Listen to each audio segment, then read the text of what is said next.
Yeah, man. That's hot shit right there, man. So what we gonna do? We gonna dub? News networks are not even getting clicks like that. So this shows like there's an opportunity for this, what we're doing here on this show.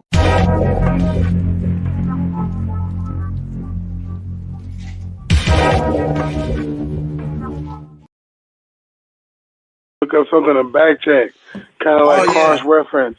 Yeah, I should put the. Hey, look that shit up. That's the name of your show. Yeah, that's right. What really drew me in.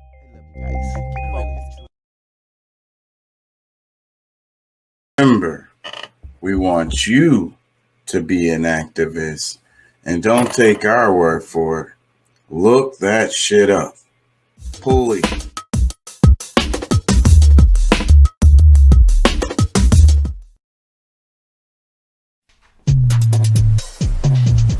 We got us another hit. Yep. EUX. I'm dyslexic. The King Chuck ENTDEUX. That's the backup page. Please check us out there. Help us out a lot. You know, like, share, and subscribe.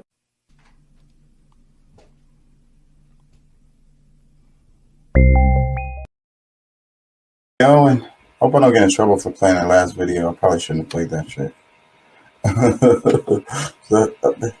I'm always testing the damn waters, bro. That shit gonna get me. You are now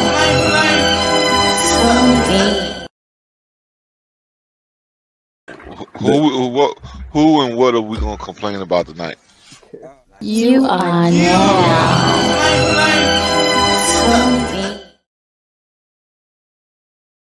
This is copyright.gov, U.S. Copyright Office. More information on fair use.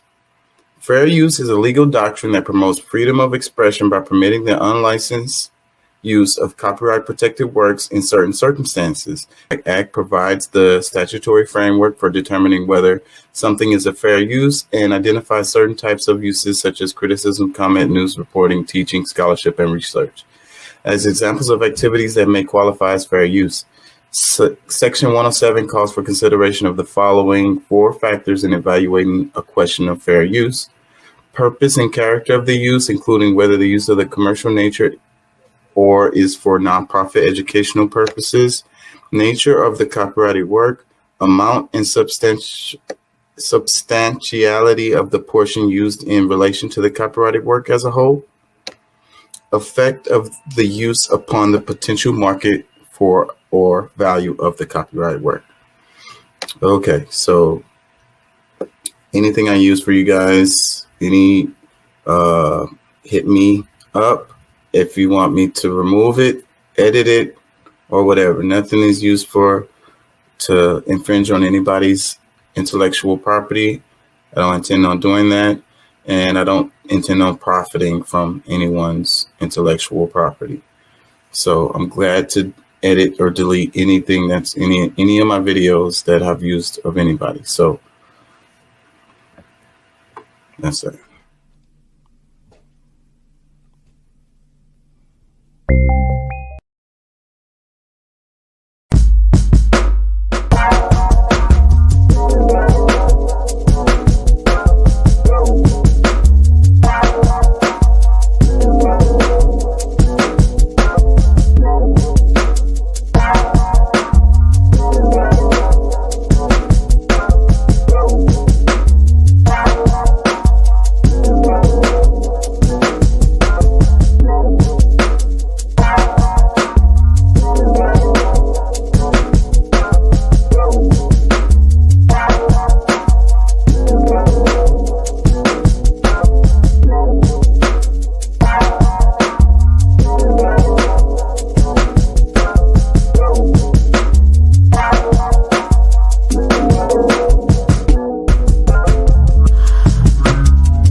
Hey, how y'all doing out there? How y'all feel? Remember, we want you to be an activist. Don't take our word for it. Look that shit up. Please. How y'all feel today? Y'all feel good? Y'all feel good? I ain't gonna lie, I'm tired as hell. I took a nap before the show. That's why I'm a little bit late. I had to. Otherwise, I wouldn't have been on here probably at all. And I feel like last night's show wasn't very good because I was so tired and I couldn't think straight. So I was like, we're not going to have a repeat of last night's show. So I'm going to make sure I get some rest before the show starts. It really makes a difference. So I'm pretty much here for y'all right now. Pretty aware and thinking clear. So I'm looking for a good show. I'm surprised there's nobody here yet. I'm a bit late. That's probably why. I'm gonna get started and then we'll start getting some people in here and working on it. Yeah, a few things. I put the title as "How May I Serve You" because I feel like I've said before in the past, God is a servant, and the thing is, people, the way the world is, it's like people are so individualistic, and they really just trying to step on the next person, but it's really just capitalism, the for-profit model. Brainwashing has got people acting that way because, like Mina said in the other show, it's like, we are naturally trying to just please each other, because that's what got us along in evolutionary terms. So one of the best traits that you could have in a community is to be likable, work well with others type shit. But we just say that in interviews now, but it's not really true. You know what I'm saying? But naturally we are that way. And how may I serve you? It's like Chick-fil-A. It always makes me feel a bit uncomfortable when I go to Chick-fil-A and they say, "How may I serve you?" Because, it just makes me feel uncomfortable. It's pretty shocking. It shocks me. So I'm like, "How may I serve you?" Like, I can't help but to think about something sexual. You know what I mean? But that's me being freaking demented in the head, growing up in the United States of America, Babylon. So anyways, how may I serve you though? That is very nice. So what if every time, like, let's say you went home to your wife and your wife was like, "How you just got off work? How may I serve you?" Does that not sound nice? How about the other way around? The husband comes home and he asks the wife, "How may I serve you?" Does that not sound nice? And it's not a derogatory thing at all. You know what I'm saying? Because you're really uplifting yourself. Like I say, God is a servant. He serves all of us. The earth is a servant.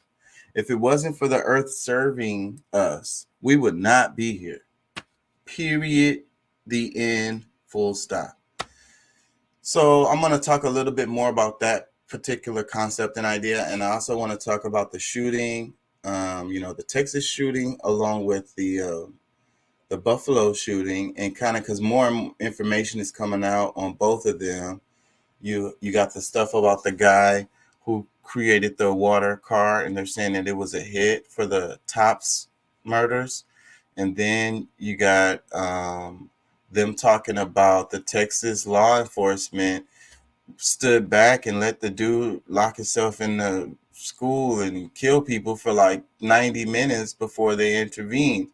And the regular cops was there, but they didn't want to intervene because the dude had tactical gear and assault rifles.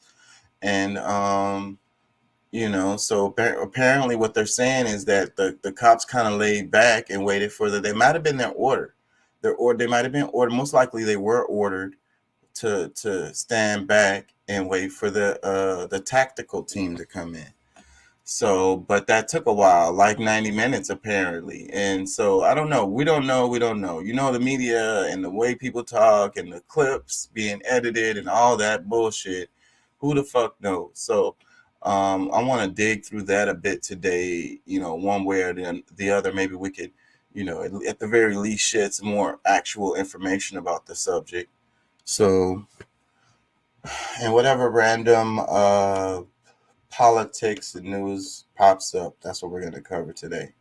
I have a few videos that I sent them guys earlier in the week. We might end up touching on some of those because today and tomorrow we're going to make sure that we cover all of those videos that I said that we wanted to cover, because on Saturday I may not do a show. I'm thinking that because lately, the last few weeks, I haven't done a Saturday show, and it's kind of working out that way just because like my life is changing and my schedule is changing and shit like that. So, and the Saturday show was really exhausting. So I'm thinking that the Saturday show is going to end up being replaced by a day show, but I don't know when, what time, or what day of the week that's going to be. I need to figure that out.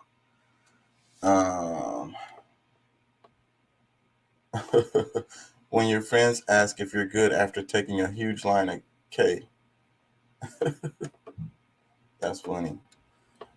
Yeah. We're going to have a day show. I've been trying to figure out how to have a day show. So I'm pretty sure that Saturday show is going to be replaced with a day show, but I just don't know what time or which day. It says a bunch of people tied their dreads together for some reason. Yeah, that's weird. This is how we save lives and stop school shootings. What they are.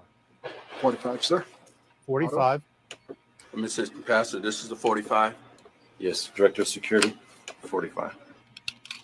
The pastor carries a 45 in a case that looks like a Bible. The principal is also armed with a .38 semi-automatic pistol. How many of you feel safer knowing that your teacher has a gun? All of you. School in New Mexico, many of the teachers carry guns just in case. Show me your weapons and tell me what they are. 45, sir. 45. Assistant Pastor, this is the 45. Yes, Director of Security, 45. The pastor carries a 45 in a case that looks like a Bible. The principal is also armed with a .38 semi-automatic pistol. Those little pistols is not going to stop some guy in tactical gear with an assault rifle.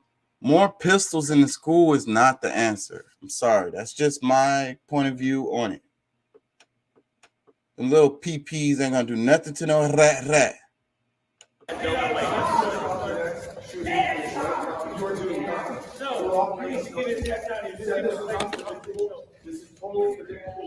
Sir, you're out of line.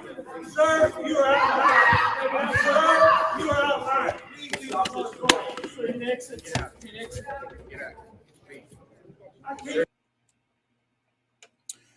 Beto that went viral. He went viral before and still didn't get elected, so I don't know if that's going to help him. What's up? What's up, man? Can you hear me? Yeah. I'm getting the echo, though. Do you have the show on or something? I'm getting the echo. Feedback.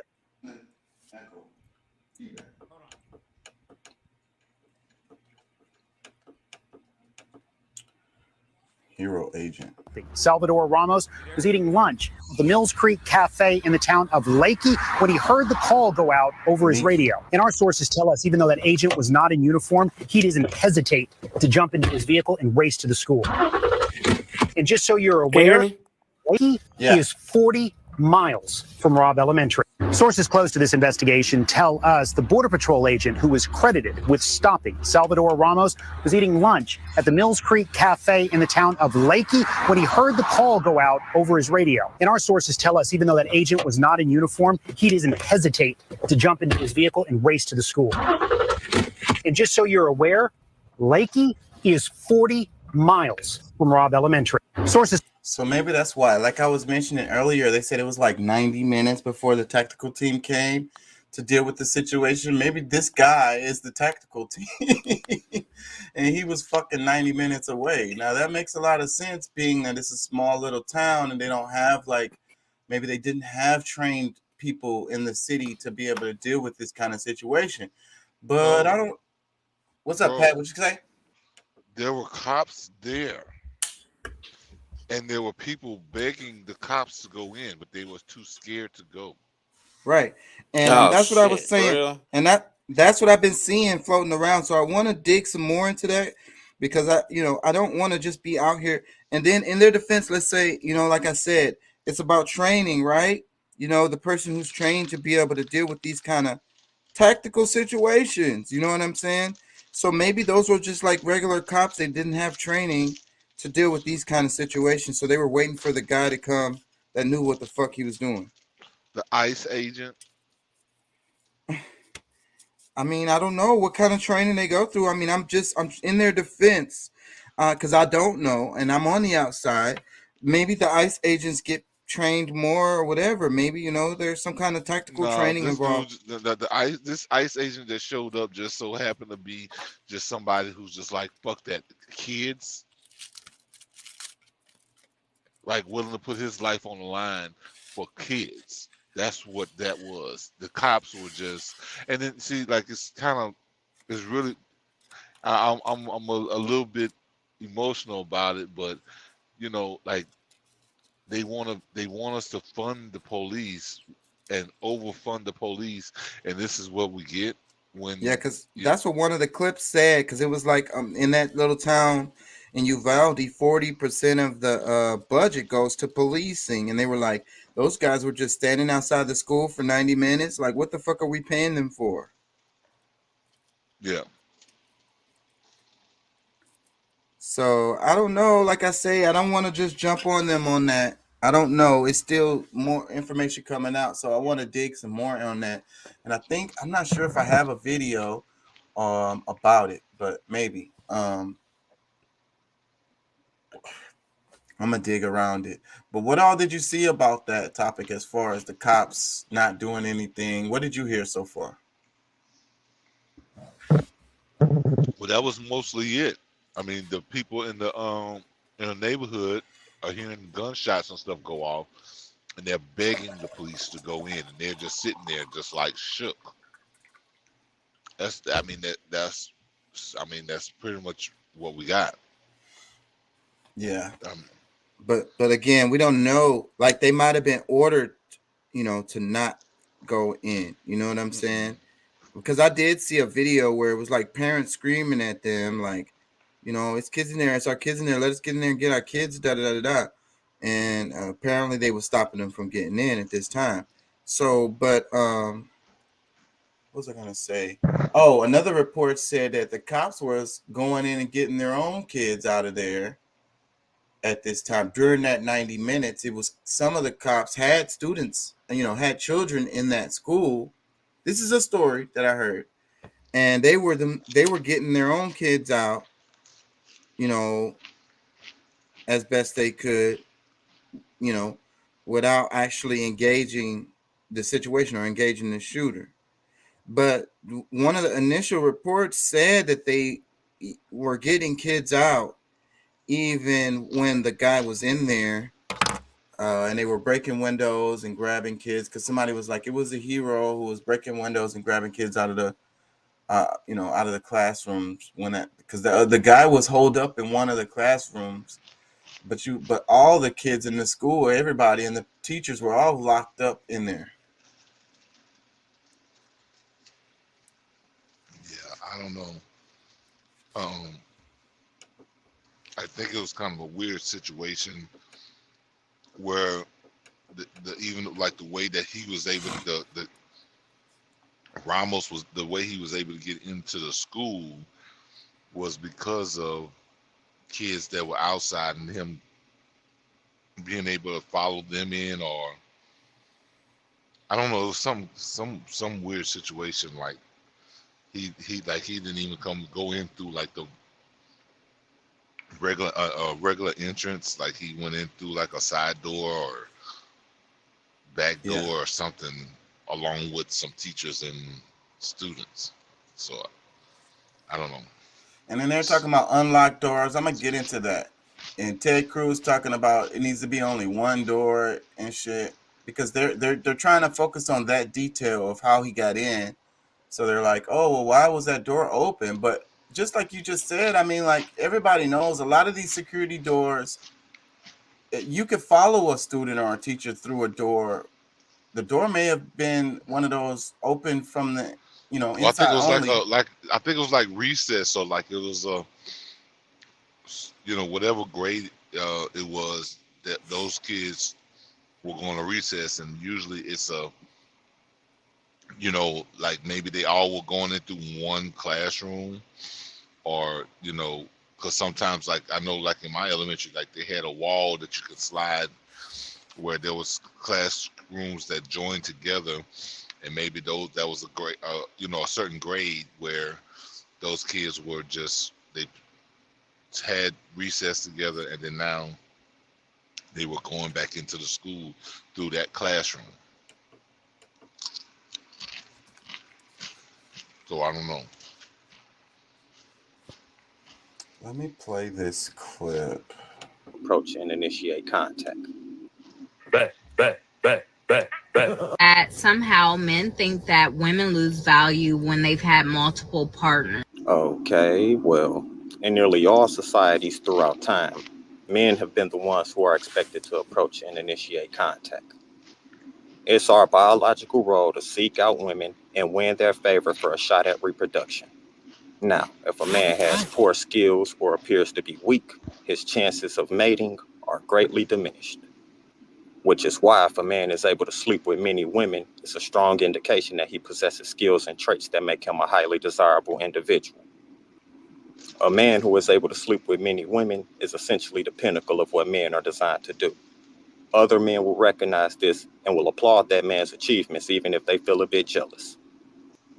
Even women recognize this and may find themselves attracted to such a man because if many other women want him, he must be doing something right. Now, when it comes to women, y'all operate on a qualifying paradigm. Because reproduction for women is time-consuming and potentially fatal, it's a woman's biological prerogative to be very choosy with who she lays with.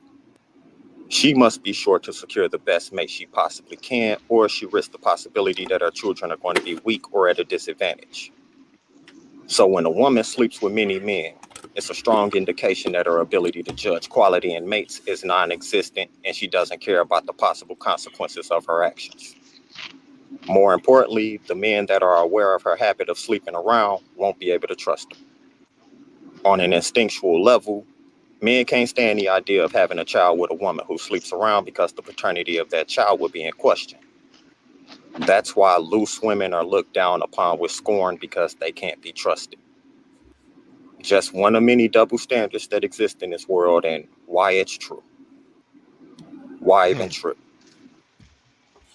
I liked most of what he said. One line he said I didn't like, where he said throughout all history it's always been, and that's not true. He said throughout all history and all cultures around the world. That is not true. As long as we know, that has been true. No, I know otherwise because I study cultures around the world. That's what I don't like to freaking talk about that kind of stuff. Well, are we talking about cultures where there's more men than women? That's not the case. I'm telling you, bro. Like that. But I'm not gonna go down there. I'm just saying. I know for a fact that that's. No, I mean, let's go down there. I mean, because you said it. There's I don't know of any. I mean, at least give me a direction to look in. I've read too much shit to be able to just say there's multiple cultures around the world that exhibit. Let me think of one. There is the Tuti, the Hutu. I think it's the Hutu tribe in Africa, and the women are the ones they have. Okay, so because of it, it doesn't have to do with the number of women versus men, but it does have to do with how people are spread out. So these are people who live on like semi-desert. These are semi-desert peoples. Okay.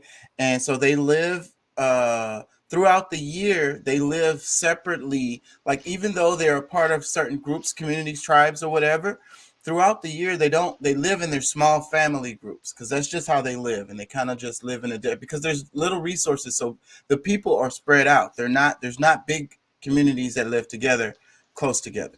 So what they do is every 3 to 4 years they have like it's kind of like a festival or whatever, where all the different tribes. Well, a lot of these are the same. These really the same peoples.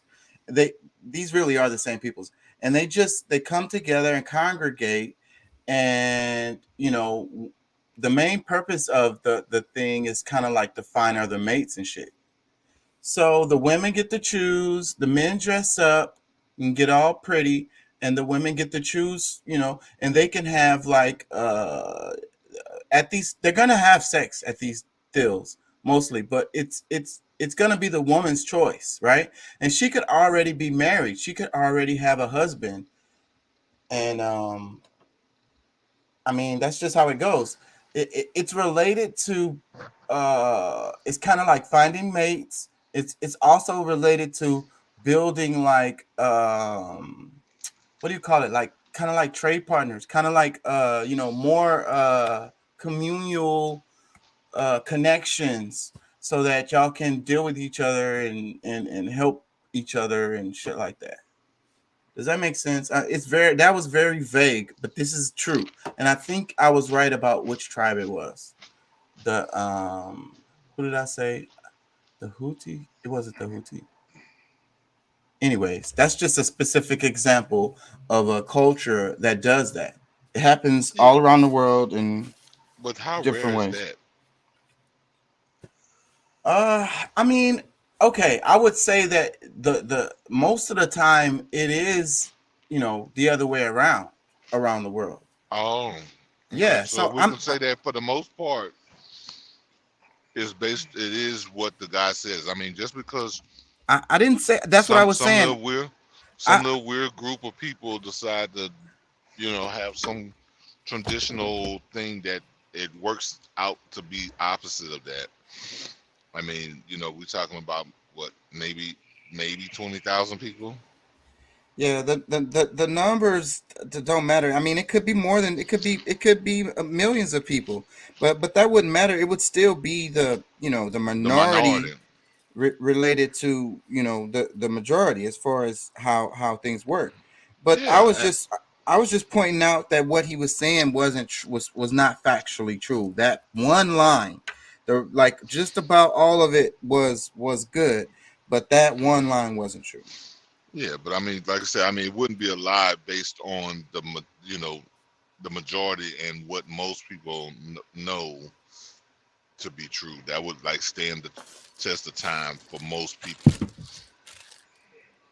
Yeah, everybody's not anthropologists that just so happen to slip across some information that's opposite, that's something totally different than what everybody else sees every day. So for the most part, that wouldn't be a lie. Yeah, I didn't say it was a lie. I mean, I don't think he was trying to be as honest as he could and factual as he could. So that's just some information that he probably hadn't come across. That's all. So that's why I wanted to point it out. Whenever people cover stuff that I can clear up, I always want to kind of clear it up if I have the ability to, so hopefully that guy can saw this video and maybe, or somebody, his followers, and then they can look up the shit that I said and verify that shit for their own sake, for their own understanding of the world, And that's the reason why I study anthropology in different cultures, is because I feel most of these people ain't gonna do none of that shit. That's true, but hopefully they would. Hopefully, I can only, I can only do what I can.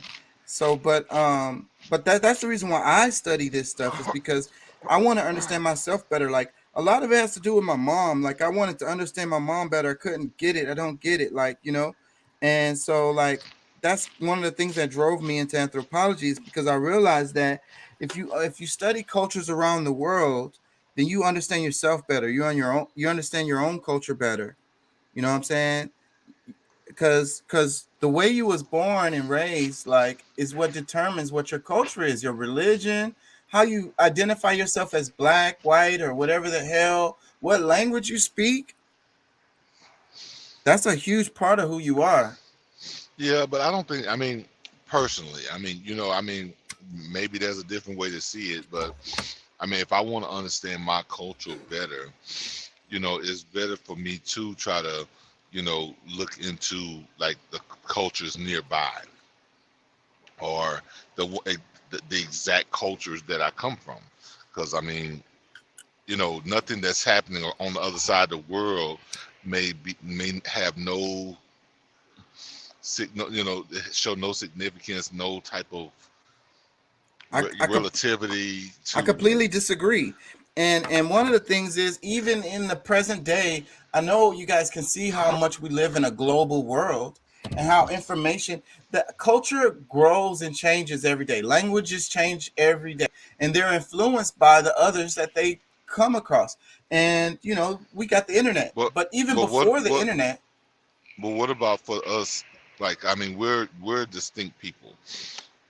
The people that we call African Americans, Black Americans, Indigenous Americans, we just so happen to be the pinnacle of what most people around the world try to replicate. So how do we find out about ourselves when we have most cultures around the world trying to duplicate what we do? Because that's a good example to study them right there, is because we lost a lot of things, and they change over time, and we maybe forgot some of this stuff. And it's like somebody's been copying us for years, and they got this tradition, and then you find out that they actually got that from us, and it's way different from what we do. You get what I'm saying? Because cultures don't evolve at the same rate and speed. So like when you go into the country and you're like, these people lived 20 years ago, these people living in 50. Like, have you ever met somebody who's still living in the 90s? They only listen to 90s music, they wear baggy pants. No.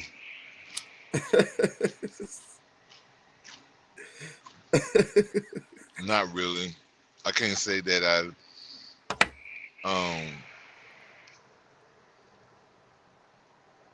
but I mean, I hear what you're saying, but at the same time, I think that because of all of the differences, I don't learn much more about my own by going to study somebody else. If I'm trying to contrast, like if I'm trying to hold one up to the other, yeah. But if I'm trying to find out more about, my own lineage, I don't go study some, Christians. But you was just saying compare and contrast. It's like the scientific method. And then the whole thing about know thyself. When you know the universe, you know thyself. What's so within, so without, as above, so below.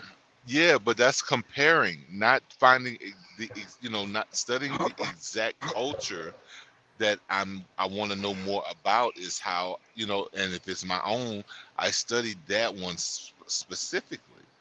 Not go across the world to try to figure out about the one that I just left. I get what you're saying, because as far as colonized, if you've been colonized, there's no point in you studying, like, let's say you was colonized by the British. There's no point in you studying British culture, really, because you've grown up in it. You are British, actually. You get what I'm saying? So to a lot of extent, yeah. I mean, you were raised up in their culture, which now has, I guess, become your culture in that time period, in that paradigm. But at the same time, to really unwind it and figure out, okay, if I want to know the culture of what my people were doing before, I'm still going to study that same culture, but I'm going to look back in time. I'm going to look at older records of different things that they did, during those time periods that I'm trying to understand more. Yeah, I think that what a lot of people don't understand is we are world peoples, and we adapt to our circumstances and situations, and that's what makes us change or whatever. That's what kind of like evolves us. You know what I mean? So, but it's the same peoples, really. You know what I'm saying? So studying those cultures on the other part of the world is still studying your culture. You have to understand that these people went through different things, so they made different choices, but it's really the same people. You understand what I'm saying? No, I get that. I understand that. Like, I mean, if you're looking at it from the world view, because I mean, Tibetans are still not doing exactly what we're doing over here because we've in changed Texas. based on our circumstances and situations. But I bet No, you there because was a part. they're I probably bet more traditional. They that stick to more of a traditional. that's what I was about to say. I was gonna say, I bet you there was a point in our history where we were living just like them, like exactly like them. So, but we have been colonized and fucking conquered and prisoners of war and shit like that, bro. You have to look at the big picture. You can't leave that part out. Well, I mean, but I think we still grow our own culture. Like even through colonization, we still have developed our own culture based on that. Because yes, we've allowed, whether we allowed them or, however that dynamic began. You have a group of people that came from another part of the world that intertwined, and the things that they did, you were like, oh damn, that's pretty cool. Things you did, they're like, oh damn, that's awesome. So y'all started kind of mixing those two different cultures that made a new culture.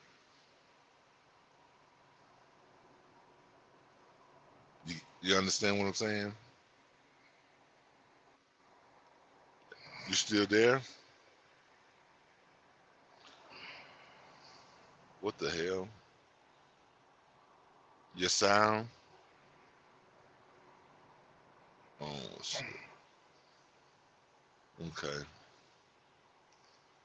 Well, I don't know. I guess from my point of view, I guess that's really how I'm looking at it. Is that Okay, I'm here. we're steadily creating new cultures as time passes, because I mean, like right now we got new people that's coming in from, I mean, we haven't interacted, at least I personally haven't interacted with any Ukrainians or any Afghanis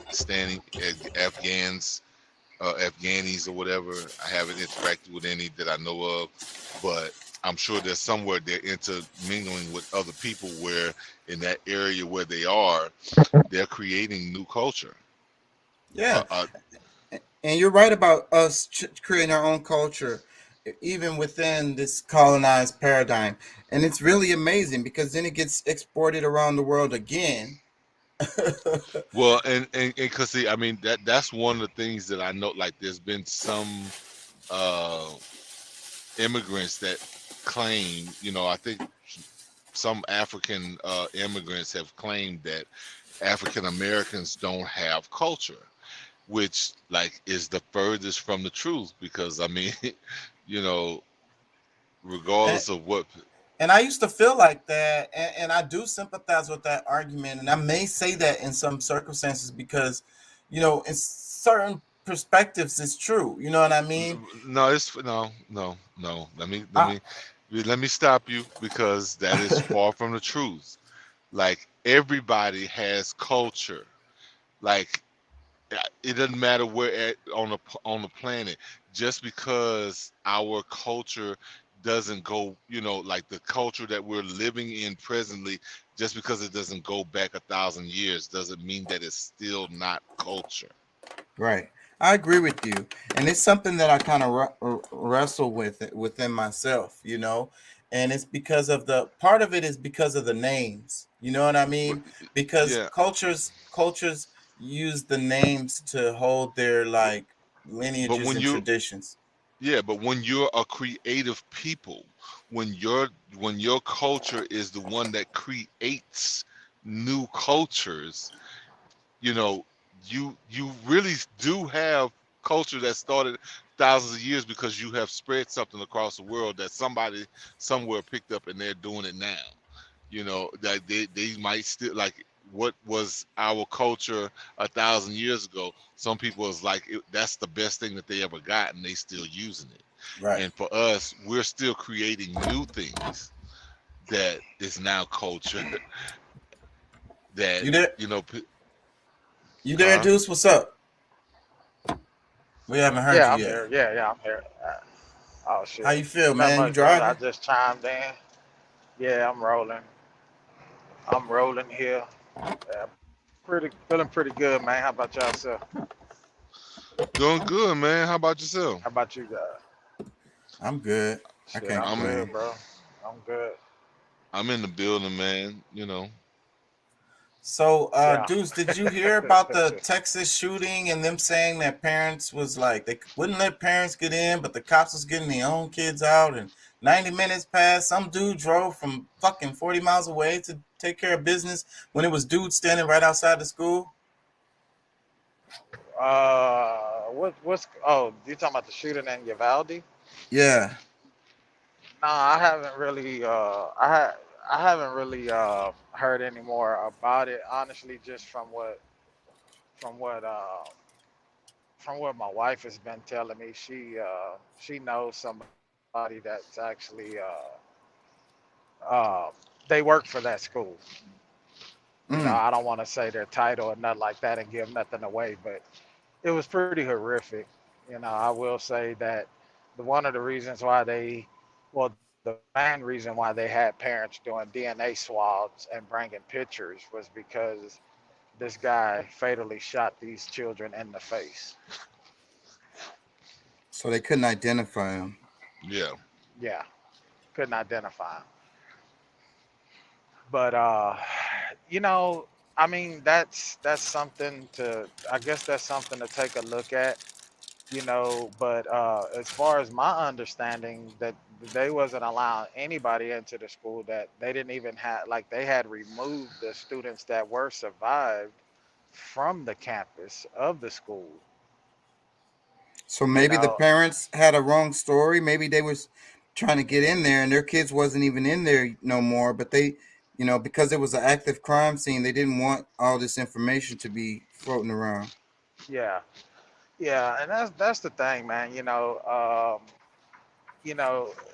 when something horrific like this happens, I feel like they bring out these other misleading stories to take away from what has taken place. That's like, bringing up, oh, this was a very poor community, Uvalde, or, you know, what does that have to do with the fact that somebody went in there and brutally Well, they're murdered trying to these get. kids? They were Like, that trying. has Well, nothing to do with it, bro. well, Like, I know that was one of the things that they said about the shooter.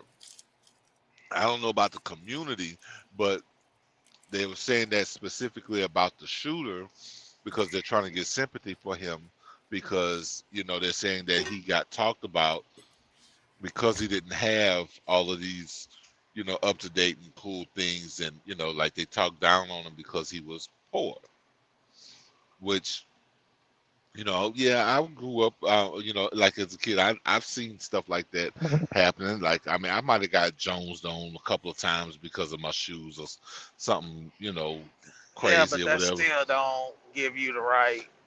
Well, Look at how many kids have been pissed off. Like, exactly. I grew up in the hood. Nigga, it was times that I went to school in dirty school uniforms and got teased on because my clothes stink.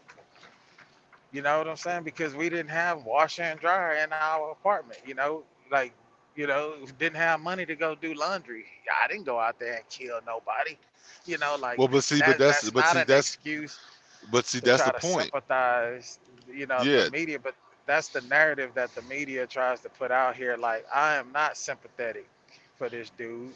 You know, uh, the people that I am sympathetic for it's the is kids and the the parents. kids and the parents that have lost their lives, Yes. and the fact that this dude's grandfather, an elderly man, had to show his face on TV being interviewed because you never know Well, what type of retaliation could be done to him.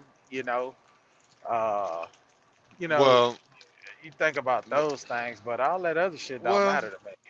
well. I'm gonna say this, bro, because the part that because I mean, when you really look at it from a psychological standpoint, if his biggest concern was that he didn't have clothes to get dressed a certain way or dress a certain way so that people wouldn't talk bad about him, why didn't he go spend those? Because he bought two rifles that's like $1,500 a piece. Why didn't he spend those $3,000 on shoes and clothes? Where the hell Exactly. did he get $3,000? He had to buy bullets too. That too. Yeah. Well, I'm just I don't. but see, but that's the thing. This is the mindset. This is the choice. You know what I'm saying? When you look at the design of the choice, like the direction of the choice that he Yeah. made. Now, Yeah. I mean, now is it you know, far fetched that maybe he was a part of some gang, some crew that, you know, maybe gave him the money for him to go buy these guns to do some terroristic act at some point, you know, where he would be a sleeper cell, but you know, he was really too volatile to where he's just like all of a sudden grandma pissed him off. Now he's ready to go kill somebody, kill people. I don't know, but you know, that's a possibility. Because I mean, my thing is, if you really that poor, if you got money to go buy because he bought the guns like 3 days apart. Like his birthday was on the 16th, on the 17th he bought a gun, and then on the 20th he bought another one. Yeah. So that's just not that, somebody that's poor, bro. Because yeah. somebody that's poor don't even Well, have the well, money to go buy no artillery well, like that. but see, but that's the thing that I'm curious about is that because I mean $1,500, shit for me, like I got a plan to make that kind of purchase, and I, you know, I make decent money. And okay, let's just say for shits and giggles, he didn't buy them brand new. He bought them from a pawn shop, and let's just say they were going for the low at the pawn No, shop, maybe bro, it's 500 a on piece. Even Deuce. what It's I'm on saying, record. It's on record no, what he I bought. get, I know that, I'm not discrediting that. I'm just saying, Okay, even still, if you got them for the low at the pawn shop for 550, 600 a piece, if you're that's still poor, that's not what you go and buy. no. You feel me? That's the Exactly. point that I'm trying to make. Like, so he's not Yeah, no, I poor. agree with you. Yeah, no, I agree with you on that. But yeah, like no, the just like to me, like the way of thinking was totally out of place, and it's good. It's a good possibility he was poor, but because he would show tendencies of, you know, like he wanted to harm people, some of these people will sponsor him that want, you know, that's not going to do it themselves, but they'll you know, put up the money for some these young kids to go out there and do some stupid shit. Well, Let me. I can tell you the people that I would accuse first, you know, but I'm not gonna say it on this show because I don't, you know. But yeah, Let me throw a couple dimensions in here. One of them is that dude's photo looked like it's like painted or drawn. It looks animated. It looks like a freaking I'm probably gonna pull it up at some point, but it looks like a, you know, it doesn't look really like a real picture. The picture of the guy who did the Uvalde shooting. It's a weird looking picture to me. Ever since the first time I saw it, It looks like it could have been a like it could be doctored. Like when I looked at it, I was like, okay, this, you know, maybe it's a school picture. He was prepared for it, and or maybe, you know, but something's odd about it, definitely, right? yeah, it look yeah, like he's got on a bunch of damn makeup and he's got eyeliner and mascara and shit on. That's what it looked like when I saw it. It's odd looking. Okay, so Yeah, that dimension I it want to doesn't even touch. look like him, you know. Yeah, I mean, like what? And that's the particular photo. Why'd they choose that one? And why they not putting up other photos for us to compare to? Like, I don't really give a damn what he looks like, but that photo is just bothering me. So that touch on that a bit, and then the idea of the terrorism. I have a friend. I got a girlfriend now. Anyways, the chick, she is a school teacher, and she was talking about, you know, the drills. You know, think about the trauma to these children after the shooting, like across Texas. Did they make all the kids do some damn drills? What did your wife say about that, Deuce? She basically told me that each school district operates in their own because each school district is their own entity. So they have different policies in place. You know, each school district, like some school districts, every door in the school is locked during school in session. You know, and there's only one door you can enter through, and that's usually the front main door. You know what I'm saying? Some school, you know, it's different. You know, their drills and policies what it's different. I think it's up to whatever that school district adopts. Right. So, but I I'm don't know who sure puts that in place. I don't know if I'm sure there I was would a assume it's the state. superintendent. Yeah, but I'm sure there was a state recommendation that was put down. Like I'm sure all the different, I'm Yeah, I sure. mean But they have state recommendations and things of that nature, but like I say, at the same time, it all depends because you got to remember each school district operates as their own entity, so they have budgets set up for certain things, this or that nature. You yeah, know but what it I'm don't saying? it don't And cost you more money to do a drill. So that I'm talking about the tell the kids to get under the tables and stuff like that. Like I remember when I was young, we still did some of those post World War II drills where you was like it was the bombs coming and shit. You know what I mean? yeah, no, it don't really cost money to do a drill, but you gotta think about this is a public school system, so they have to plan this shit out. They have to talk this shit over with with the school district attorneys before they tell or run and, these drills. and making Because plans specific for the school, the way yeah, it's the way the school is set up. Like Yeah. yeah, all the so that takes money in that regard because they can't just say, okay, we're gonna run this drill. The principal can't say, oh, we're gonna have all our students run this drill. She'll have her ass handed to her because some kid goes home and complains. The next thing you know, the district has a lawsuit. Yeah, You well, know what I'm I'm just saying? saying, I'm So sure a lot of the because like I say, the chick I know said that they made her school do it. She teaches elementary school teacher, and I'm sure that they did similar things across the state. But what I'm saying is this is causing terror. You know what I mean? Traumatizing to the children. All the other kids in all the other little schools that didn't have anything to do with this shooting, on high alert, and you know what, bro? You would think that. You would definitely think that from the outside looking in.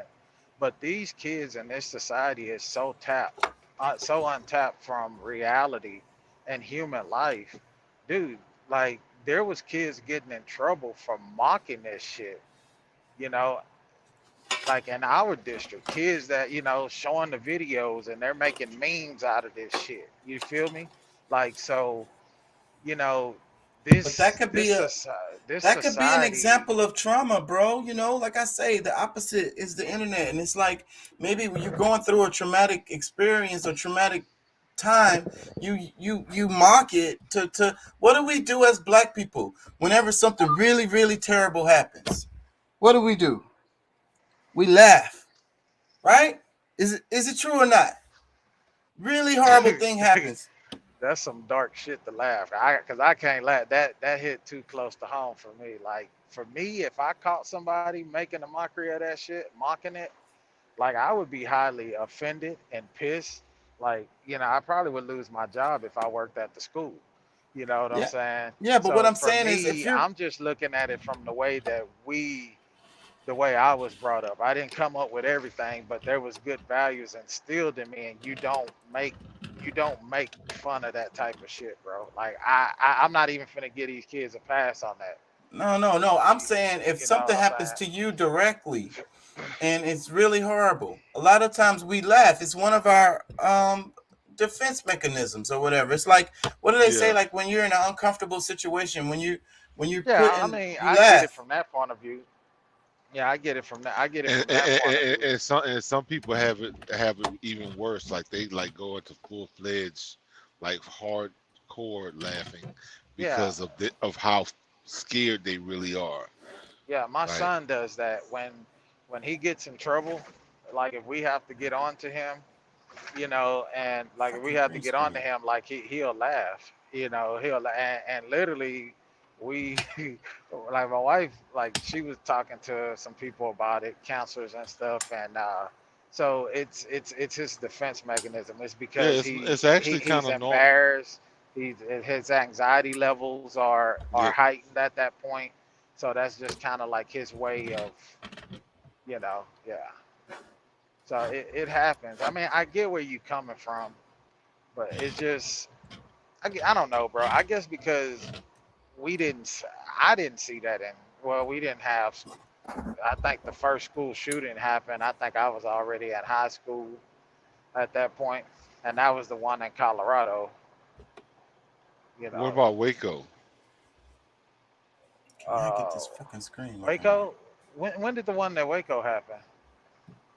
That was in the late 80s, early 90s. I forget exactly. Shit, well, you know, I was born '86, so I was probably too young to even remember that one. Yeah, I forget exactly what year, but I know that was. Well, I don't know. That might have been after. That might have been mid '90s or something. That might have been after I graduated.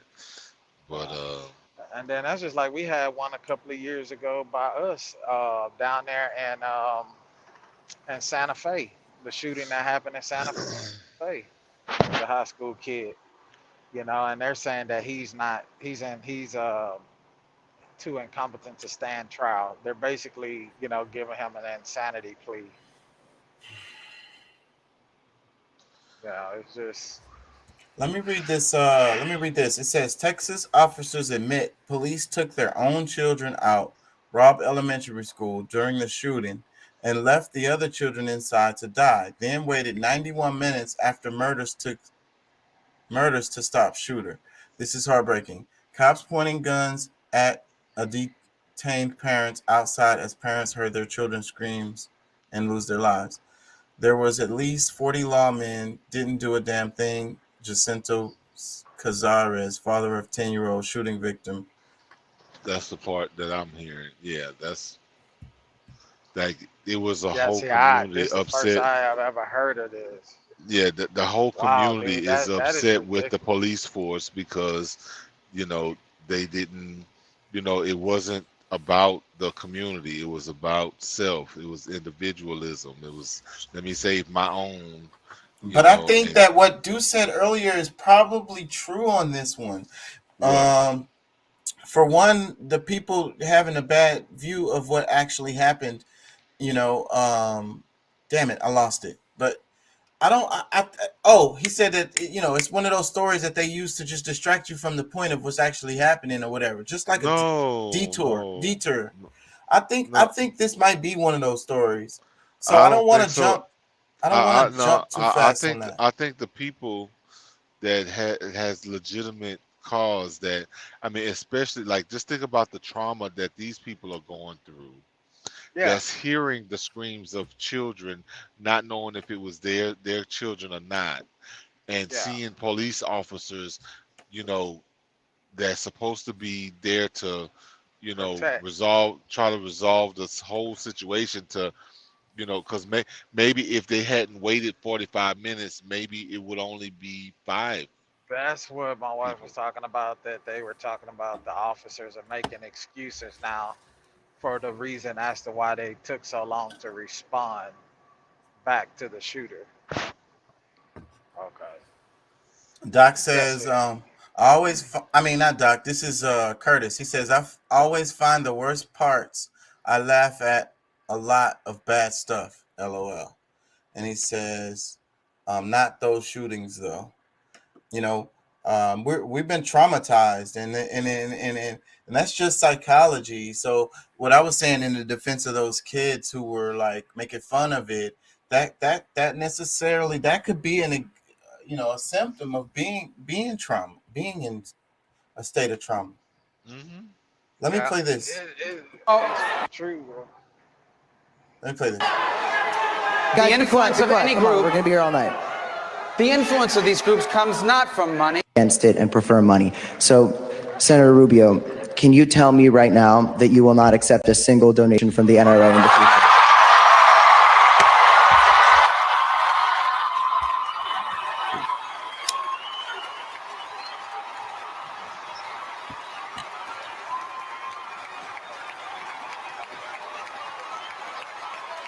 I wish I could have spoken. I wish I could have asked the NRA lady a question. I wish the NRA lady I could have talked to, because I would ask her how she can look in the mirror, considering the fact that she has children, but, you know, maybe she avoids What those. is that? I'm sorry. I don't freaking know. That's okay.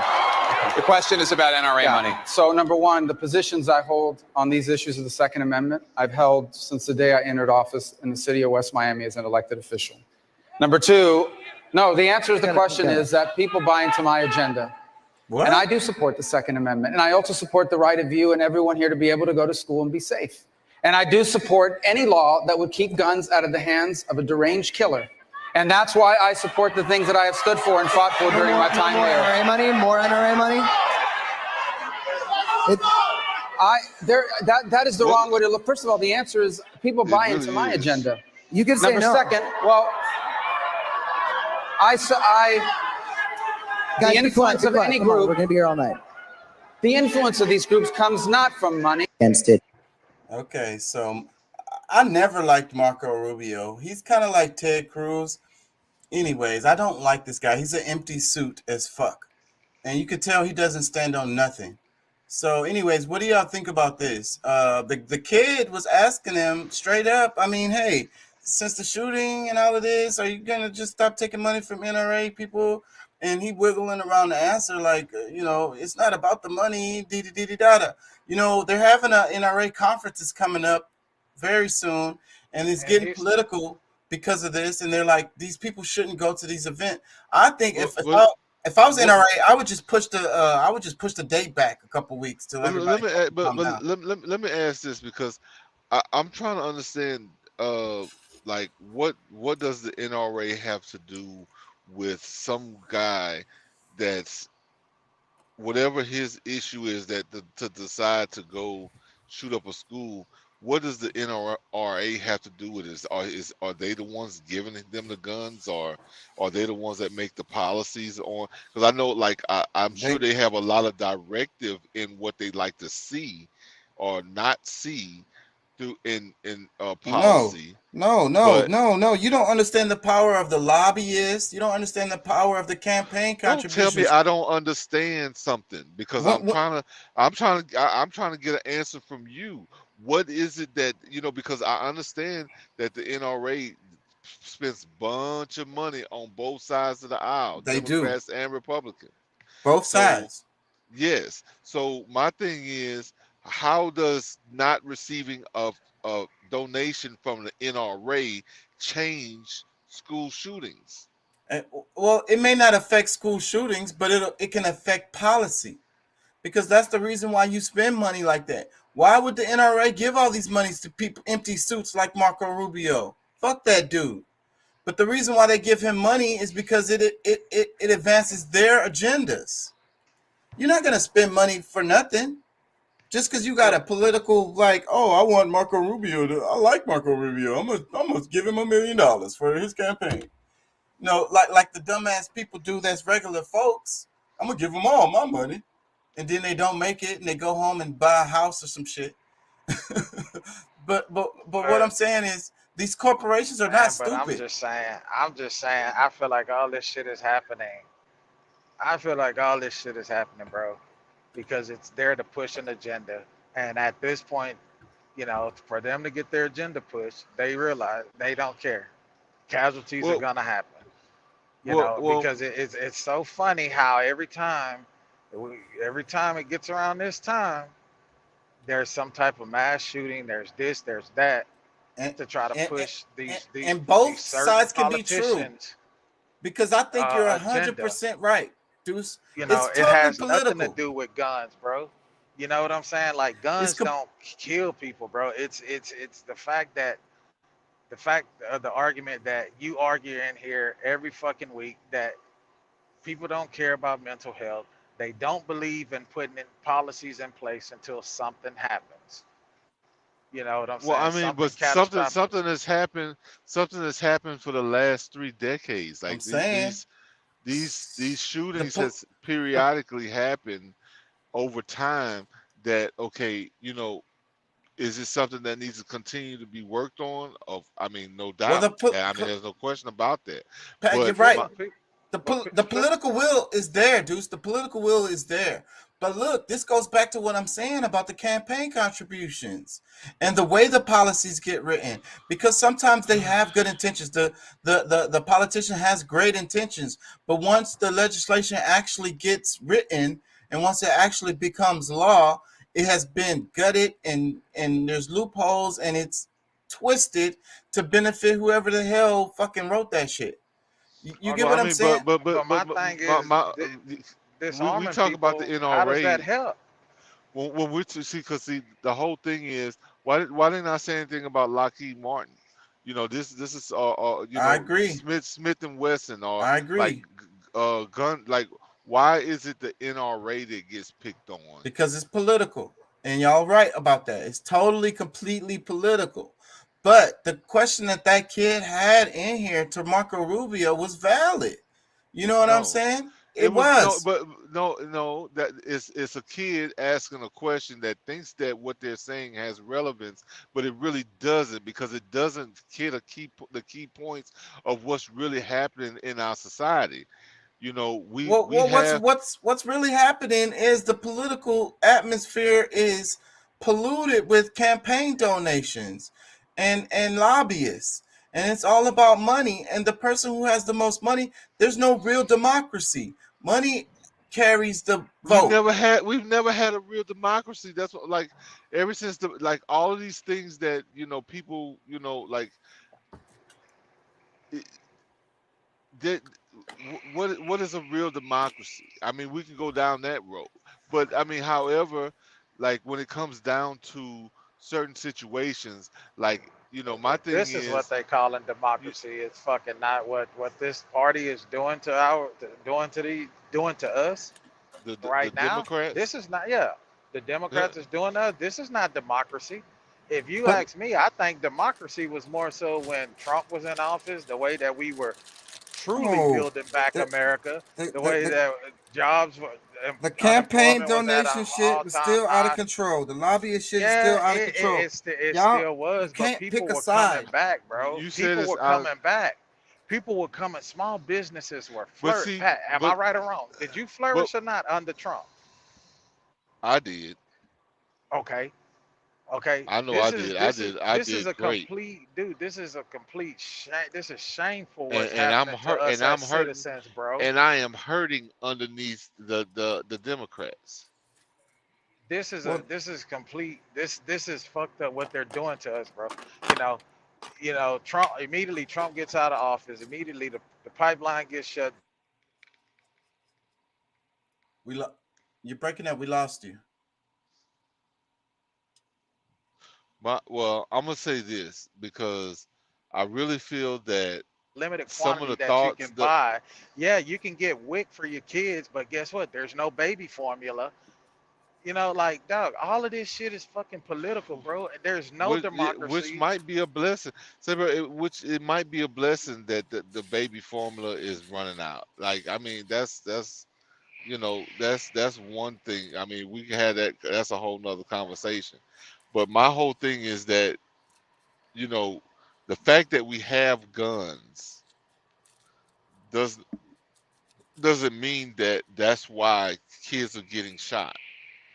Well, look, that's a great segue into a clip, because I have a video that talks about how many school shootings and whatnot happens around the world compared to the United States.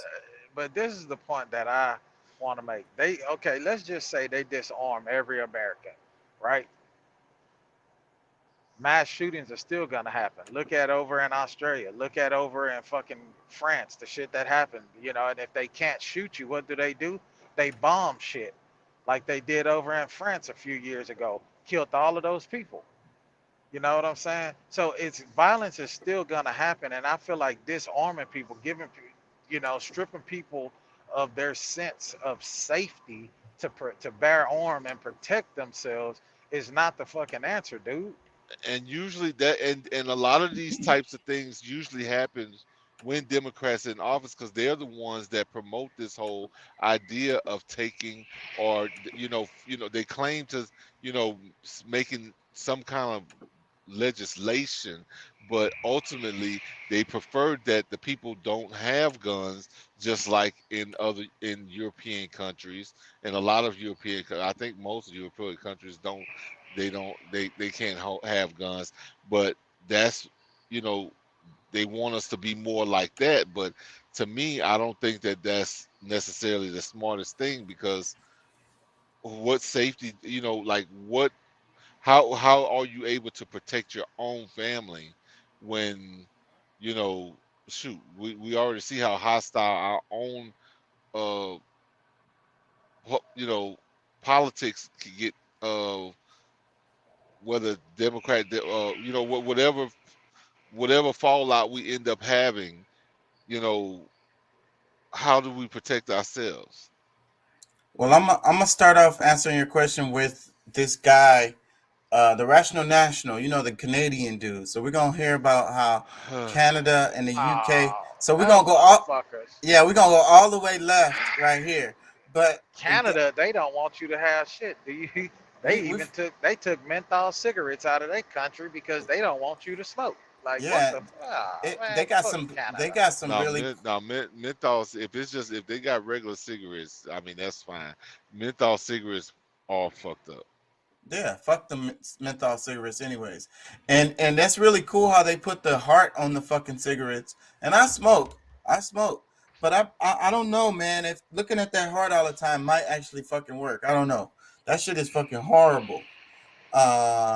And then the price too. They tax the shit out of cigarettes up there. So, anyways, I'm gonna go all the way left with him. So it's gonna be like Canada and the UK. Do you have anything to balance it off? I do. That's why I'm gonna say it. Well, I'm gonna go not all the way to the right, but I'm gonna go with something a little more in the center. It's gonna be Al Jazeera. Yeah, Al Jazeera. So we're gonna play this one first. Oh, really? That's okay. Well, check it out. Al Jazeera did a good job. Like, they were really balanced. Can you say? You can't answer that. Why? Republican Senator Ted Cruz ran from a British reporter after Cruz did not know how to answer a question about the recent massacre in Uvalde, Texas. So this is going to be reporter Mark Stone of Sky News. And later on, I'm going to show you a parent of a victim of Parkland and their experience with Ted Cruz. And then also I'll get to Ted Cruz's insane excuse for why this happened and what he thinks needs to be done. But first, here is Ted Cruz being a coward. There are 19 sets of parents who are never going to get to kiss their child goodnight again.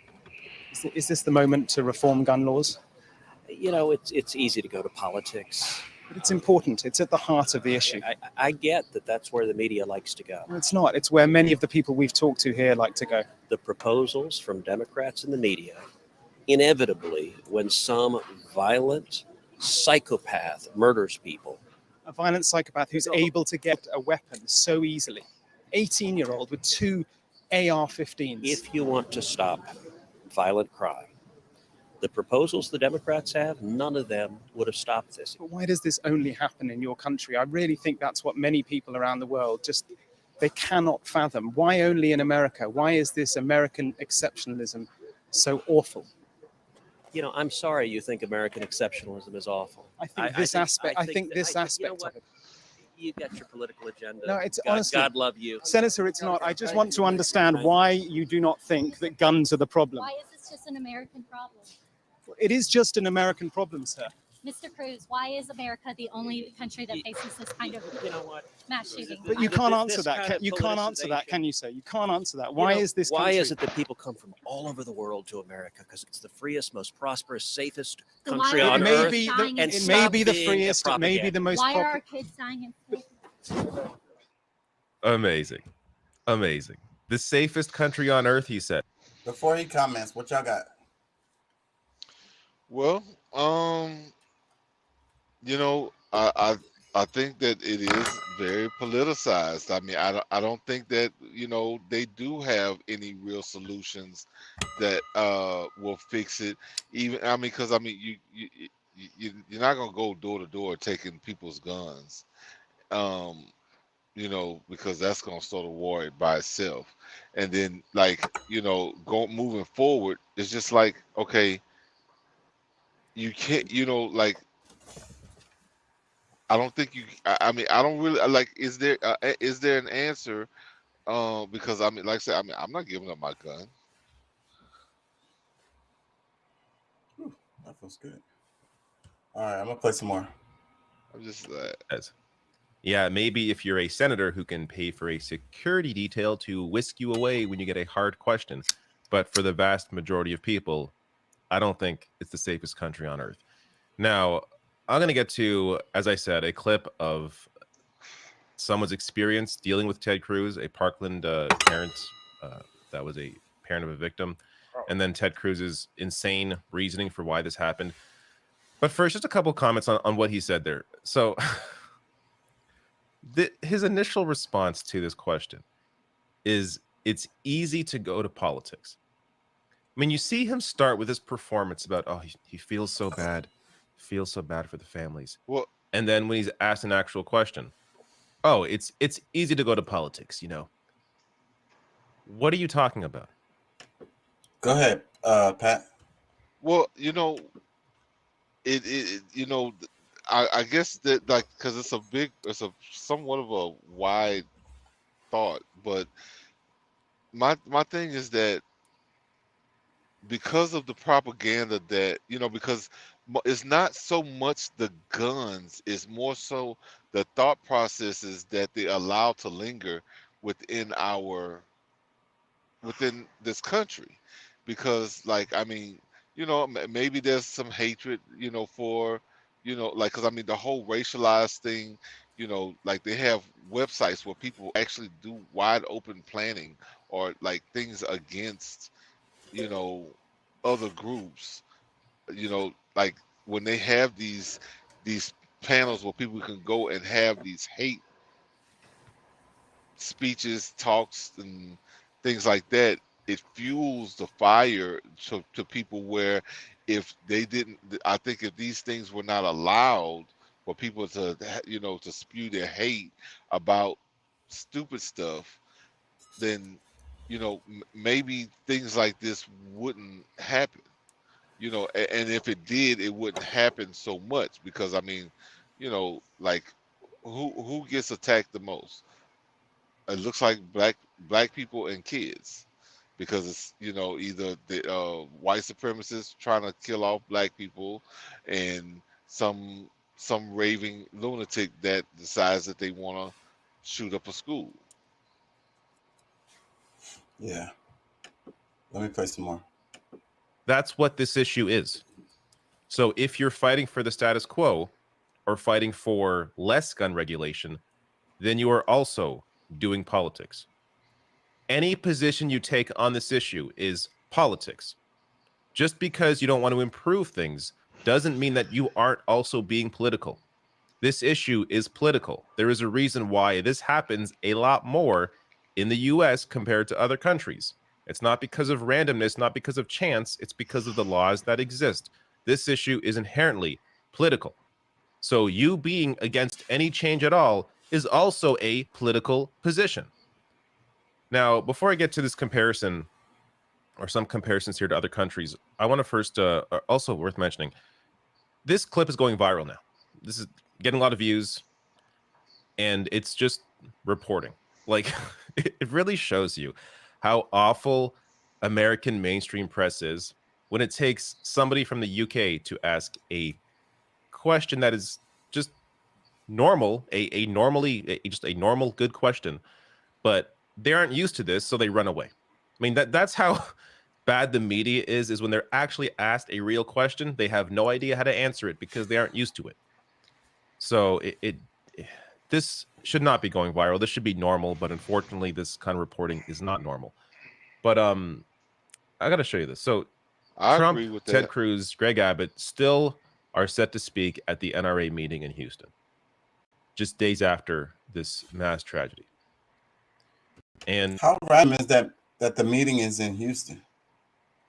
Well, to me, that I said it's just, I don't know. It's probably not a thing, but being that I'm in Houston, it's just whatever. They realize that the how media dangerous. No, the NRA meeting that's coming up is coming up, and it's going to be in Houston. Come on, in the heart of Texas? What are you talking about? Yeah. That's surprising. Yeah, I guess not. It's just for me because I'm from here. It's just kind of whatever. Weapons are. Guns are banned during Trump's upcoming speech at the NRA conference. Now, this is because Secret Service is banning it, they understand, how dangerous weapons are. But still, it shows you this amazing disconnect when here they are, this conference to celebrate guns and do whatever they can to take away any regulations, any protections at all for people. Yet at their own conference, guns have to be banned during Trump's speech because of how dangerous they are. Now, in terms of comparisons here, so I have a few graphs, a few charts to show. Top 10 civilian gun-owning countries, estimated number of firearms per 100 residents. So you see here, of course, way more guns per 100 people compared to other countries, not even close. This data here from CNN, you can see, again, the US, how it compares to other countries, not even close. And to be clear, I used this stat in my first video on this story as well, but it was mislabeled at the time when I used it, so it appeared to be a different time frame. This time frame is what it actually is, so this is from 2009 to 2018, so you can actually add a lot more to this list if you include, the past few years as well. Now, also this, how Americans feel about U.S. gun laws. So you can see over time, the majority of people want to see gun laws that are more strict compared to kept as now or less strict. Now, let me get to this parent of a Parkland victim. So after what happened in Parkland, this parent talked to Ted Cruz, and here's his experience with the senator. You mentioned Ted Cruz honestly making of himself. I'm sorry. He put out a tweet saying how sorry he is, how he sends his thoughts. I sat with him in his office 3 years ago, and I begged that in person. I begged him. And no, he won't change because he is evil. But I begged him to do something different, to be different. And he went forward from that over the next few years, and he mocked the idea of doing anything to reduce gun violence. This is on Ted Cruz. Anyone that has covered or has followed Ted Cruz, this should not be surprising at all. Ted Cruz carries himself as a sociopath. He's a actor. I mean, you can tell he's not a good actor because you can tell he's acting, but he puts on these performances. He's very grandiose. He's just a completely disgusting person. It doesn't matter who he talks to. It doesn't matter what information he may learn. This is stuff he already knows, and he knows his role. His role is to be a tool for wealthy interests that have no attachment to the lives of the working class. He does not care at all. He's what about to get to the anybody. Ted Cruz All clip, he cares though. about is his own career. Now, let me get to the last clip here. This is Ted Cruz on Fox News after this massacre, discussing what he thinks the problem is and what inherently the solution for him is. And one of the things that everyone agreed is don't have all of these unlocked back doors. Have one door into and out of the school, and have that one door armed police officers at that door. If that had happened, if those federal grants had gone to this school, when that psychopath arrived, the armed police officers could have taken him out, and we'd have 19 children and 2 teachers still alive. Of course, that's the problem. Too many doors. Not too many guns, too many doors. Not the fact that an 18-year-old can buy 2 rifles on his birthday and 375 rounds of ammunition. No, not the problem. The problem is too many doors. You have one door so that when there's a fire at the school, everybody has to get out the one door before they die. Have you thought this through?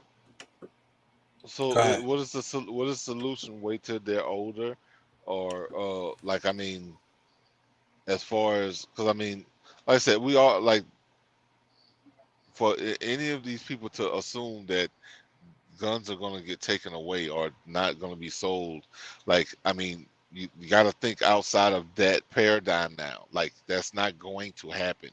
So, like, what are your, if you think that there's some solution, let's come up with it. Let's hear it, because talking, you're gonna not let 18-year-olds buy guns now.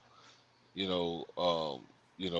gotta be what, 35 now, or what? Like, I mean, I think we talked about solutions really good in that, and I made clips of those videos too. They were pretty good when we talked about it, about community and supporting each other, taking your mom to the grocery store kind of shit. because that's besides policy, regardless of what the policy is. You know what I mean? Having an excuse to be there for your grandma or your mom or whoever, that's a good thing. So well, yeah, and that's more on our community side, but I mean, we're talking about legislation where they're looking at these people to come up with some type of law, some amendment, or what some form of some action that's got to be taken to make things harder for people that will that are prone to shoot up schools or to shoot up people in the supermarket, whatever the case is. Like what I think Abbott made a good suggestion that wasn't related to taking guns. He was talking about mental health, and I want to see him put his money where his mouth is. So, because if you really feel like mental health can help with school shootings, then you should throw a whole bunch of fucking money at that. Deuce, what do you think about the doors? Because they mentioned the doors just now in this clip about the doors being locked and the fire. What about a fire? For the most part, that's already done. For the most part, yeah. But my thing is, see, this is what people have to understand. When school doors are locked, that just keeps somebody from coming in. You can still exit those school doors if they're locked. You can still exit. They have the big side push bar that's on the front of the door. Keeping them locked from people being able to just exit a side door of the school would be key. You know what I'm saying? But I don't really know. I know that this guy came in through a side door of the school. It could have been a side door that leads out to the recess area. Yeah, those doors are usually unlocked. And they don't know. And it's so 'cause he random that the crashed. guy, if he's out there, they're not gonna really be paying attention because they're so used to going out of those doors without any issue. But what I was saying was, it could have been him going.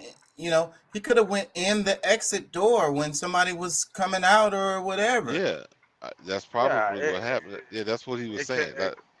Yeah, because I think he shot a teacher up on entering the classroom or the door where he came in at, or shot at someone. I'm not sure. I don't really know. I didn't really hear the whole story, the whole narrative to the story of what really took place. So I don't want to sound ignorant, but I don't really have the solution.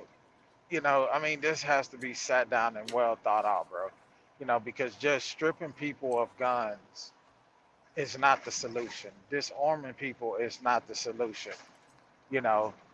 It's clearly an issue, like they were saying, mental health. This kid was clearly insane. You know what I'm saying? He was clearly insane. He was clearly somebody that was socially awkward. He wasn't talking to any girl from, locally. He was talking to a girl abroad in Germany. Let's start asking his teachers and people, like, how was this kid at school? Was he a popular kid? Was he somebody that talked? Did he have a certain group of friends he hung out with? Because from my point of view, everything that I've heard, he clearly seems like he was socially awkward. He was, somebody that didn't really have many friends, or if any friends at all. You know what I'm saying? But at the end of the day, what these people are pushing, and I understood exactly what Ted Cruz was saying, that it's easy to go political, because that's what happens. Anytime something massive like this happens, that's immediately what the media and the people that's trying to push the gun control narrative or disarming Americans, that's immediately what they go to. You know what I'm saying? And it's like now, a criminal. The world should know that that's not going to happen. Yeah. So you come up with some new solutions. Stop trying to put that same and then for them to say, why is this only a problem in America? Well, how do we know that this is only a problem in America? Because there's people that's shot and killed, every day in other countries. We just don't hear about it. It's not reported on.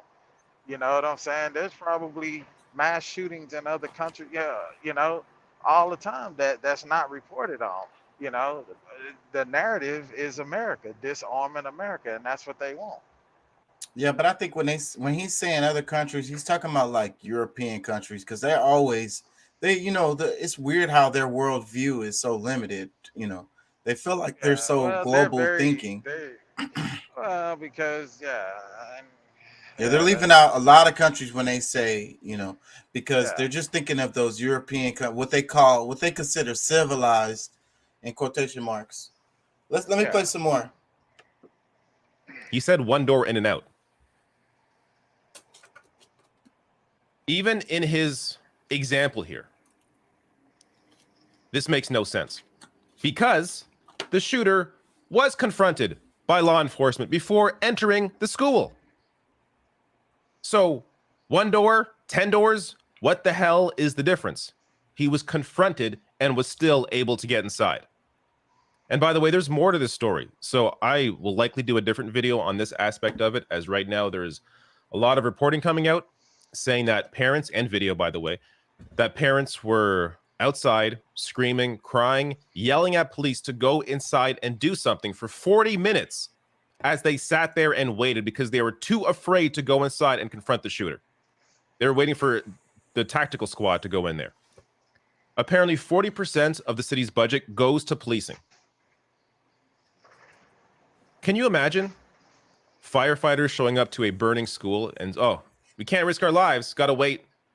Wait this one out. Gotta wait for the special firefighters to arrive and go in there. This is your fucking job. If you can't do it, don't do the job. He never curses. So I'll have more on this because this is insane what happened there. And there's video and it's just completely ridiculous. That shit But there so is could have Ted been Cruz. a political ploy. A The cops not responding could have been a political ploy. Just like they probably were told not to go in. Because they want, like I say, bro, I don't trust none of these motherfuckers. And I probably sound real ignorant, but that's just how my brain thinks. This could have been a total political ploy for something like this to happen. And the cops were probably told not to go in there. You know what I'm saying? Like, it doesn't make sense. It does not make sense.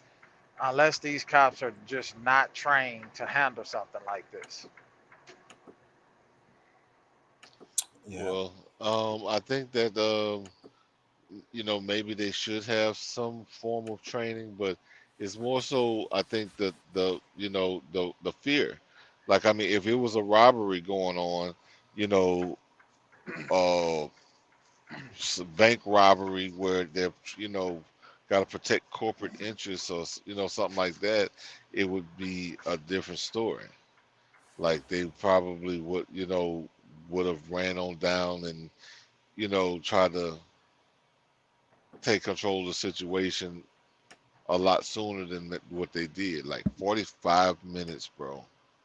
Let me play this. This is Washington Post. They came under fire, and that a tactical unit eventually made its way in and confronted the shooter. They announced at 1:06 p.m. that the shooting was over and that they had the suspect in custody. But the details of what happened in the 90 minutes are still unclear. Hey, y'all can't be like that, man. Y'all can't be like that when there's people. Yes, I do. Get across the street. A video live streamed to Facebook on Tuesday suggests that the gunman at Robb Elementary School was inside for at least an hour before he was killed by authorities. They're all in there. The cops ain't doing but standing outside. The shooter entered the school armed with a gun at approximately 11:30 a.m. The video live stream begins at 11:54 a.m. It shows frustrated and scared parents shouting at police trying to enter the building themselves. 6-year-old kids in there. They don't know how to defend themselves from a shooter. Authorities have said that police officers tried to enter the building but came under fire, and that a tactical unit eventually made its way in and confronted the shooter. They announced at 1:06 p.m. that the shooting was over and that they had the suspect in custody. But the details of what happened in the 90 minutes are still unclear.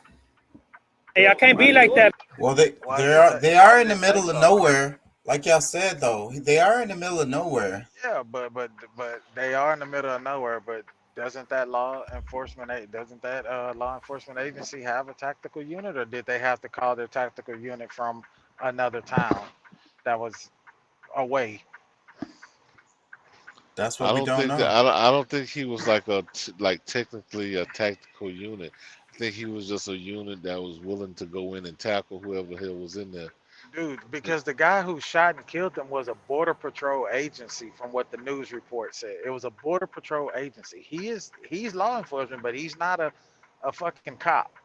He's not And a he's, Uvalde sheriff. He's yeah, I a was about to border say his patrol agent, jurisdiction. bro. He probably had no real jurisdiction over there. So you mean to tell me a border patrol agent goes in and do the job of these trained officers, that 40% of this town's budget goes into this law enforcement agency? Maybe it has to do with the budget, with the ICE. They spend so much money on that ICE shit. I don't know, bro. I don't know. And then with this story, I don't even know how true this is. Like, I feel like this could possibly be getting screwed as far as just because of the perspective of the parents. If you're the parents, of course they're not moving fast enough, no matter how fast if you was a parent to one of those kids in that school, no matter how they dealt with this situation, it wouldn't have been good enough, especially if one of your kids died. Right? Yeah. Yeah. I mean, I would have to agree with you 100%.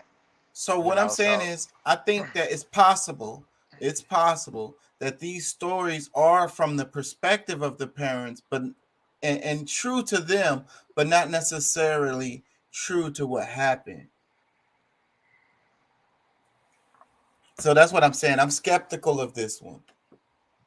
Let me read this. This is Washington Post. It says a video recorded outside Robb Elementary School on Tuesday reveals new details about the timeline of the Uvalde shooting and shows parents who shouted the police response was inadequate and sluggish and tried to enter the building themselves.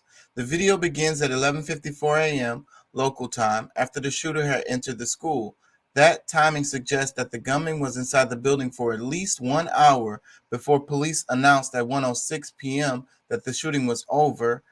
They had stopped Ramos, who was shot and killed.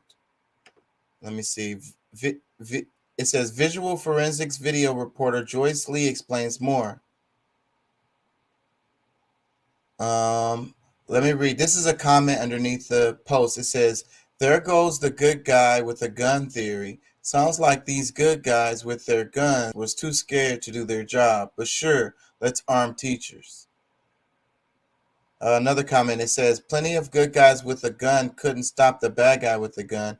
What does that teach us?" These could be bots. "This is terrible. They did nothing to help. I cannot even fathom the anguish of being so close and so helpless.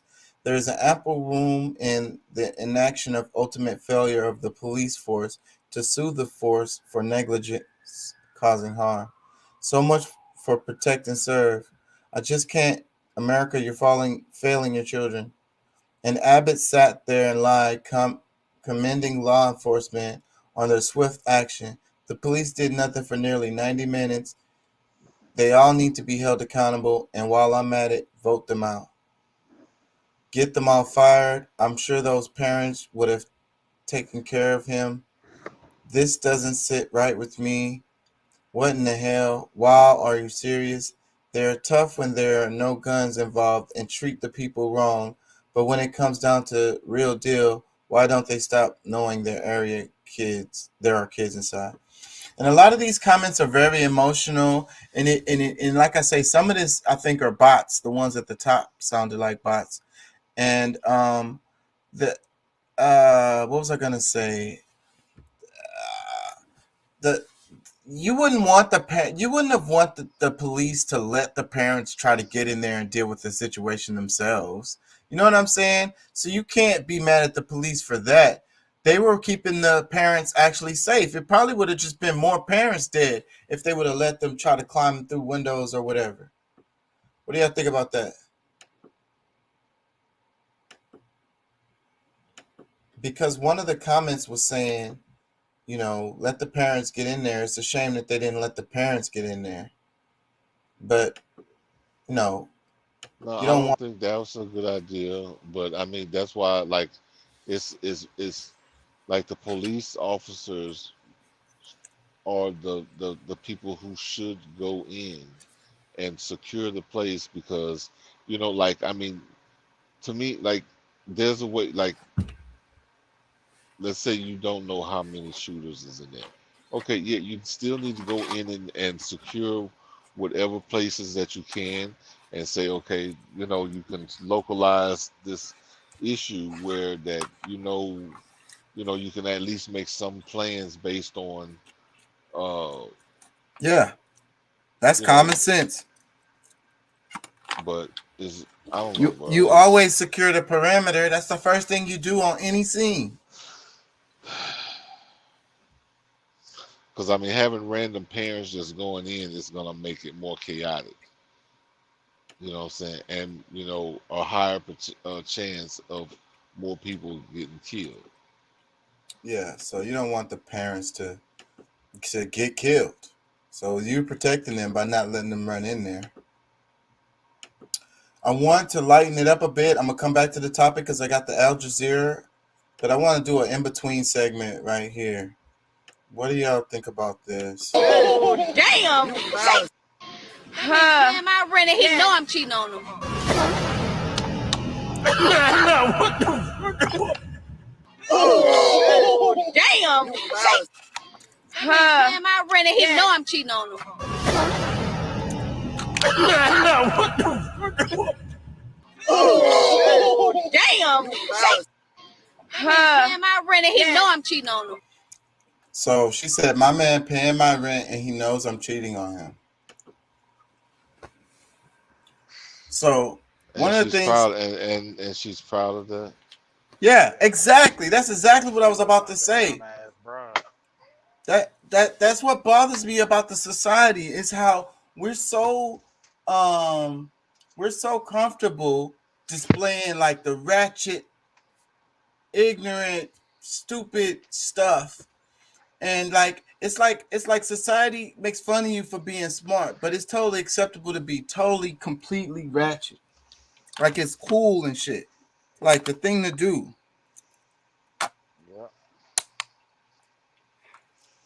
Yeah, I don't really get it. I mean, I think it's it might be foolish on a guy for being that type of person. Go and give you resources to somebody who actually deserves it, that respects you and loves you and will like that's I when I see stuff like that and that's guys that don't stand up for themselves, I mean they probably getting what they deserve, but at the same time, if you It ain't gonna last. At some point, the guy, and this is what it is. So this is a destructive ass lifestyle. They sell to the young boys to be either a rapper or a basketball player, football player, or basically, a drug dealer, gangster. And they promote the ratchet way of life, and it's not sustainable.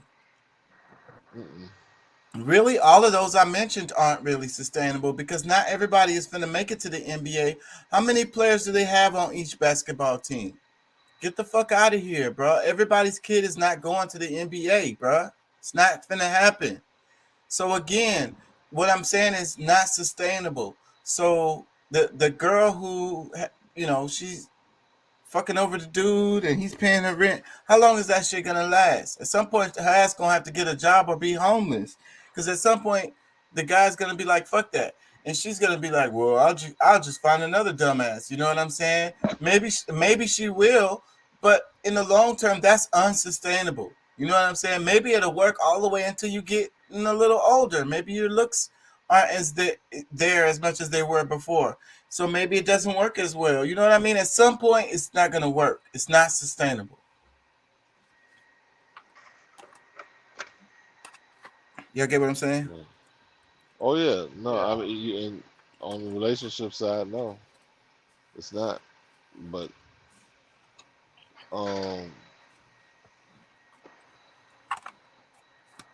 this is what get promoted. This is what's all down my timeline, is, little boys being ratchet and little girls being ratchet.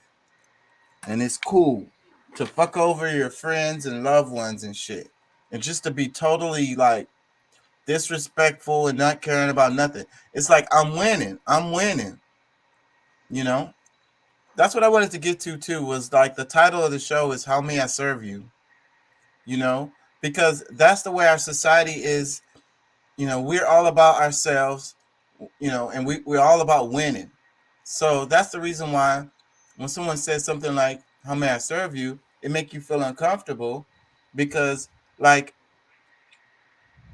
I was saying at the beginning of the video, how nice is it for you to come home and your wife is like, how may I serve you? Or even the other way around, the husband comes home from work or the wife comes home from work and the husband is like, how may I serve you? How does it make you feel when you go through Chick-fil-A line and they say, how may I serve you? And then, my whole idea is that God is a servant. The earth is a servant. The universe is a servant. To serve is a higher, purpose. You get what I'm saying? So us as a society, if we looked at it that way, how may I serve you? The rest of my community, my friends and my neighbors, it's just like in the Bible, them saying, love thy neighbor. It's really the same thing. You know what I'm saying? How can I help?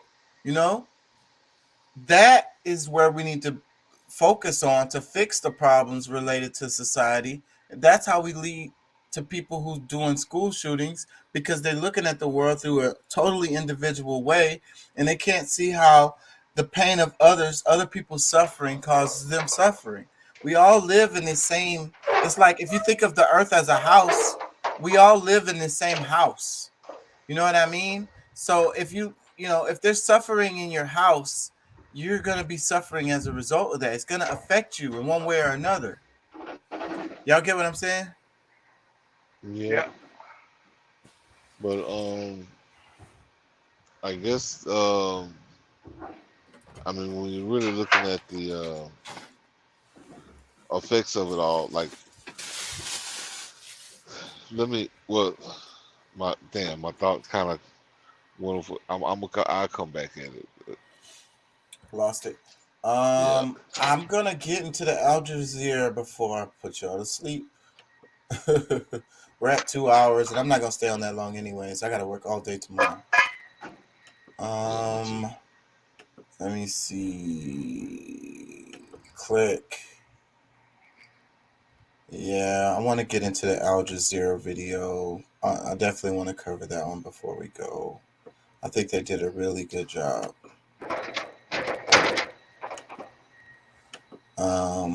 Because they touched on the whole thing because, the replacement theory, right? And that's what the other shooter was talking about. But let me play some of this and we're going to stop it as we go and talk about it. The world, a couple of billion less.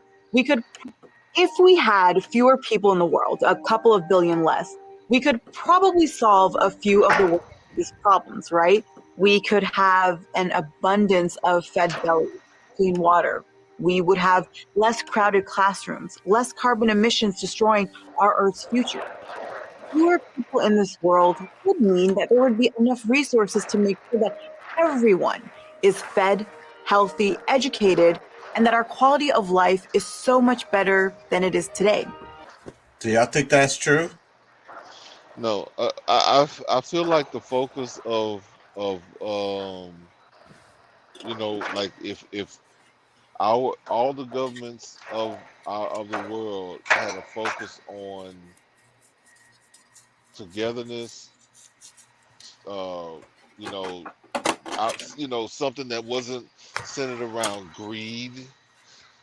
Like if we actually shared all of the resources that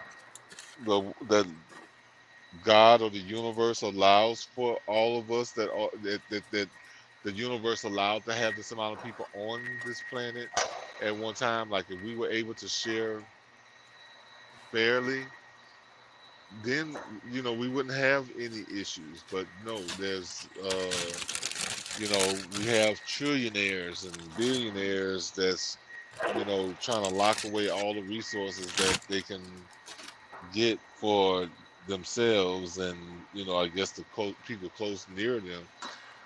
But No, I mean, I don't think it's gonna make any difference. If they keep practicing the same thing, whether there's 100,000 or 100 million or even however many billions, if they keep practicing the same kind of ideals, and it's gonna be the same kind of problem.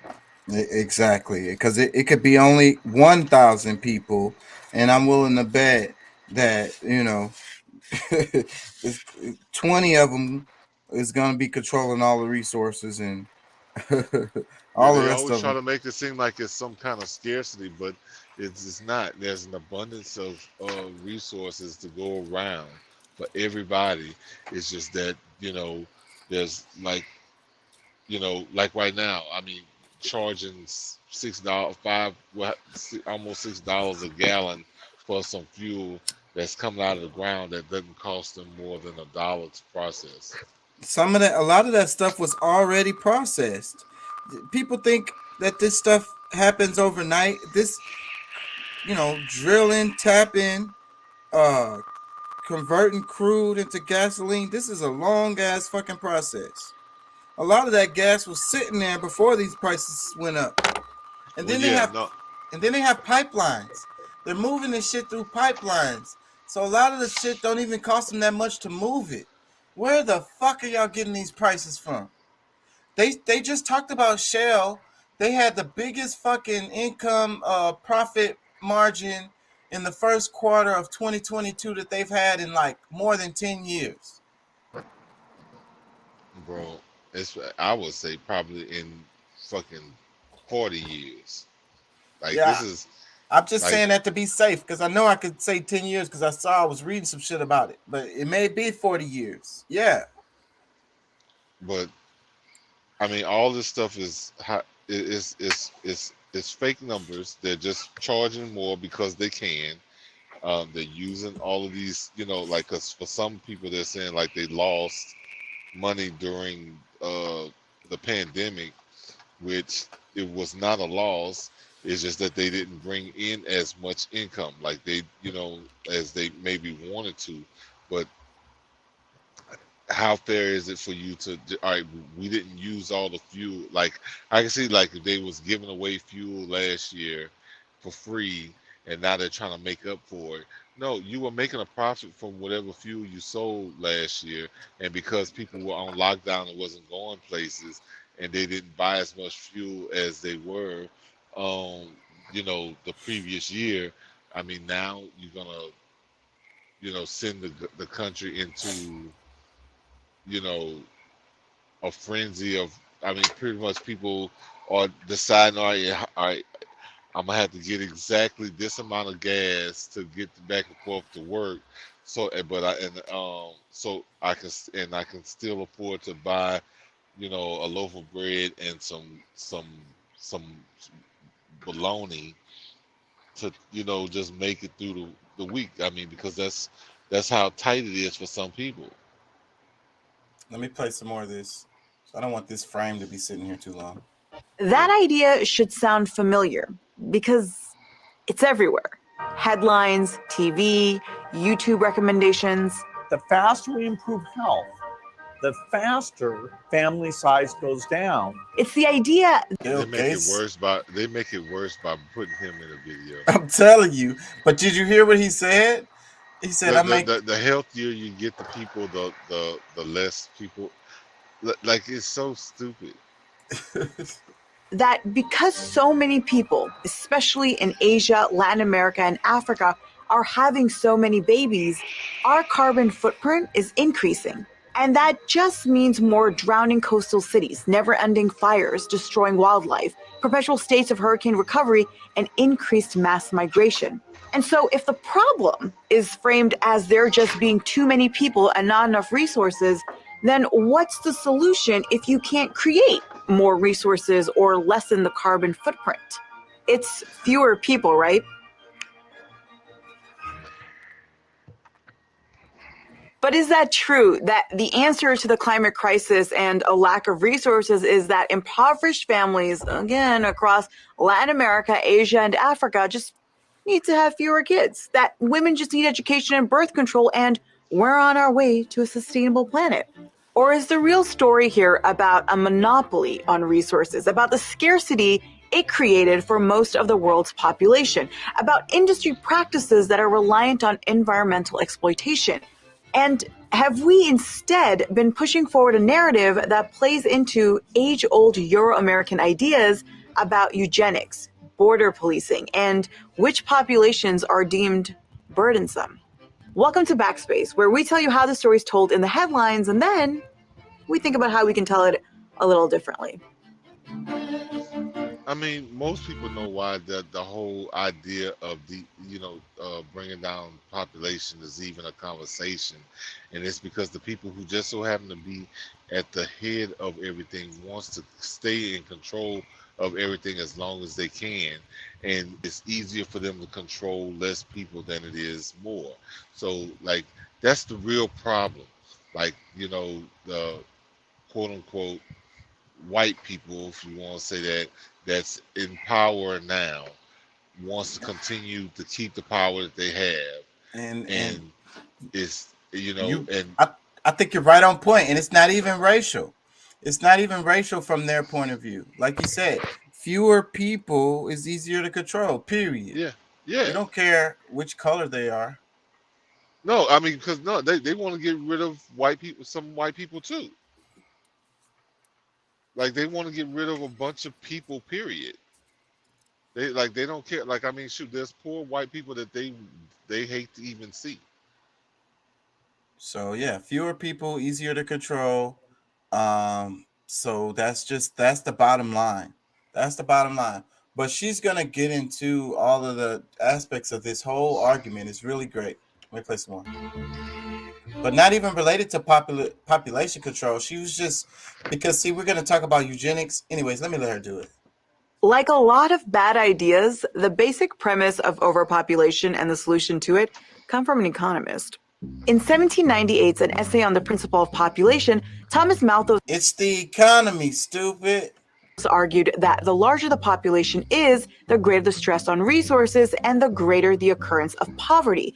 And so the only way to avoid catastrophes such as famine, food scarcity, and ensuing strife would be to decrease the number of births.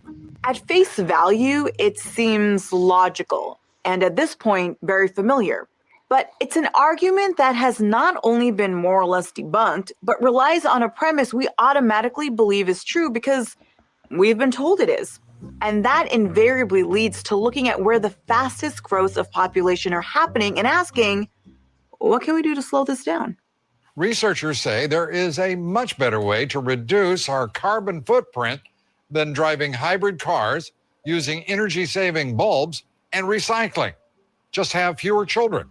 The skyrocketing world population is apparently affecting the environment. The carbon footprint of extra children is 20 times higher than other environmentally friendly. Ain't that so mean? They got these cute little kids and they're talking about the carbon footprint of extra children.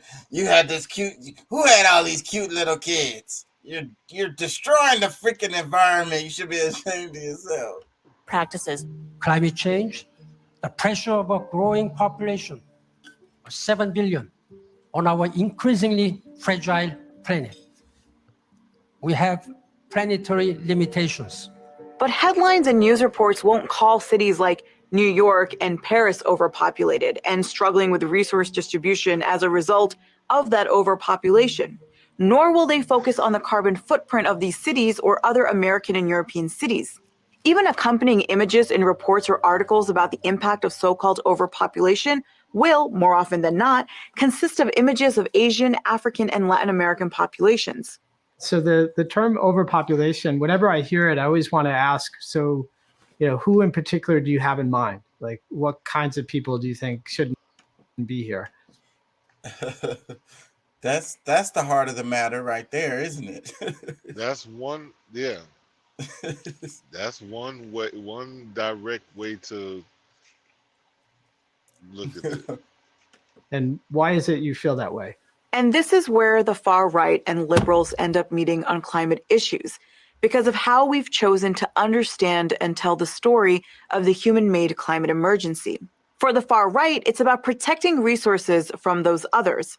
Across Europe, far-right parties, which have been gaining political ground over the last decade, have revived what has been an old tradition on that end of the spectrum: ecofascism.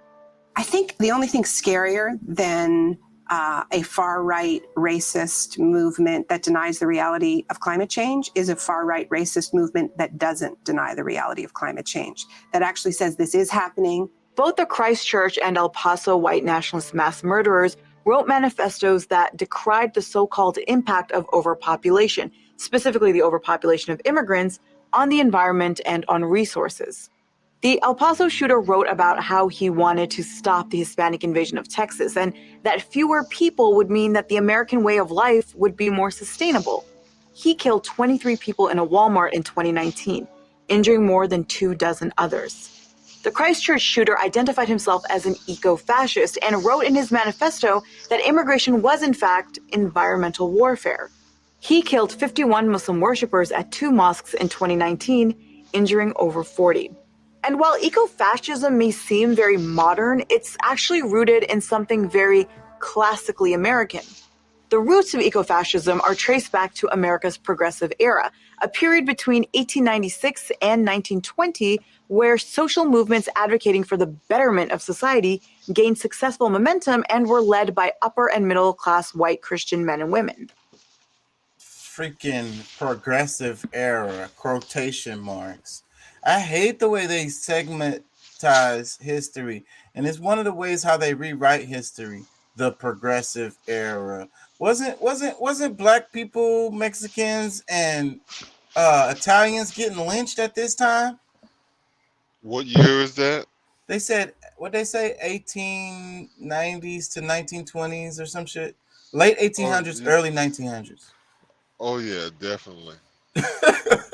How progressive were they, really? Let me play some more. So there was already this idea going all the way back people are getting lynched today with guns, but I mean, they still consider, some people to be very progressive right now. And that's the connection that she's kind of making, because she's gonna throw those progressives, the left, under the bus here in a second. For the betterment of society gained successful momentum and were led by upper and middle class white Christian men and women. So there was already this idea going all the way back before the First World War, that the only way that white people in the world could survive was if they found some way of containing and eventually controlling the growth of populations in non-white places. In 1916, American lawyer and conservationist Madison Grant published one of the most influential books of the last 100 years, The Passing of the Great Race, or The Racial Basis of European History. Many of the ideas in Nazi Germany's racial science that rationalized the Holocaust were actually inspired by these American eugenicists. Hitler called Grant's book his Bible. And Hitler's Bible informed the foundation of environmentalism in this country itself. Grant argued that the so-called Nordic race was under threat from certain world populations, and that in order to protect the earth, its resources, and the environment, we needed to eliminate the migration and even the existence of certain populations. And central to Grant's solution was eugenics. Eugenics ascribes societal value to a person's race and class. Those who aren't seen as valuable are considered leeches on resources, and thus, under this outlook, they deserve to be lessened in numbers, Useless eaters, as they call it, eliminated. Grant wasn't. She's so soft on the way, she's so politically, like, the way she's talking about this. She's giving the information very well and using. I need to pay attention to how she's using her words, because she's dodging the YouTube algorithm like a motherfucker with the way she's doing this. It's genius. A lone pioneer in the realm of eugenics and conservation. He had the company of many, including President Theodore Roosevelt. In their view, it was the white affluent man's duty to preserve nature, not to save it from destruction, but to guarantee their continued ability to exploit and interact with it as they pleased. It was under men like that, men like Grant, Roosevelt, John Muir, Gifford Pinchot, Henry Fairfield Osborn, and others, that American conservation was possible. These guys were fundamental to the establishment of national zoos and parks and to the protection of endangered species. And these were the same people who went on to create and lead environmental clubs and organizations like the the Sierra Club, the New York Zoological Society, and the U.S. Forest Service.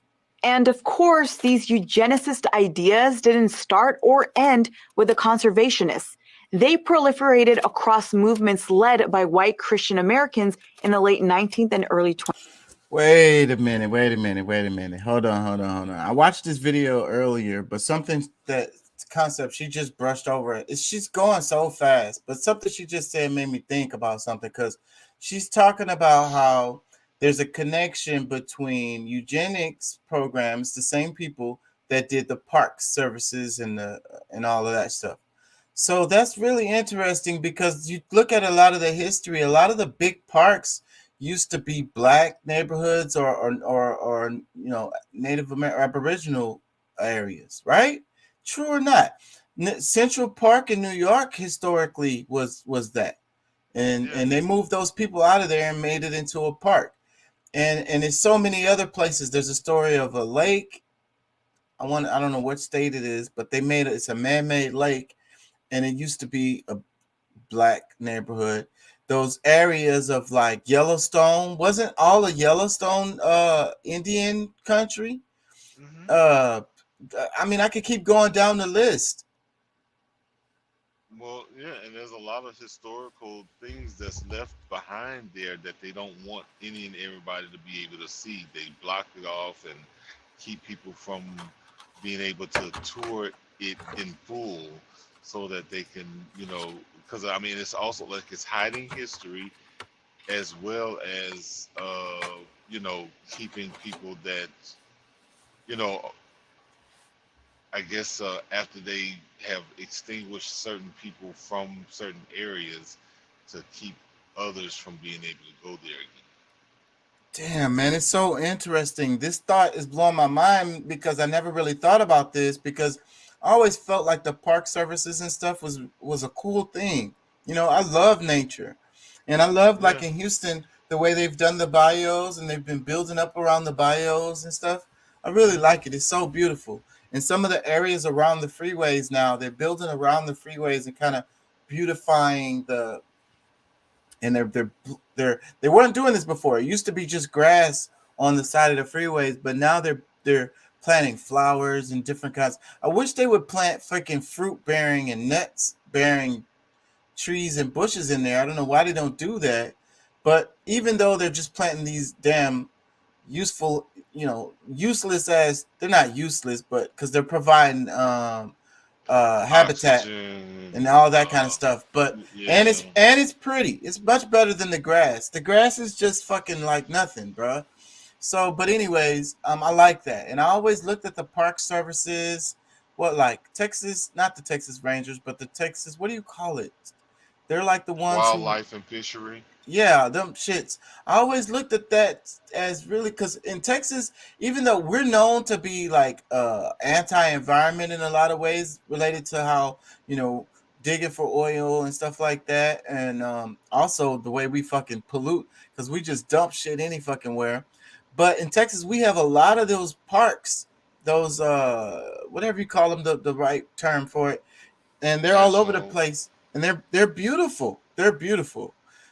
And they spend a lot of money on that shit. So, like I said, I always looked at it as a good thing, but leave it to the United States to make a beautiful thing sinister, or do it for sinister reasons. They're doing a beautiful thing for sinister reasons. Yeah, I guess. Let me play some more. Grant Roosevelt, John Muir, Gifford Pinchot, Henry Fairfield Osborn, and others Mustaches. that American conservation was possible. These guys were fundamental to the establishment of national zoos and parks and to the protection of endangered species. And these were the same people who went on to create and lead environmental clubs and organizations like the Sierra Club, the New York Zoological Society, and the U.S. Forest Service. And of course, these eugenicist ideas didn't start or end with the conservationists. They proliferated across movements led by white Christian Americans in the late 19th and early 20th centuries. From birth control. Yeah, man, I'm still thinking about that idea. It's like they're preserving these beautiful areas for the white man. Control to temperance, both Yeah. feminist movements which advocated better breeding to lessen the strain on resources on poor families and to help develop better children who would become better citizens. Margaret Sanger, the founder of the American Birth Control League, the precursor to Planned Parenthood, was a believer in eugenics, and her activism on birth control centered on, quote, weeding out the unfit and preventing the birth of defectives. And these ideas, especially as outlined by Madison Grant, had an impact on American governance and the shaping of the future of this country. Theodore Roosevelt's progressive presidency was influenced greatly by Grant's ideas about conservation and the decline of the Nordic race, which Roosevelt blamed on white mothers having fewer babies, threatening a so-called race suicide. Grant's book also informed one of the first most expansive immigration bills in this country's history, the 1924 Johnson-Reed Act, which included the National Origins Act and the Asian Exclusion Act. It was signed into federal law by President Calvin Coolidge. In the period of the late 19th, early 20th century, the main way in which people in relatively rich and powerful countries wanted to regulate the population of the world was by making it harder for poorer people to migrate and move around the world. By the 1920s and 30s, increasingly, they were trying to shape the way in which people chose to have children. And in some cases, actually prevent people from having children. And so this was a period of the 20s and 30s especially, where you saw this idea of eugenics, where it wasn't just about the numbers. You had to manipulate not just the quantity of people, but also the quality, right? And so that meant, especially targeting people that were deemed to be unfit. Even in the 1930s and increasingly in the period of the 40s and 50s, there was the idea that as contraceptives improved and as it became possible to distribute them around the world, it might be possible to directly intervene in the population growth in poor countries. Because some of the people we're talking about thought that there were whole countries that were relatively unfit. And the only solution was to reduce their growth rates relative to the rest of the world. So the American public was primed by these movements. Go ahead. That they chopping him up because he's the one that's spitting the fire. But go ahead. Well, the reason why, because I want to throw this in here is because if you really think about it, like out of all of the world, America has the most obese people, and there's a reason because like the way that they do food, the way they handle foods, because more recently than the past, they have the more preservatives. Because a lot of us were really living on more farms where we were generating our own food, like the same kinds of food, even like eating some of the worst food like pork and this, that, and that's what I was saying. My grandpa ate big ass fat slabs of bacon, and they used lard and real butter, and they ate like that every day, and they lived to be 90 something years old. Yeah. So just the health, the idea of what they consider health is totally off mark, and they're pretty much promoting death with the food that they provide or allow. And look at our generation; they're dying like a mug, bro. It's really scary for us. In our age bracket too. A lot there. I don't really want to talk about that. That's really fucking scary because our grandparents lived a long time, but our generation is dying, bro. Well, that's why we got to get back to what our ancestors were doing. Like that's the thing. Like following the trends of current or modern American habits is not gonna get us to being here for another 100, 500. And everybody wants to jump on the train and jump on the newest, latest thing, and I'm always against it. Fuck that shit. I saw a story where they was talking about the styrofoam and how bad it is for us and the environment, and it's like they're doing it on purpose. But anyways, let me get back to this. Yeah. To believe in overpopulation by the time it engulfed imaginations, headlines, and international organizations in 1968, when another book decrying the looming and inevitable apocalyptic catastrophes of overpopulation dropped.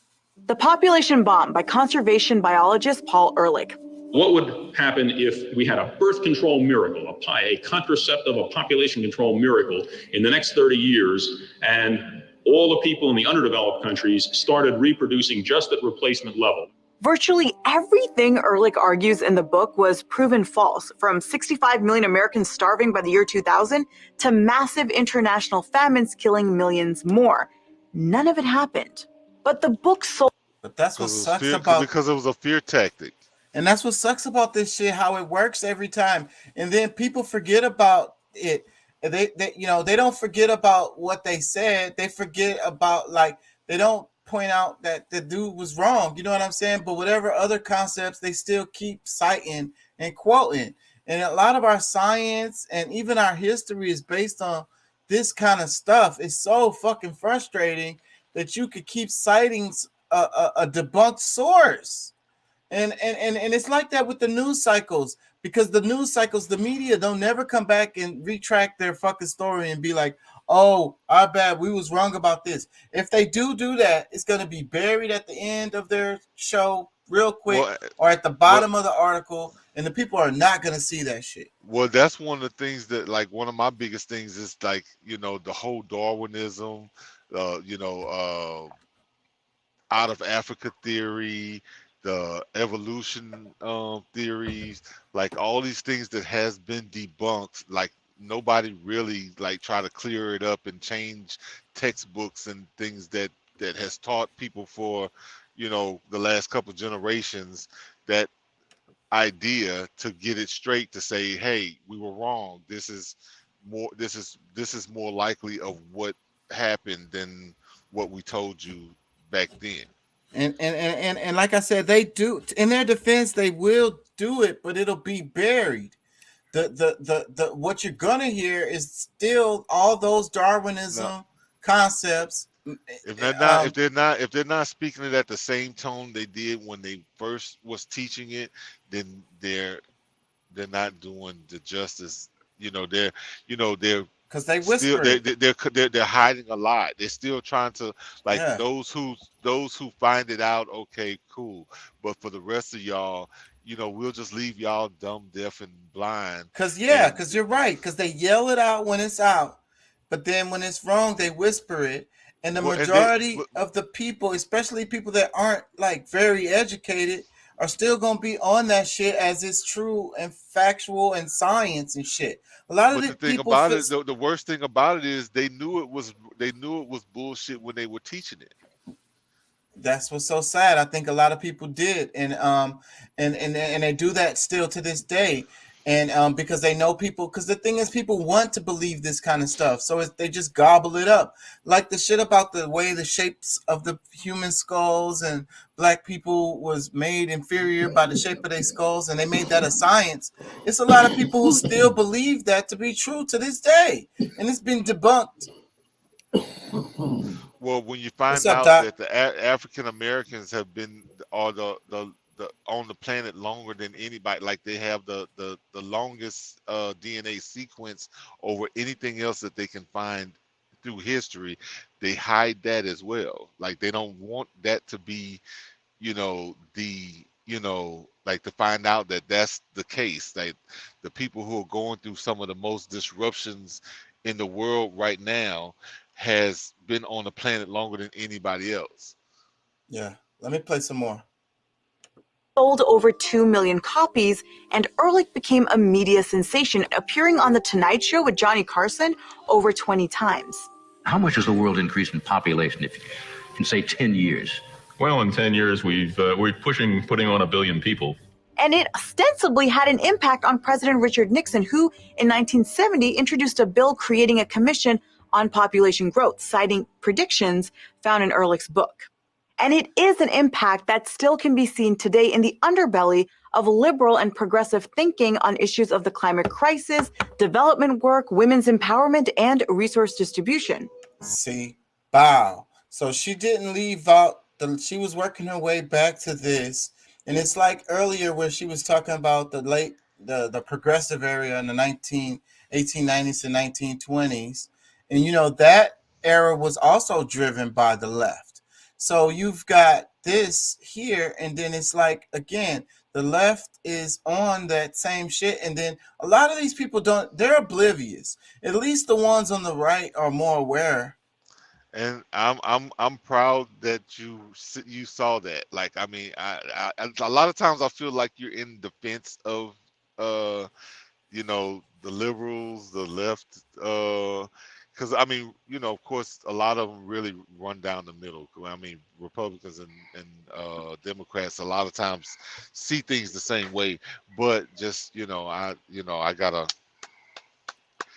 Nah, I'm trying to get y'all to see that there's very little difference. And when you pick a side, you've already lost. When you start saying Biden this or Trump that, you've lost, because that's what they want you on. Well, You have to see Biden and Trump as pretty much the same person. Well, no, I do, and see, I do, but at the same time, they both have different ways of doing things. And some of, you know, like one feels like they're so behind that they gotta jolt everything that everybody's doing right now, change things, you know, like lightning speed.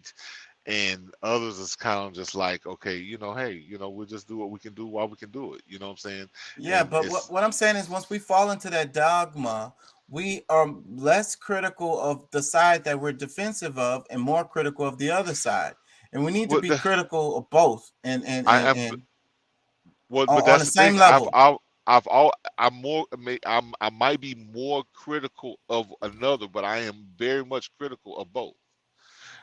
You know, you know, I've never been truly in defense of Trump, but because of the contrast, because of the, you know, like, if we're to put on the point to decide who would be better, then yes, I will say, yeah, I believe Trump would have been better.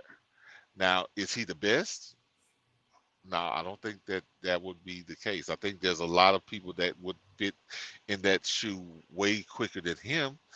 But, you know, if you're putting those two people up together, yeah, I'm going to tell you my opinion of which one I think is better. What? You sent me something, Doc? What is this? Because you said retractions and corrections on page 17. Is that what this last thing? What is this? Buffalo shooting was Aaron Salter Jr. Is this what this is? Is this a update on the story?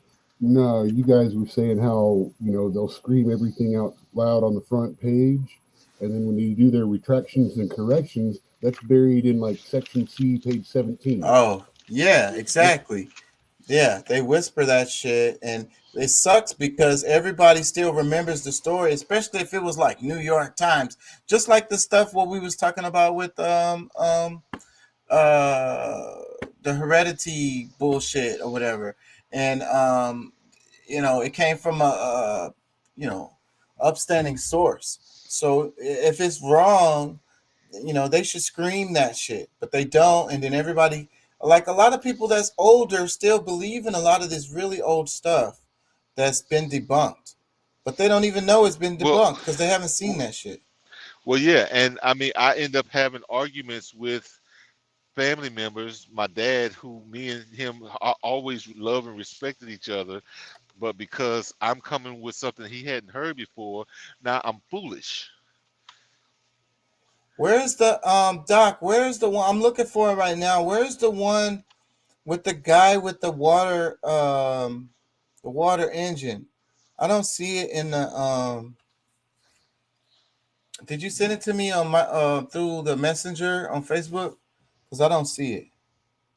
And I can't pull up the show from yesterday while I'm doing this show. Maybe I can, but I'm scared because it's gonna probably do something crazy. Yeah, can you send that to me again? I want to play that for the audience. You know what I'm talking about? I want to play some more of this video. Is there anything that can be done to reduce the number of people predicted to be displaced by climate change? Some proponents of the new reproductive health law say an entire nation's dream has been broken by its failure to control population growth. I wonder if, over the longer term, we can really be hopeful about African democracy if we see that many more people come into a continent where there probably isn't going to be enough land and enough jobs for most of them. We're going to see mass migrations. We're going to see increasing conflict over water and land because of climate change. We're ill prepared for that. The 1960s and 70s were filled with a lot of movement and work around so-called development. It had been almost 2 decades since World War II had ended, and many countries had achieved independence from the empires that had colonized them.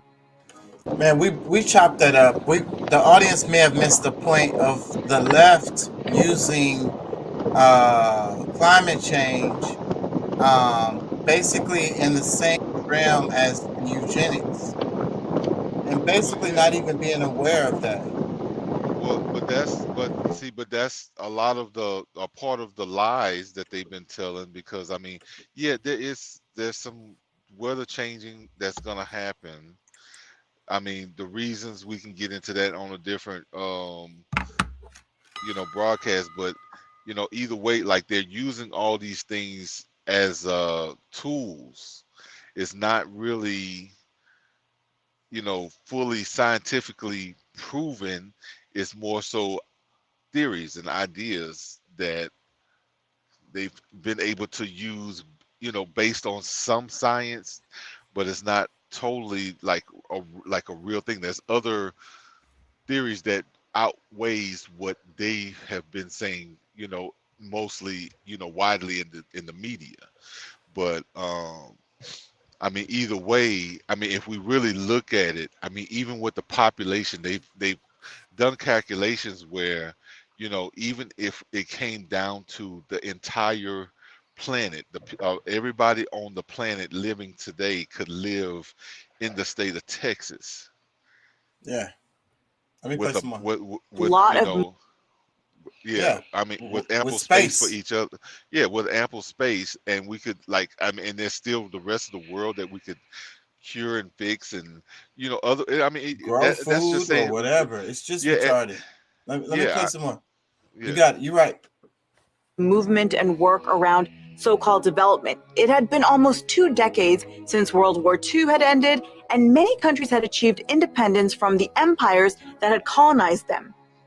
The task ahead for these governments was how to build new countries, new institutions, new economies on new identities, while trying to undo the impact of hundreds of years of colonial rule and violence.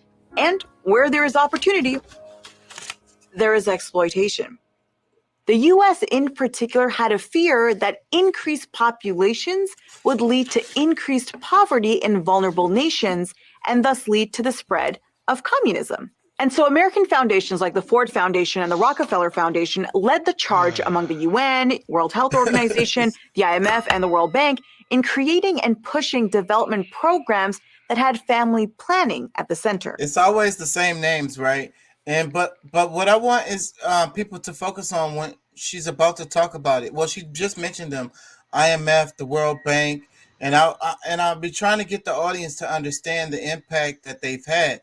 And then we talk about creating fucking immigrants, like I was saying, creating these situations for these exploitation, creating the third world and the first world. Because the reason why the United States and these other European countries are so rich is because of the exploitation of what they consider the third world. And the same reason why those countries are poor is the same reason why these other countries are rich.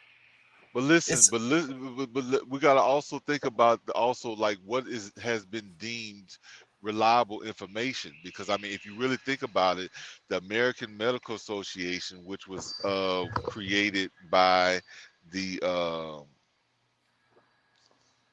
oh God, this rich family, I forget, I can't think of it now, but they pretty much monopolized pretty much the petroleum and modern medicine.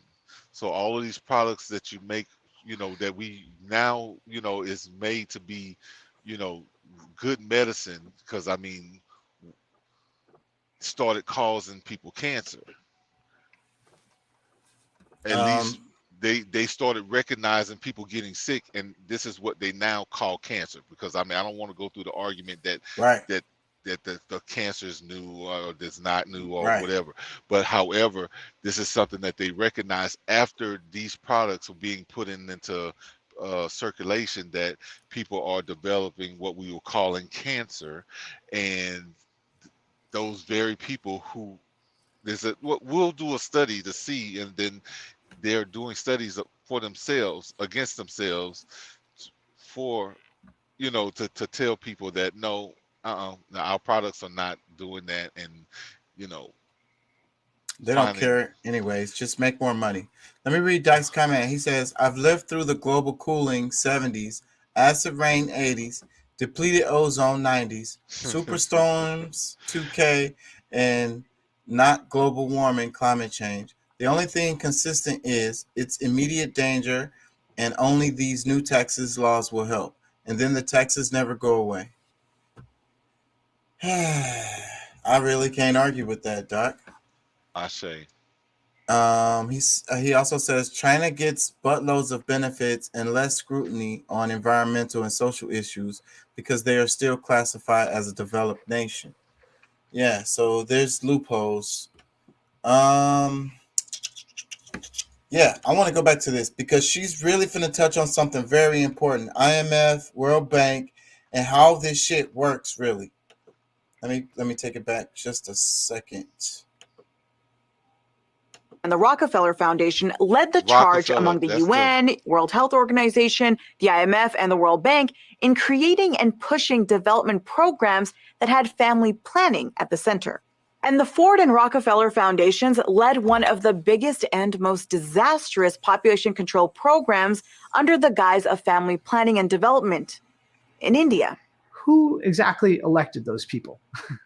They were actually making life and death decisions, about healthcare, about things like, should they pay incentives for poor people to be sterilized?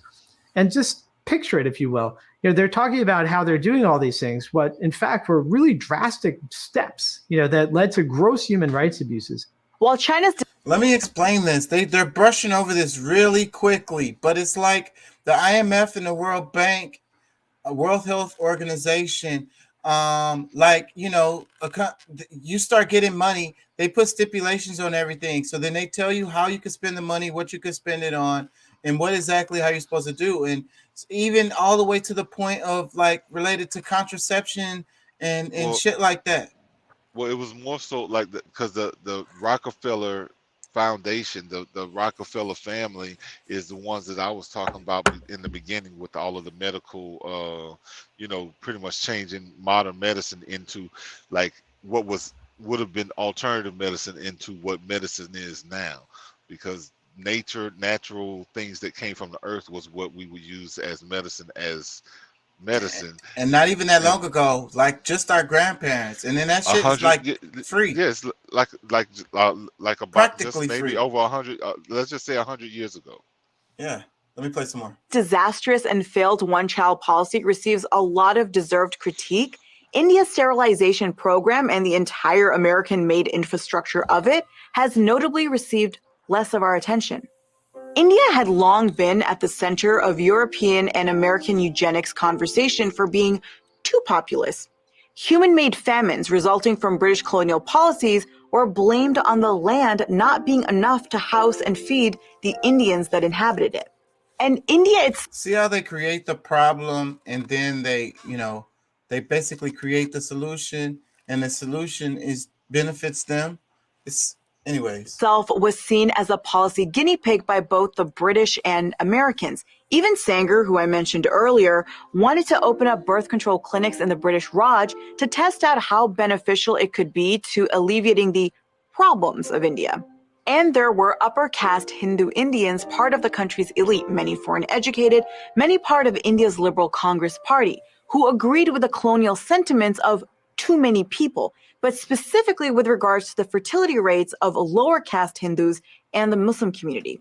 This is really important because this is what's going on over there today a lot, and then it doesn't come out in the news media that much, but how they are with Muslims over there and how they are with the it's really the Aboriginal people, the older ethnic people and religious people, like the ones that have the older traditions and stuff. You know what I'm saying? They tend to be more brown too, but these people are, yeah. So so they and you don't hear about it in the news, but what's his name? The guy who's in charge, I can't think of his name right now, but he's, you know, they lots of policies that's really hard on Muslims, and it's they're dying, and I mean, I'm trying to be careful what I'm saying here, but it's, you know, it's not good, very bad. And so family planning became a part of Indian domestic development policy through the late 50s and 60s, supported, even pushed, by many international American groups and the US government itself. The US often used food aid as a leverage to push for population control practices, while organizations like the Population Council, the Ford Foundation, and the World Bank pushed IUDs for moderating population growth. In the mid-60s, that led to 29 million Indian women being given IUDs in unsafe conditions and with disastrous, harmful results.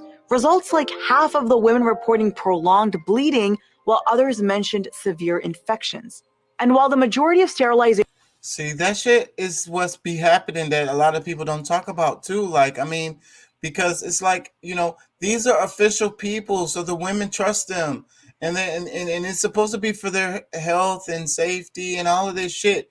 But meanwhile, they're giving them some shit that's fucking their shit up and trying to make sure that they don't make no babies and shit. Efforts in Indian history have focused on women. In 1975, the family planning policy and infrastructure was used to target poor and rural class men. There is no doubt that if our population continues to grow at the present rate, we are going to have very severe problems by the end of the century. Prime Minister Indira Gandhi, in the midst of scandal, an economic crisis, and the possible loss of power, enacted what was called the emergency, a period of 21 months during which she had suspended the Indian Constitution. Okay. He was already going through, you know, scandals. The country is in shambles. So he says, okay, it's a state of emergency. So at this point, we're not following the Constitution, and we're going to try to get things back on track. Now, does that sound familiar to y'all? So, like, y'all got to recognize this kind of stuff that be happening in other countries around the world, because the same thing can happen in your country. And that's what they do in these kind of situations. It's a tyranny, really. You know what I'm saying? Anytime you got a person saying we're going to suspend the Constitution so we can get some shit done, you should be suspicious. Well, no matter what country you're in. Key feature of the emergency was Gandhi's accelerated population control effort, which included forced sterilizations of men. Her son, Sanjay Gandhi, who was poised to take over the leadership of the Congress Party, led the efforts. In 1976 alone, over 6 million Indian men were sterilized in pursuit of Gandhi's agenda to help the underprivileged. And it was made possible by a mass sterilization infrastructure created by the Ford Foundation's Douglas Ensminger.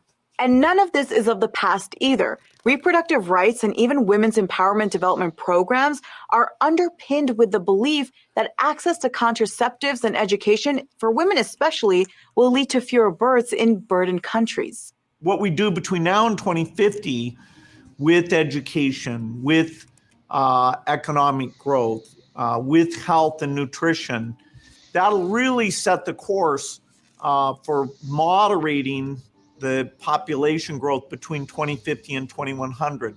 So practically, every time they use every Bill Gates clip is so ominous. I don't even think he be intending on. I don't know. Does he know how he sounds? He's really smart. That'll really set the course for moderating the population growth between 2050 and 2100. So practically everybody now working in the field of family planning will tell you that they're doing it not because of overpopulation. They'll say that they're doing it because of reproductive rights. And this is exactly right. I think almost everyone, could agree that people should be able to own and control their own bodies. The issue is that when organizations like the Gates Foundation support family planning, right, and say that they're doing it for the purpose of reproductive rights, the only kind of care they provide, typically, when it comes to things like choosing family size, is to assist those who would like to limit their family size, right? But if you really believe in reproductive rights, if you believe this idea that family planning is about helping people to have the families that they choose to have, then you ought also to be assisting those who are not able to have children and would like to. That is, if they really believe in reproductive rights, then they wouldn't only be providing contraception and abortion. They would also and already be providing treatment for infertility, which in many cases can be taken care of at a relatively low cost. None of this. Very good point. What say y'all on that one? Because I think we should pause on that one. I mean, I agree. I mean, look, I'm gonna tell you, man. First of all, I don't believe in that whole, overpopulation crap. I mean, like, there's too many things that can debunk that, and plus, just overall, I mean, the universe has its way of shaking itself clean. You know what I'm saying? Like, if there's enough problems or whatever, okay, there's storms, there's there can be massive amounts of water, drownings, and all kind of natural disasters that the universe can fix it if it's really that much harm to the universe or to this earth. Like, I don't know. I don't really follow all of that crap, because I mean it's too much real science out there that proves differently. Plus, I know the motives. I've heard the motives in which these people really have that's in power, some of the richest of the rich, that why these things are actually being done. So I don't subscribe. Yeah, but the comment that the guy was making about Planned Parenthood, that's a really good point, and it's making me think, because that's another thing I kind of missed the first time I watched this, or as far as this time it hits home better. But Planned Parenthood, right? Planned Parenthood, but Planned Parenthood is synonymous with abortion, right? Well, So, no, but well, it's like the no, double no. speak, It's because for Planned Parenthood certain should be. groups. For certain groups, that's what it's synonymous for. Because like there's a lot of and when they're in the black neighborhood, they promote more of abortions and contraceptives and things like that. But in other areas, it may be But I've less. never heard of anybody going to Planned Parenthood for anything other than, contraception and Well, I've abortion. heard of it on both sides, and the ones that when they have them in what I don't know what's the best way to call it, but in non-black neighborhoods, they have it where like you can get in vitro, and like they have different things that helps you have children. Same parents, I say the same Planned Parenthood, but the only difference is what they promote in these different areas. I haven't seen that. Let me I read have. Doc's comment. He I says, know people personally that has gone through both sides of it. Let me read Doc's comment. It says, every executive order is a suspension of the Constitution and creates an order outside the normal avenue of government until ratified or voted down or denied by the Supreme Court. So yeah, and they're using these executive orders more and more. I think it was Obama who really started making that popular, but whenever they start doing something, they just keep on going with it. Maybe it was George W. Let me read. Every president has used it, and maybe it's gotten more and more as time has passed. But this is something that's like always been.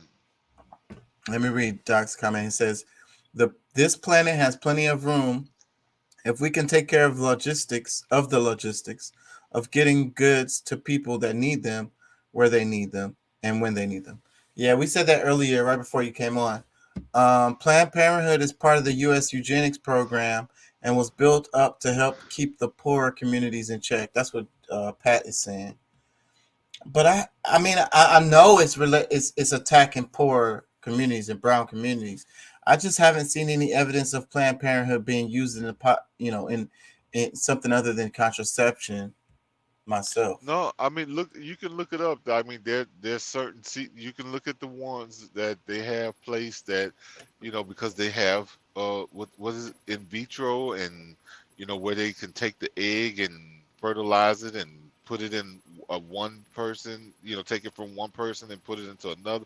Like, I mean, they have all of these different sciences where it's available. Like, this is stuff that's like popular stuff. Well, It's not like it's not like a secret.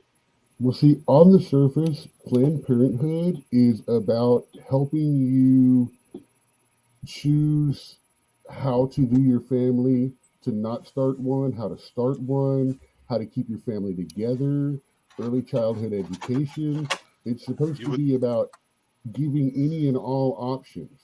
People that can't have kids, help getting them to people that can help them have kids. It should be, yeah. But in practice, in 90% practicality, of it is abortions. Oh. Which, while I don't have a problem with abortion, I do agree with the fact that it shouldn't be done on the government dime. Yeah, And I that's don't why- necessarily agree with it, but I mean, I do.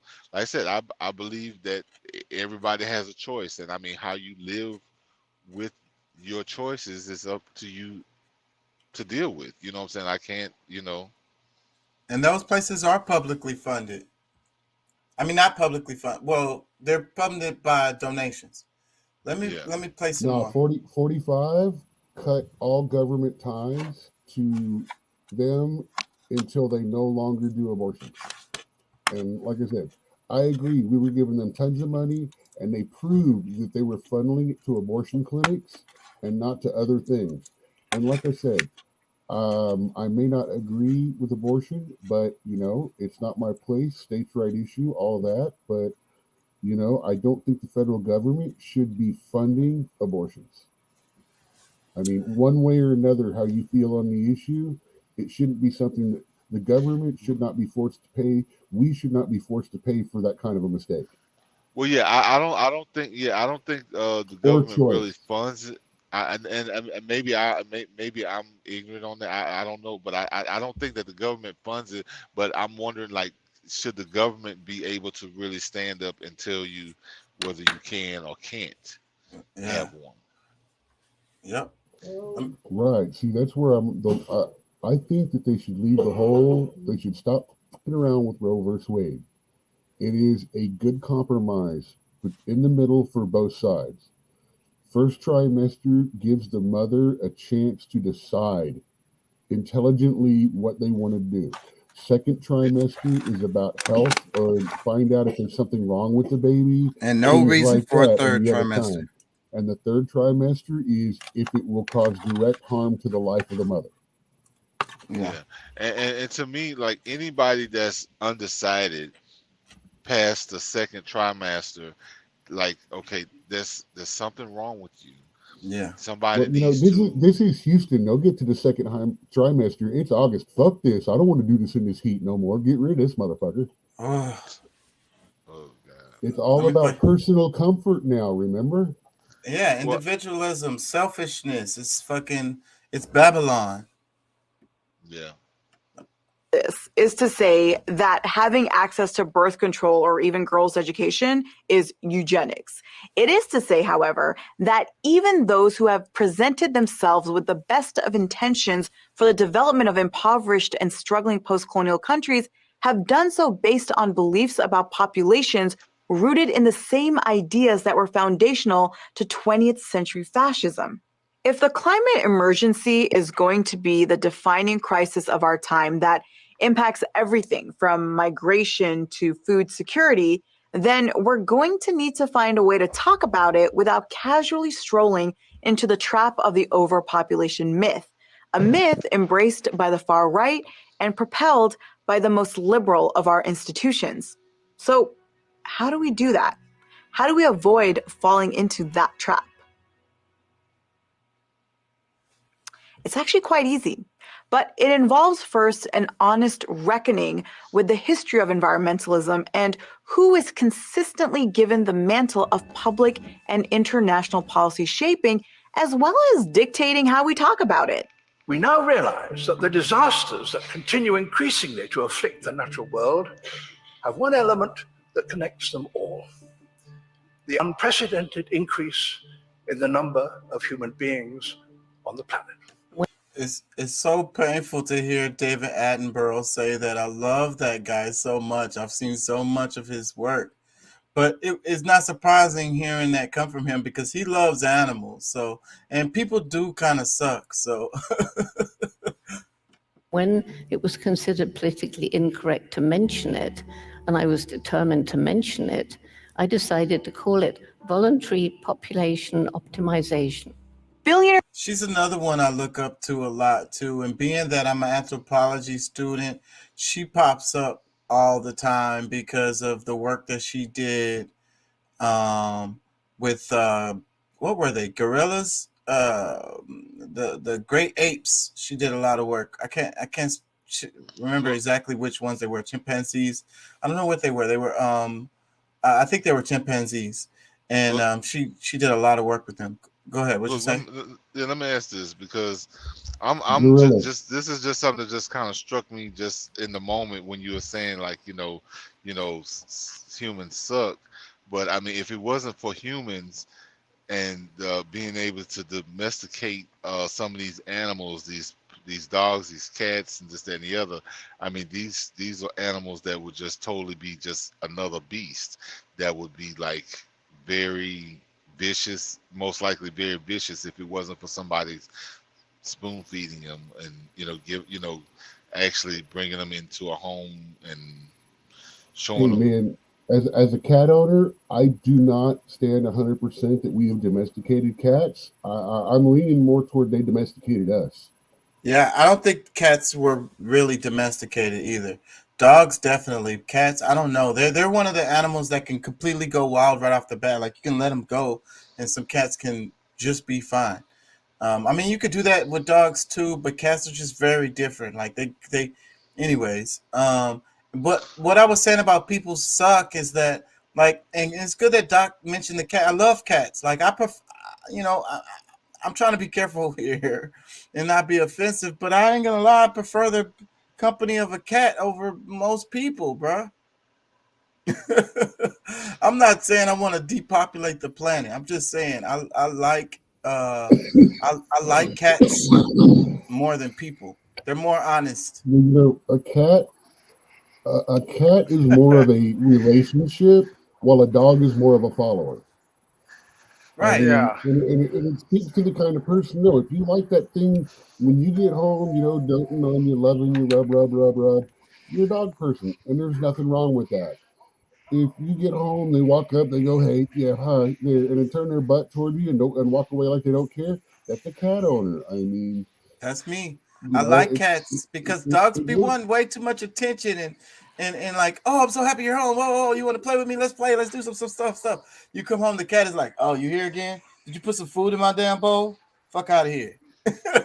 or they might be in a good mood and be like, hey, what's up, bro? You wanna shit? I'm gonna rub on you a little. Let me use you to scratch. I got an itch right here, like or something. You know what I mean? We've trained a couple of our cats to fetch balls, so we can toss the ball and they'll bring it back to us, or mousy or something, and they'll bring it back to us for about an hour, and then go lay down and ignore us after that. Yeah, that's what's the difference between cat, because I don't think you could really train them. I mean, you can, but the dog is going to keep on doing the trick as long as you tell them to do it. The cat is like they're doing it out of their own entertainment, and once they're bored with it, I trained to use the toilet.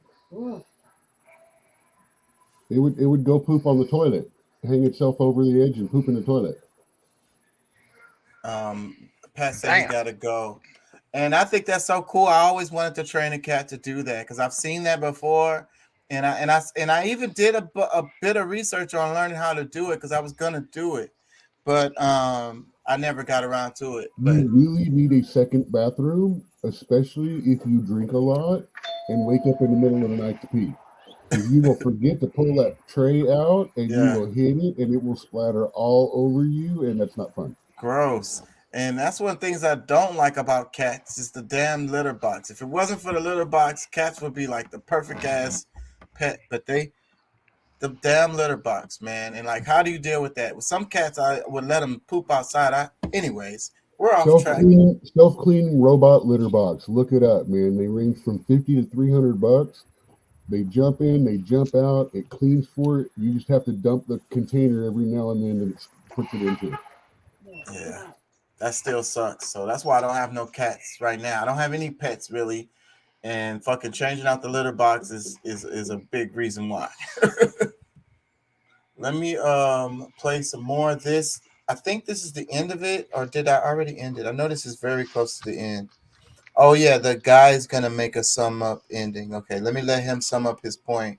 The one guy they should have used him a lot more, but they chopped him up because the stuff he's saying is controversial.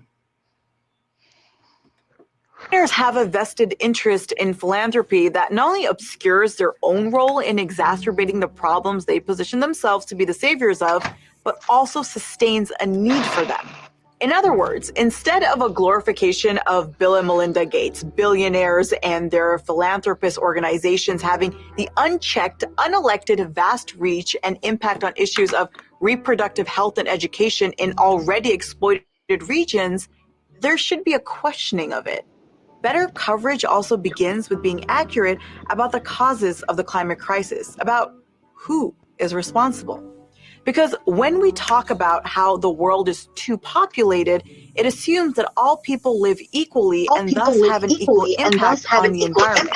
There's a lot about climate change that's very complex, but there are certain elements of it that seem simple. So for example, if you think that the core problem is that there are too many people who are consuming too much stuff and consuming too much energy, then one way you might think of addressing that would be to reduce the numbers of people in the world. Now, the issue with that is anyone who's even begun to investigate what's really driving climate change, you quickly realize it's not the absolute number of people in the world. What really matters is how those people are choosing to live, whether those people are choosing to have high consumption lifestyles. The richest 10% of humanity accounts for 50% of the world's pollution. 100 companies produce 71% of the world's emissions. 5 meat and dairy companies produce more emissions than the 3 big oil giants. Africa, the entire continent, is responsible for only 3.8% of global greenhouse gas emissions. And the United States, it's the biggest plastic polluter in the world, and its military is the largest consumer of hydrocarbons in the world. That's not about too many people. If you're because like I think that's important thing to mention. And like they're talking about the air when they want to talk about air pollution or whatever, all of the airplanes flying. So every time you take a flight, so people with money, are the ones that's taking flights. Poor people aren't the ones that's taking flights. Like, anyways, living in a relatively wealthy country and you have the great fortune, to have lots of disposable income and there's lots of stuff that you can buy and have, then you begin to think about your own choices, right? And the way that you and perhaps your elected leaders are contributing to a way of life that is simply unsustainable, especially if you imagine the rest of the world aspiring to that same kind of life. Now, if on the other hand, you think that, well, actually, the problem is all these people in the world, there are just too many of them, then you shift attention away from the choices that you're making and you find ways of blaming other people in other countries, even though those people are only consuming a fraction as much as somebody in a high consumption society like the United States. That's what needs to be at the center of the coverage of the climate emergency. Our economies of unfettered consumerism and wasteful pursuits mixed in with the control that corporations, philanthropic groups, and lobbying money have on environmental and public health policies. There is critical journalism out there that is pushing back against the overpopulation trope. There are journalists warning about the meeting of ecofascism and liberal movements and holding to account the systemic practices that enforce destructive habits. But the fears of overpopulation still crop up because they hold political currency. If you think that we're living in the midst of a crisis or even an emergency, you have to think about what sort of actions does that authorize? Well, there's a long history now. The history of the population control movement more than once declared that we were living amidst a population crisis or even an emergency. And there are times in which, because of that kind of language, because of that idea, they authorized appalling human rights abuses. When we hold accountable those who repeat the myths of overpopulation and those who create the conditions for the climate crisis, we're able to make it a lot harder for ugly and violent ideologies to find a comfortable home. And when we do that, we no longer grant the panic of an uncertain future the power to determine who can and cannot share it with us. Yeah. So comments. I'm gonna go to the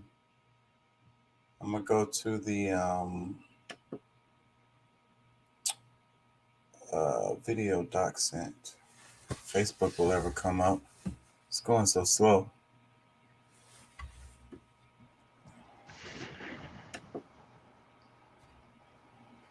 Y'all got comments on that video before I move on? It's just fascinating, man. I just the way that these people think, and I think that we can all exist in this world, but I think it boils back down to just, greed. Like they were saying, the point that you made that, poor people are not flying and all of these things, I just feel like they go around the true issue of the cause and effect of it, and they feed us this bullshit. You know what I'm saying?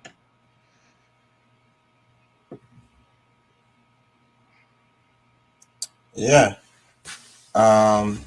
And then it's like each one of you, it's your fault because you used the straw in your drink that the environment, you know what I'm saying? The turtles are dying. You know what I'm saying? Yeah. It's your fault because you ordered some shit off of Amazon or whatever, that is so much plastic in the ocean. Yeah. I mean, dude, and I don't know if this is the correct thing to say, but you have to almost become desensitized to it because, like they prey on the hearts of us. You, Doc, myself, Pat, they prey on the hearts of the everyday working class people. And because they own a corporation that's creating thousands of jobs, that they're in the right. They're not leaving carbon footprints. They're not destroying the environment, or they're not overusing resources. They're not over drilling for oil because, they employed you and they're paying you, $100,000 to haul crude oil up and down the streets, and it's like that doesn't make it right.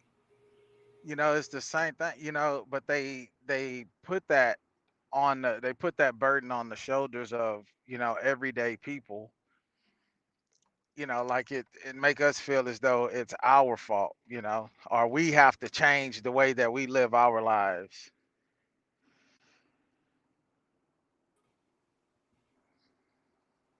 Yeah. Y'all hear me? Yeah, I hear you. Yeah. That's like that one comedian. He's like, yeah, I'm going to go with Biden. Sacrifice for the economy. The gas prices are going up. It's okay. I can deal with that. Yeah, I just bought a Tesla. I know. That shit is fucking horrible, bro. But then the Tesla... That was Stephen Colbert that said that. But see, he also came out and he followed that up with, but then I think about it and, the power I'm getting is from a power plant, and 90% of the power plants use, oil and all that stuff.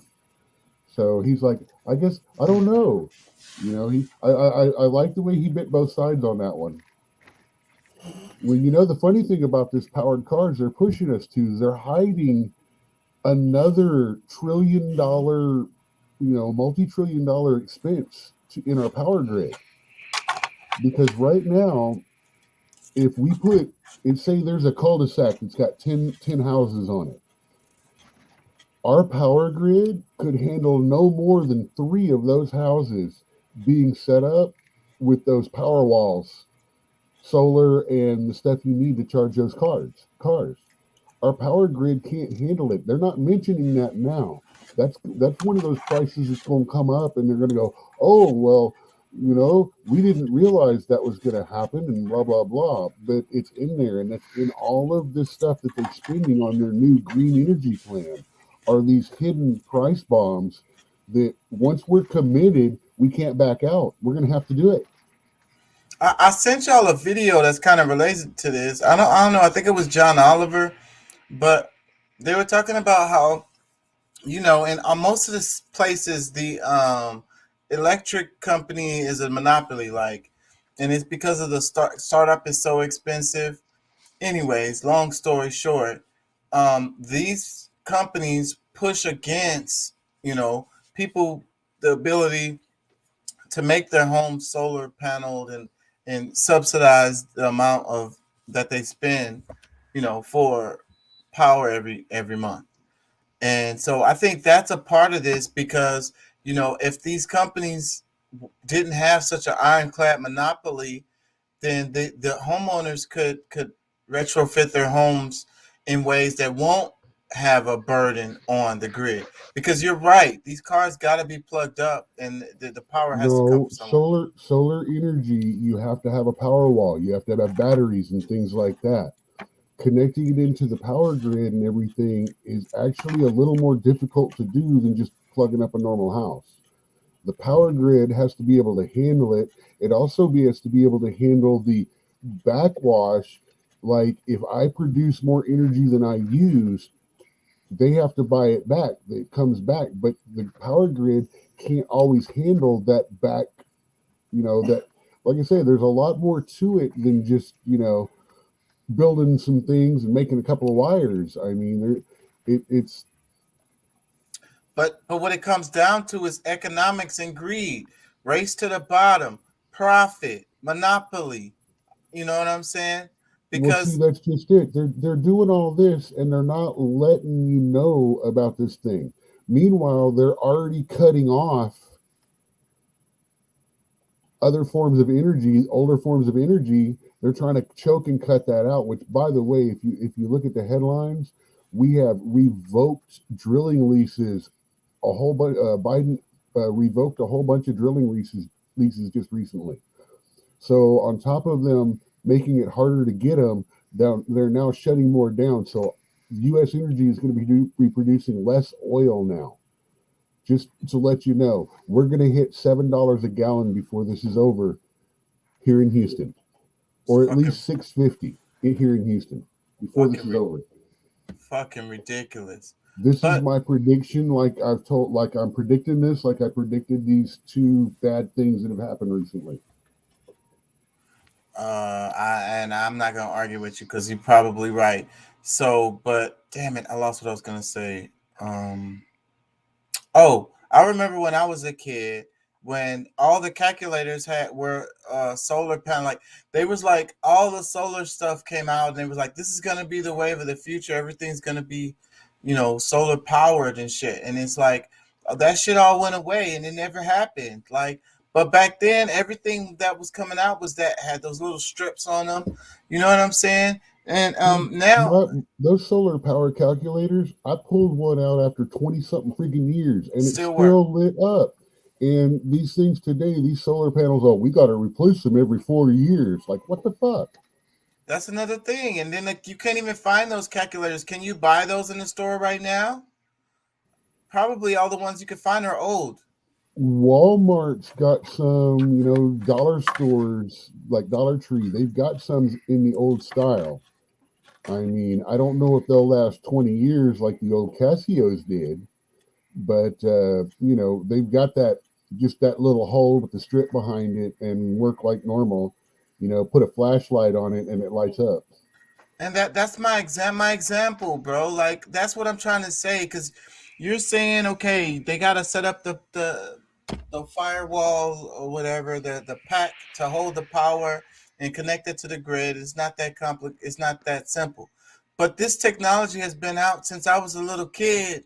So you can't tell me that they fucking don't, you know. Not this technology. You're talking about simple solar batteries and batteries. This is connecting AC and DC power to a live grid on an individual basis. But you can't tell me they haven't been working on that since at least back then when I was No, a I'll kid. tell you the truth. If we were like England and had the different power supply, it wouldn't be near as much of a problem. But we went with this different power supply, and I really want an electrician to come out. I know I said that wrong, and that's the best way to get the right answer. Someone is maybe going to give us the right answer and explain it better. But because of the way our power grid is why we have so much problems. And I don't really completely understand, but I understand as far as what you mean, like you DC, heard, AC, yeah. the way the plugs are different in other countries. I get it. I get how that could be a problem, but what I'm saying I is, gotta research it a little to explain it. but what I'm saying is, like, if they've been aware of this since at least I was a kid. I'm old now. By now, they should have been to fucking work that shit the fuck out. What I'm saying is that's bullshit. I'm saying that that's all just a reason for them to keep on making money. It's because the damn, how they gonna monitor? What if we could just put these strips on the Okay. top of our cars, or put them on anything that we have that we want to power? It's not that. That's what I'm saying. It's not like that though. You can't just hook that kind of source up to something and it work. I mean, this is where we need the engineer to come in and talk to us about it. Yeah. Well, this and another thing, I'm gonna cover this, the one you sent me, but I wanted the one about the water. Go scroll down and to the this read the text in this. Scroll down and it's going to say Aaron Salter, the inventor. Oh, so this video is them talking about it? This one I at the top? didn't actually watch the video. I just read the text. Oh. The text talks about it. I was just okay. Let me see. Keep going. Keep going. I briefly read over and Keep I didn't going. see nothing about it. Keep going. Keep going. Okay, I see it There now. you go. All impatient and shit. It's not like always right up at the top for you. I did skim it, and I didn't see it. So, and I think this one video right here is the one. Let me see. Oh, but it's 26 minutes. Good afternoon, ladies and gentlemen. My name is Charles Eugene Day from DHI Systems Incorporated. I have here with me today Mr. Aaron W. Salters from AWS Hydrogen Alternative Energy Systems. We're here to discuss Mr. Salters' new discovery on hydrogen systems for running vehicles. So I'm going to ask him a series of questions about himself, and then I'm going to ask him about his discovery, experimenting with hydrogen systems, and how he came about that. Okay. All right, Mr. Salter, a few questions here. What is your current field of profession? I'm not going to play that much of this, but just for the audience who's not aware, this is the security guard who was shot at that Tops grocery store when that guy came and killed all those people. And they're hailing him as a hero. He popped the guy a few times, but he didn't get him down. And the guy popped him and killed him. So this is that guy. But some people are saying that there's a conspiracy theory related to the shooting, and this guy was a hit. And maybe all the rest of the people died just as a result of, them wanting to get this guy. Because it's like a plot in a movie where, like, you are a hitman and you make it look like a mass shooting, so to throw the people off the trail of the hit. And then some people are saying that maybe it was even other people that were in the grocery store too. But some people are saying that it was really just for this guy because he created this water car. Let me play some more of this. I'm not going to play much of this. Current field of profession, am I Buffalo police officer. I've been a police officer about the last 27 years. Okay, Mr. Salter, and what kind of background do you have in, if any, in chemistry, electronics, and automotive mechanics? Well, I graduated from Hutch Tech. I graduated from Hutch Tech in 1984. After I graduated from Hutch Tech, I went to Canisius College. I went there for 4.5 years. Just credit shy of getting my degree. And then that was in 1988. And in 1989, January of 1989, I went into the Buffalo Police Academy. Okay, and what spurred your interest, Aaron, if I may ask, in hydrogen electrolysis systems for running automobiles? What spurred that interest? Is that the first project you ever had with of this sort? No, I always guys used to laugh at me. I had built a solar collector where collected solar rays and would heat my house, and a lot of guys showed interest in me doing that. But in approximately 2011, gas prices had went up to like $5 a gallon. Correct, that is correct. And so I went on the internet and I started looking some alternative energy sources, and I came across an article about electrolysis, and it was very interesting to me. And I purchased some plans of how to run your car on water from the internet, and I got it just to see.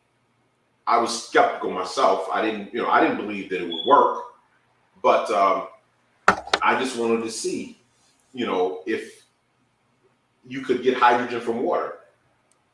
So I would go around and ask other mechanics, back in like 2011, and nobody had ever heard of what I was talking about, even though it's been around since the 1800s. But nobody in my circle, in my area, I went around to quite a few automotive shops, and nobody had ever heard of electrolysis. Okay, and for the viewing audience, we'd like to say, and correct me if I'm wrong, electrolysis is a process by which one separates the molecules of certain elements or certain, like water, for example. That's hydroelectrolysis. Electrolysis would basically separate the hydrogen from the water, which is H2O, which is one atom of hydrogen, 2 atoms of oxygen. Yes. And the electrolysis is the process separates that. Yes. And that is a process by which, upon doing that, can you explain how, from your perspective, how that can actually run an automobile? Well, the people have been trying to do this since the 1800s. So the experts pretty much know from the laws of thermodynamics. Okay, there's 1, 2, 3, and 4. It says that you cannot produce enough, you can't separate the molecules fast enough to run an automobile because of heat. Okay, because the more energy it takes to separate the molecules, the more heat you get. So it has been tried by companies, it's been tried by nations. There have been literally thousands and thousands of people who have been trying to find the holy grail of getting getting vehicles or engines to run on through electrolysis. Okay, now, you can go on the internet and you could see several people claiming to have achieved that. The most that I've seen was from 2012, these videos, but nothing else has come about that process since. How do you feel about that? What is your take on that? Well, I believe that it could. There are additives that you can put in water to make molecules split faster. Stanley Myers he's one of the fathers of electrolysis. He had a dune buggy that ran off of water, but it was deuterium water, which is a heavy water. It's found naturally in water. But it takes a lot of water. It takes like a couple 100,000 gallons to make like a quart of deuterium water. And of course, so when you get that hard water, and that's the water that's used to cool and power your nuclear plants with. Deuterium water. Deuterium water, yes. Okay, and deuterium is what, an element, a chemical? It has more molecules of hydrogen attached to it. Okay? So when you split it, you get more of it. So if you put it in electrolyte, you run voltage through it, you'll get 3 or 4 times the amount of hydrogen that you would get from just splitting water. Okay, and for the viewing audience, we'll explain hydrolysis is a process of applying electricity to water to separate the hydrogen atoms and the oxygen atoms, which is H2O to H2O, which makes up water. So let's get into your system, Mr. Salter. What is your approach to solving? What have your approach been to solve the issues of heat? Does your system use deuterium water? Explain your system to us. Yes. Well, I realized after I got those plans, I tried to build it like the plan said, and I was not successful in that splitting the water fast enough to run a vehicle. Okay. It makes it seem like, okay, if you could use 12 volts to split molecules fast enough to run a power or a vehicle or an engine, then it would be so easy to be done. It would already be done. Okay. Normally people would just be running on it. You know what I mean? You could go out there and take a little can and put some stainless steel into it and put 12 volts to it, and all this hydrogen is gonna split, and you run a vehicle. So that didn't happen. So what I started doing was, as I put current through it, I realized it produced heat, like the laws of thermodynamics says. The experts are pretty comfortable. The oil companies are pretty comfortable in knowing that there's not going to be many people that's going to be able to split it fast enough. So I realized that if you're going to run a vehicle on water, that it's got to be a system. Okay, it can't just be just putting voltage in a glass jar and splitting it fast enough. So I took an approach of, you need a cooling system, you need a circulation system, more like a system that you can attach to a vehicle. Of course, I have mine on a 2004 F-150. Now, is your system, as you told me prior to this interview, and I asked you, are you using a hydrogen cell? And if not, can you explain the difference between your system and how a hydrogen cell is used? Well, any metal you can use to split it. It's got to just be close enough together, and you have to have voltage. Okay. Correct. And is that what a hydrogen cell is? Basically, yes. That's basically what it is. So it's a process of electrolysis. It's just a process of electrolysis. But a different name. No, it's the same name. I refer to mine as a hydrogen generator, as it produces generators. Most of the industry now, the standard industry, what they do is they have a container. They use 12 volts, and they pipe it into your air intake to let you get more miles per gallon. Right. So if you're getting 20 miles per gallon, if you put this on there, you can get 26, 27 miles to the gallon. Okay, and you at this point You showed me a working prototype of that particular system. Yes. You'll be able to go on his website it's awshydrogensystems.com to actually see the actual system run. But I'm going to let Mr. Salter explain what is the difference of his system, the ramifications of his system, and where does he plan on taking his system to?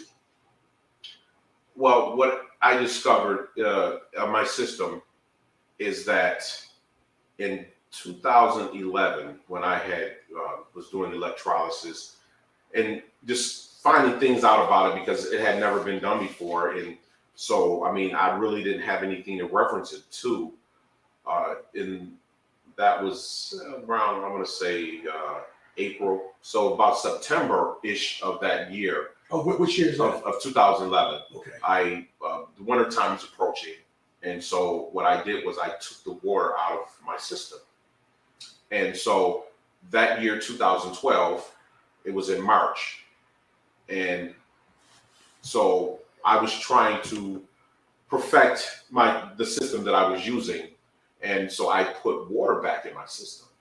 Okay, and I didn't have any electrolysis hooked up to it. There was no electrolysis hooked up. All I had was water. I was just getting my circulation system going, and there's a liquid level switch on it that controls the water that goes into the cell. And so I was just getting that up. And when I put the water in, it pressurized. And so I didn't really know what was going on at all.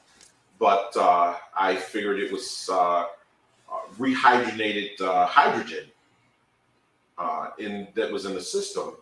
And so what I did was I started the vehicle up, and I turned the hydrogen on, and I turned the gas off, and lo and behold, that vehicle ran. My F-150, which had no electrolysis. I didn't have the cell hooked up to a battery, and it started to run. And it ran for 25 minutes, and it still was running. And so I was like, okay, well, let me drive it. Let me see, if I could drive it. And so I was at a friend of mine's automotive shop, and I backed it out, and I drove down Ernest to East Woodlawn, to Box to East Ferry, and I drove down I was going approximately about 35 miles an hour. And I drove down East Ferry to Grider, and it used up all the usable hydrogen in there, and it shut off. So I went back and saw how far I had driven, and it was about 1/8 of a mile. Okay, that I had driven it, and that's the farthest I had driven it on hydrogen, and that is where my system began to differ from everyone else's. Okay, because that result, I didn't understand what was going on at that point. I mean, I'm not a chemist, or I didn't really understand totally what was going on.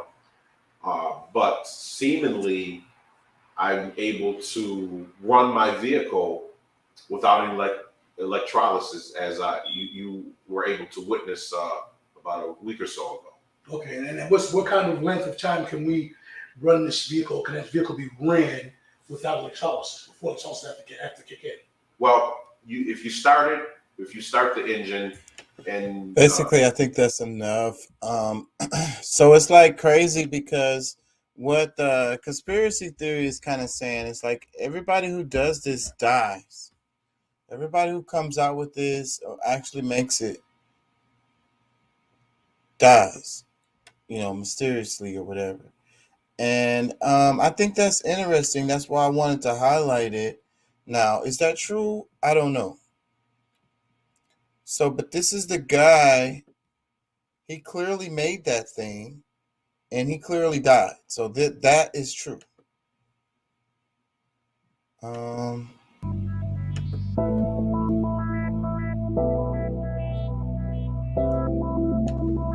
Then this one is just an audio video. Let me see. Oh, and I can't fast forward it either. What, I got a block on here. What the fuck? Waiting for something. Anyways, let me get out of here because I'm probably gonna get in trouble for that. Anyways, and we already covered all that. Everybody knows all that information. Let me read some of the article then.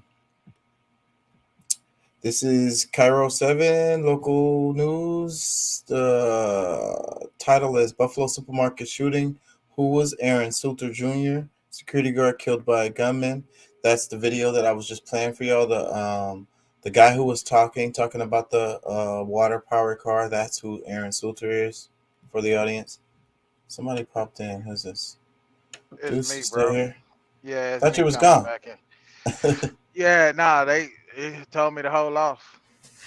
Okay. Yeah. So wait, before I read the article, what do you think about the conspiracy theory that this guy was the whole reason why the mass shooting happened at that grocery store? Yeah, man, that's crazy because my coworker is sitting right here. He was just telling me about that. He said that that's the reason why. That's the reason why that guy they done that. They staged that just to kill him because and they said supposedly the CIA paid him because he created a car that runs on water. Yeah. So what do you think about that? You think that could be true? Man, at this point with the way this government is, bro, I wouldn't put nothing past them.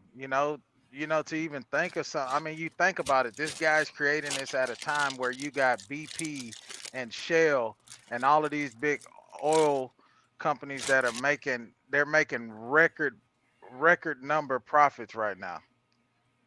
And then you go create this, and then you get the people that buy, I mean, you think about it, people that buy this shit the most, and you go create something like this, that reduces they're afraid of you at this point, in a sense, if you will, if that makes sense, like. Right. And then you create this huge elaborate scheme of white nationalism and white nationalists and the guy with the manifesto and everything, just to throw people off the scent of And you maybe just that's why he's only going to be charged for one murder. You heard Brittany was telling me about that yeah, I supposedly saw. they're only charging him with one count of murder or something like that. Well, I don't know if that's true, but I did see that headline. But just the fact that he went alive too could go along with this. Like, how come he didn't die? That was a question a lot of people was asking. And if it was something like this, that would make sense. Yeah, man. Like I say, man. Um, I wouldn't put it past our leaders. The folks that are in power. I wouldn't say. I mean, I wouldn't put it past them. I believe that it could be true. You know. Doc says he's gonna get shanked or Epstein. Man, I don't want to wish that on nobody, but the first rule of what spy versus spy and like assassination is, you assassinate the assassinator, if that Yeah. makes any sense. And Yeah, that's perfect. he'll probably end up getting killed because they know eventually he may talk. You think about it, dude. 18 years old. Yeah. You know what I'm saying? Eventually he's gonna talk. Eventually guilt will hit him, and he'll start talking. So hell yeah, they gonna kill him just like they kill anybody else that speaks against him. Like that's just like I don't know how true this is, and this may be totally off topic. But that's why they were saying that Reagan had like the worst or the most severe case of Alzheimer's or whatever it was, dementia, because they did that to him because he knew everything that was going on, top secret things. I never heard that before. Damn. But yeah, spy versus spy. You assassinate the assassinator. Maybe he'll Has talk Doc one ever day. heard that? Doc, did you ever hear that about Reagan? That he was pretty much they injected or he and that's how he. Towards the end of his life, they were having to keep him out of public because the things he knew, he would say things in conversations that, government secrets and stuff. So yeah, they kind of toward the end of him had to pull him out of public life. Yeah, And but I could. I get it. I'm okay with that, and that's part of the job when he signed on to it. I was gonna say I totally that would make a lot of sense to me too. I mean, like I my mean, grandma. if I get there and you've got to lock me in a bunker because of the things I know because I'm starting to babble, do it, man.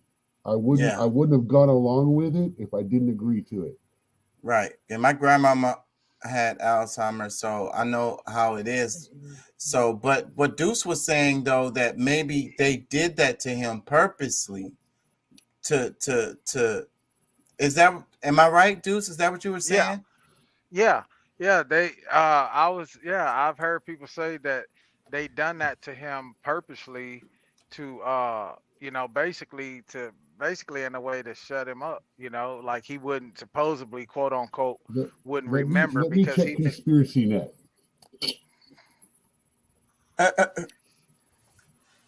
I mean, like I say, I've had people tell me that, of course I was a kid, or I wasn't even born. You chopping up. Yeah, I never heard that. I never heard that before, but what do I know? Let me read some of the article here. It's Bob D'Angelo, Comex Media Group, National Content Desk, May 15, 2022, Buffalo, New York. Aaron Salter Jr., the security guard who confronted and fired at the assailant before being fatally wounded during Saturday's mass shooting at a Buffalo supermarket, was called a hero in our eyes by the city's police chief. He was a hero who tried to protect people in the store, Buffalo Mayor Brennan Brown told CNN earlier Sunday in an interview. 13 people were shot in the attack at Tops Friendly Market, located in predominantly black neighborhood north of downtown Buffalo. 3 people were killed in a parking lot and 7 more were fatally shot inside the store.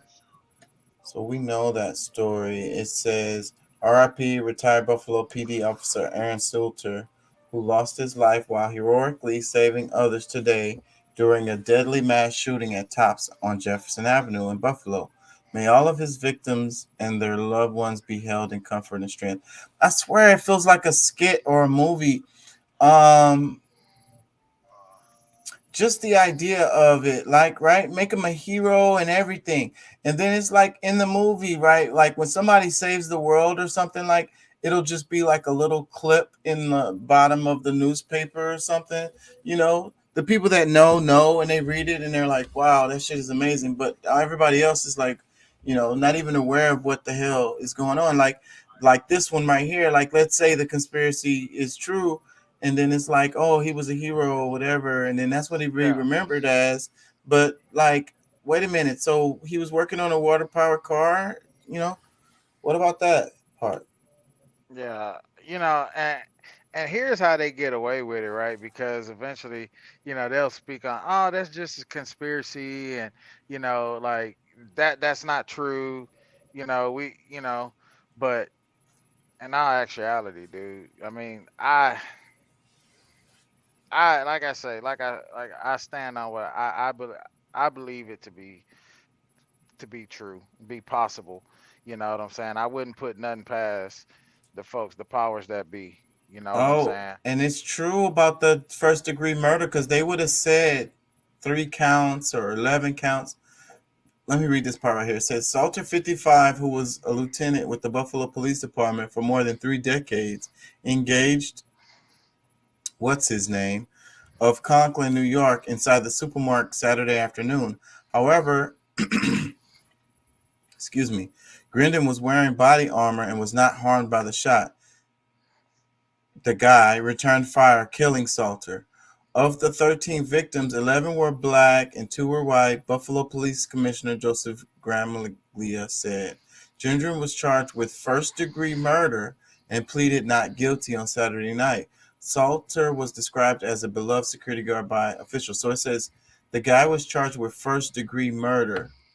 So it would have said 3 counts, 5 counts. It would have said something else. So then earlier when we said that the guy only was charged with 1, that's what it looks like right here.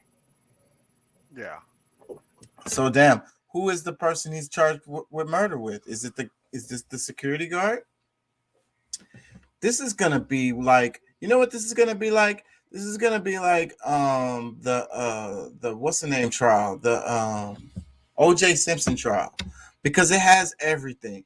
You know, it's racial. You got people choosing different sides. You got the guns, non-guns. This is gonna be a trial that's gonna be. This is a perfect fucking distraction right here. This is gonna be watched day in and day out, and it's gonna take 2 years for this to come to completion. Yeah. Or longer. And everybody's going to be cheering for one side or the other when that verdict comes down. Shit crazy, bro. Damn, they got his LinkedIn profile on here and everything. Ties to the top. Man, I bet you do. Like, and that's crazy, bro. Like, this guy just, you know, family, because I have the TikTok video Of what? of the black officer who was showing the pickup truck and showing and explaining. Oh yeah, send me that, please.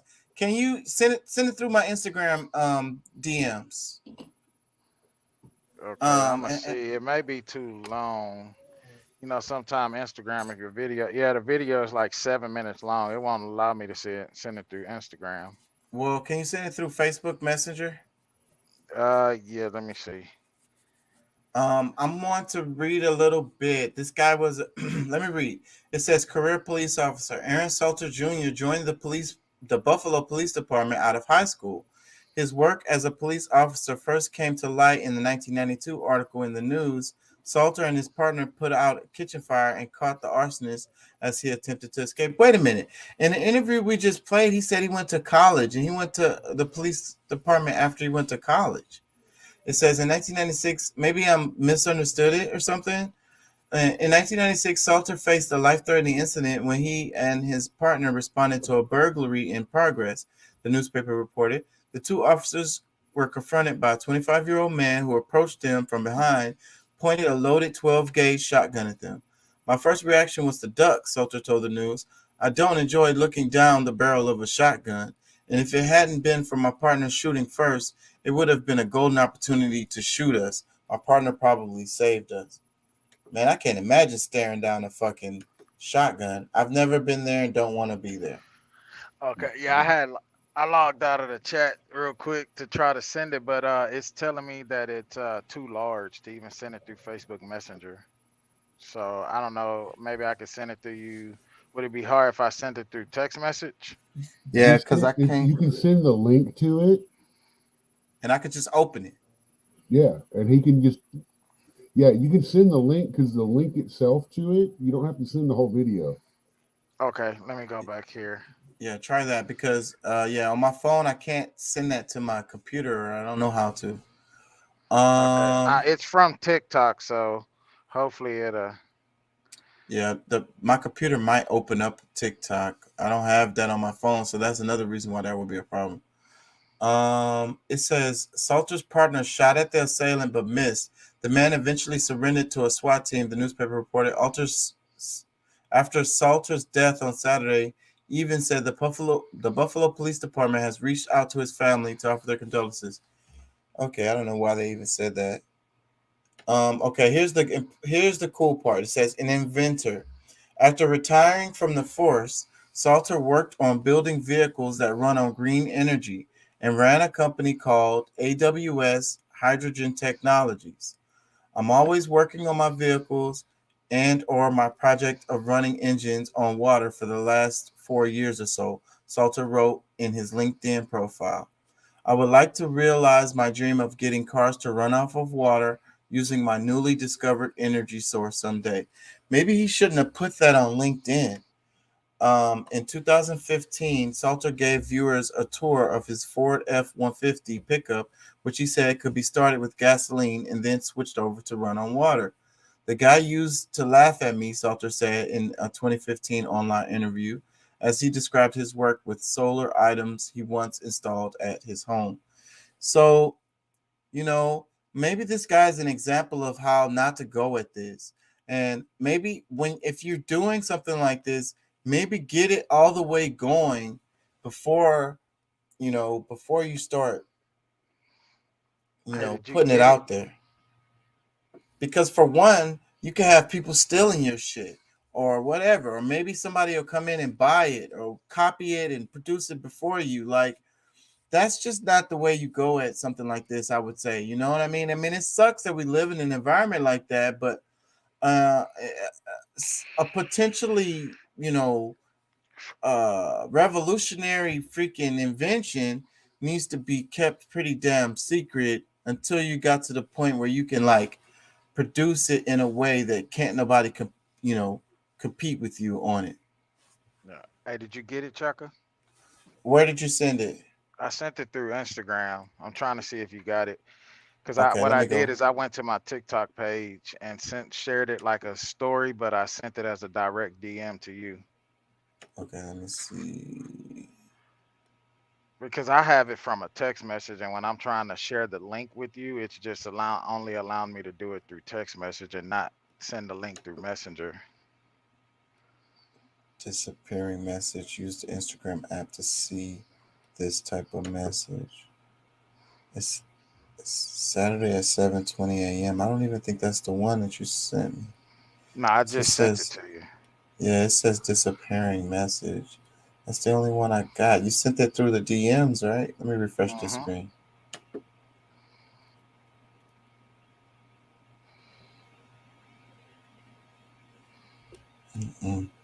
It's showing you're active, but it might be something with the computer because last time I had the same problem. Yeah, I don't see it, bro. Like, I don't know why it's not showing. Let me see. I'm gonna try to send you a message. I'm gonna say, "What's up?" Reply to that, because maybe it's the freaking wrong fucking account or something. I just sent a message, DM'd you to the account that I have for you. Oh, you typed back, "What's up?" Send the Yeah. link again. Try to send the link again. Did you Oh, send it to Chaka or King Chaka Entertainment? it No, I says sent it fucking. to Chalk Cap. I see it. It says use the Instagram app to see this type of message. So I'm not under the app. That is the problem. I guess because I'm not on my phone, it says disappearing message. So it's showing it, but I can't click on it. I guess because I'm on my computer. I don't know. That's weird. Really strange. I really want to show that too. TikTok share clip. Man, I would download it. You can't download it. And hold on, y'all. Let me get my brain around this. I gotta be a way for me to figure this out. Go ahead and text it to me. Text it to me. Maybe I can copy and paste it. You heard me, Deuce? Yeah, I'm sending it now. I'm gonna try that. I just sent it. Okay.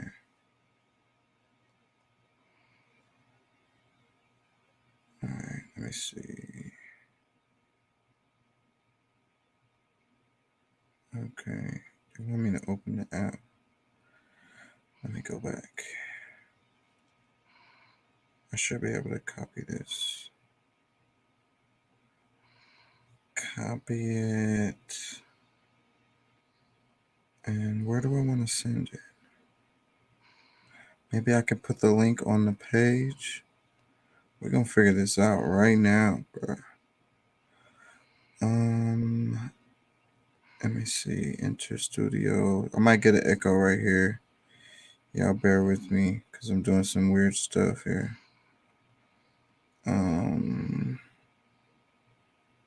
Enter studio. Okay, let me see. Can I go to comments?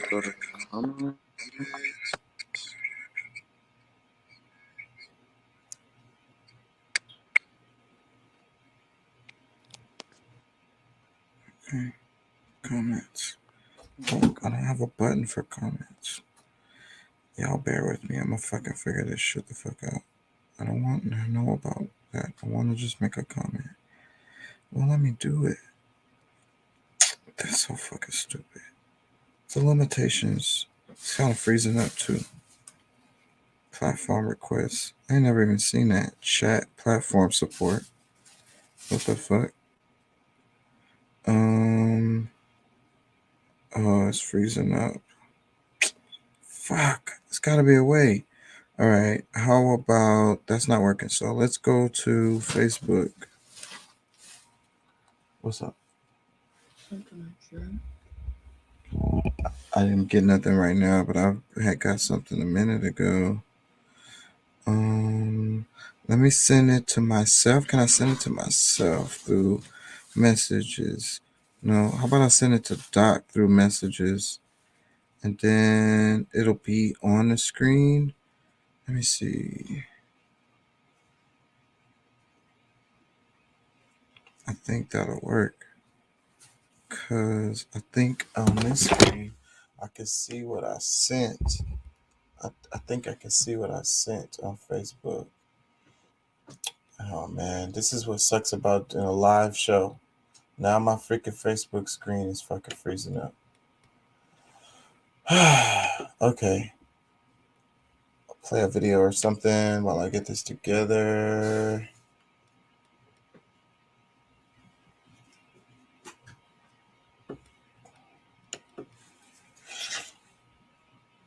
What is this? Everything is going slow. It always happens like this. This screen ain't even opening up. Come on.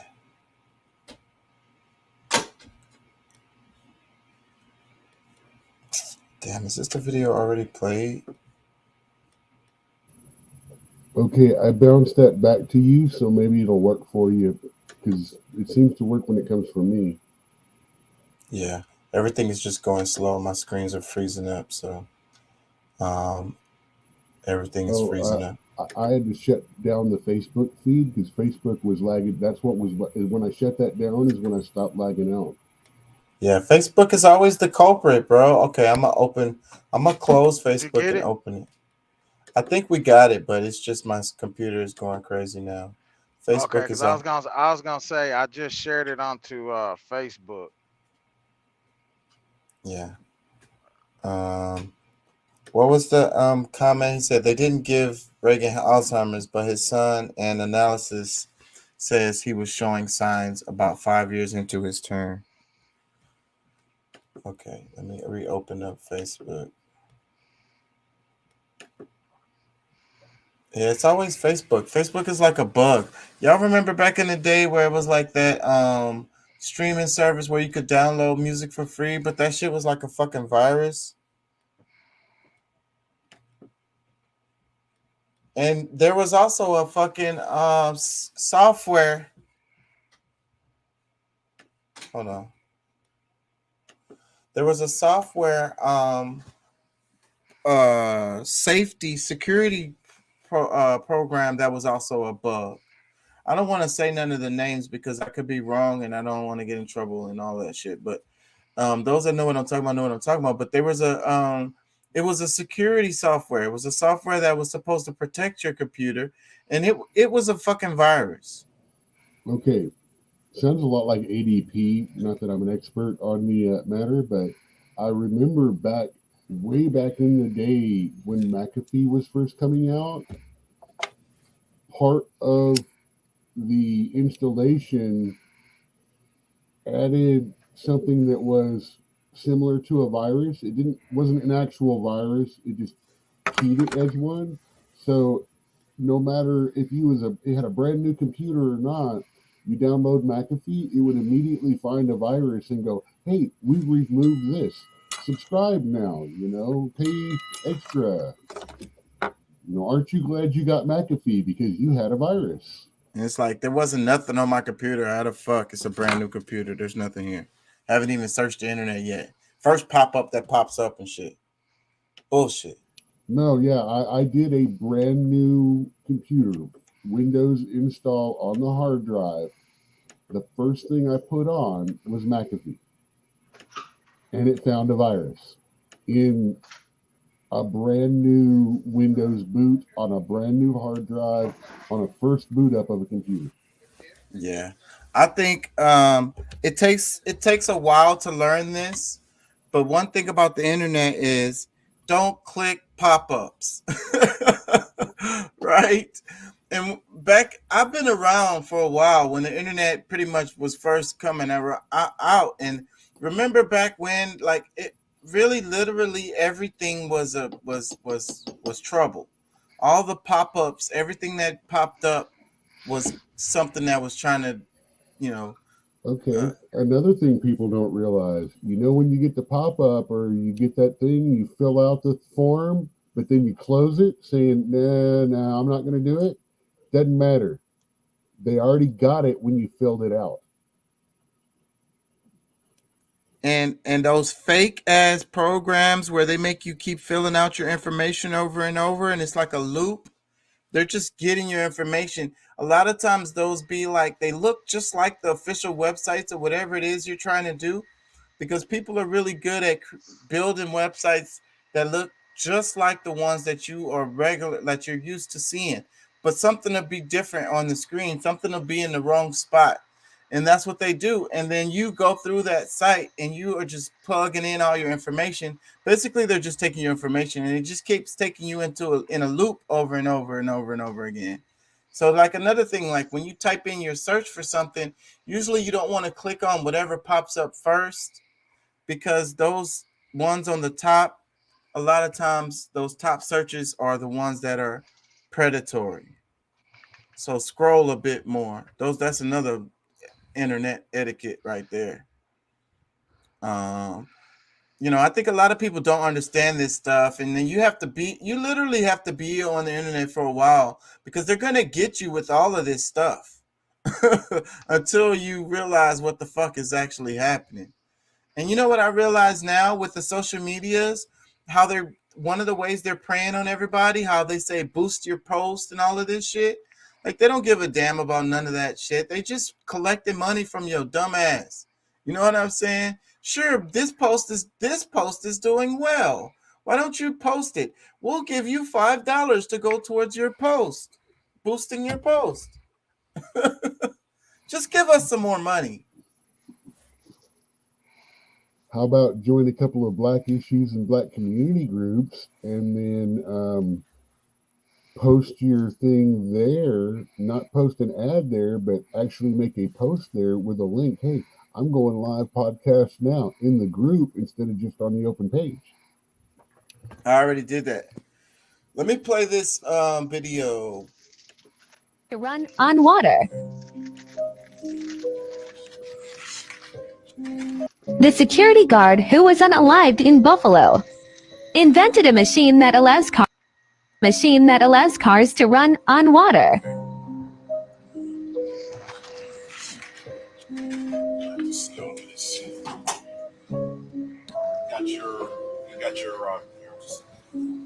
You got your hydrogen for your electrolysis. You got your batteries, your water. I want you to notice that you can get a shot of this shower. There's no water in the.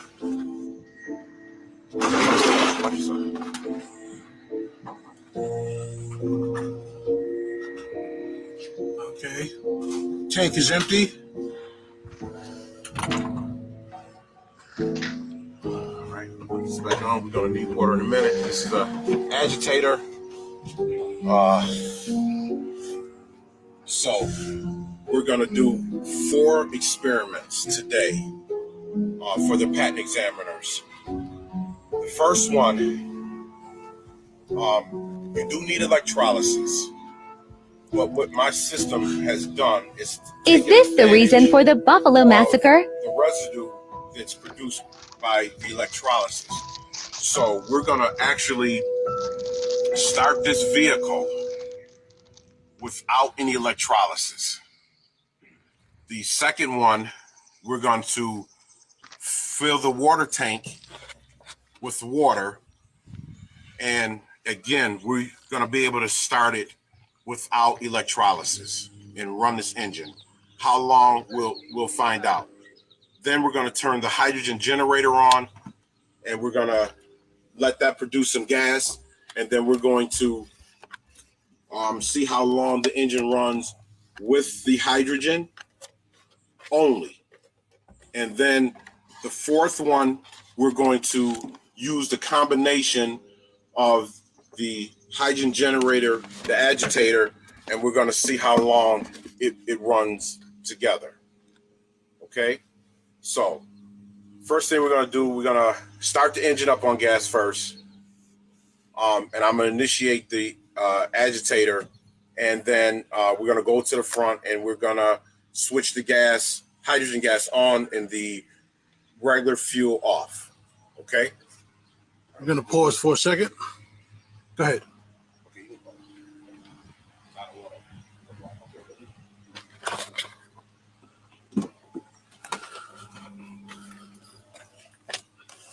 So, all right, I'm just gonna start it.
Sounds real smooth.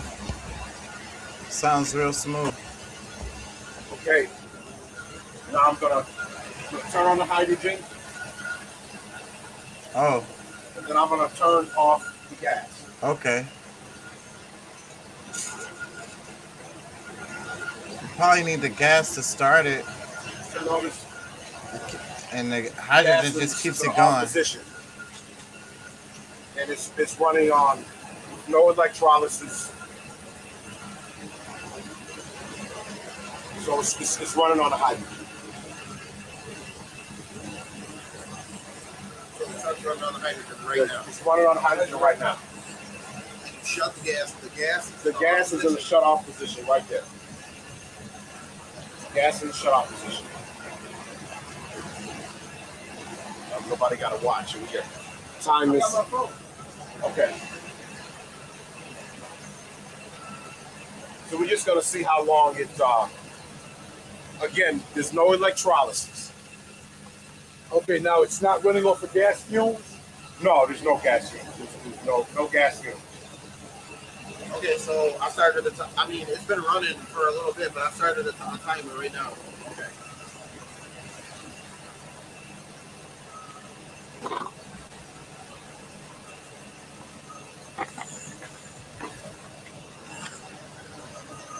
So what we have here is the gas valve. The gas valve is shut off.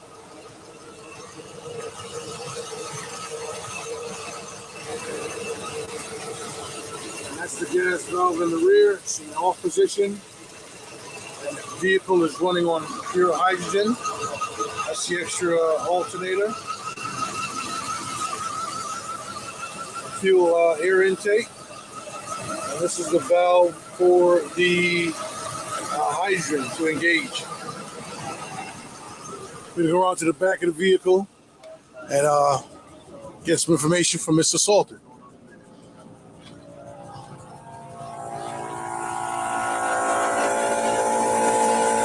Okay, it's been running for how long? It's been running for a minute. 17 seconds. I would say it was running for 30 seconds prior, so That's with no water. It's running on pure residue. We suspect it's hydrogen residue.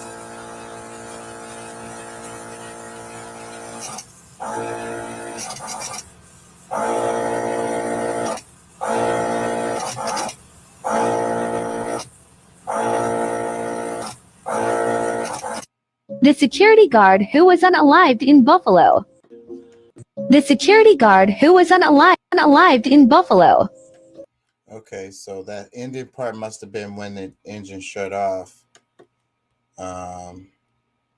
So I guess it wasn't that long, and it had a pretty nice sized little tank in there. So how viable was the technology really? And then how do we know the guy wasn't really just scamming people with the whole thing anyways? Maybe, you know, like the one question that the guy asked is it gas fumes? Is it fumes still going? Because I know, you know, you run out of gas, it'll go for a little while anyways. And it didn't go that long after.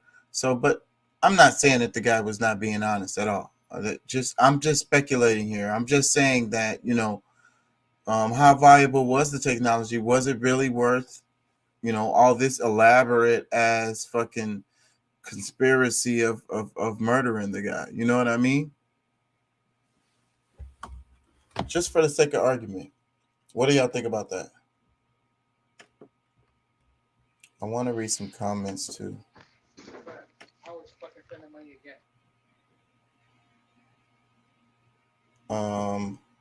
These are comments underneath that post on TikTok. It says, earlier this month, they tried killing Maxwell Chikumbutsu, who invented a generator that can produce electricity using radio frequency. Another comment, it says, who has his gear and knowledge? That's a good question. Another comment, it says, everyone should be talking about this. Another comment, Nikola Tesla invented it. He just patented it. What the fuck? That was an ignorant ass comment. He patented it. Then this means it works, and the car manufacturers will be able to make water-fueled cars, but the government would never release it. Another comment, it says, don't get killed, be careful, pay attention, listen to your surroundings. Another comment, hope this guy was answered and shared his text. Hope this guy was answered and shared his text. I guess it was a typo, but I can't figure out what they were trying to say. Another comment, now who about to come out with breaking news that they built this the first ever? It says, she should have never let this out to the media as yet. Or he. There's a lot of typos here. Man's become a genius. May he rest in peace. So let me get out of here. This is why freaking TikTok. I'm sorry, y'all. I'm sorry, but just feels like not the brightest people there.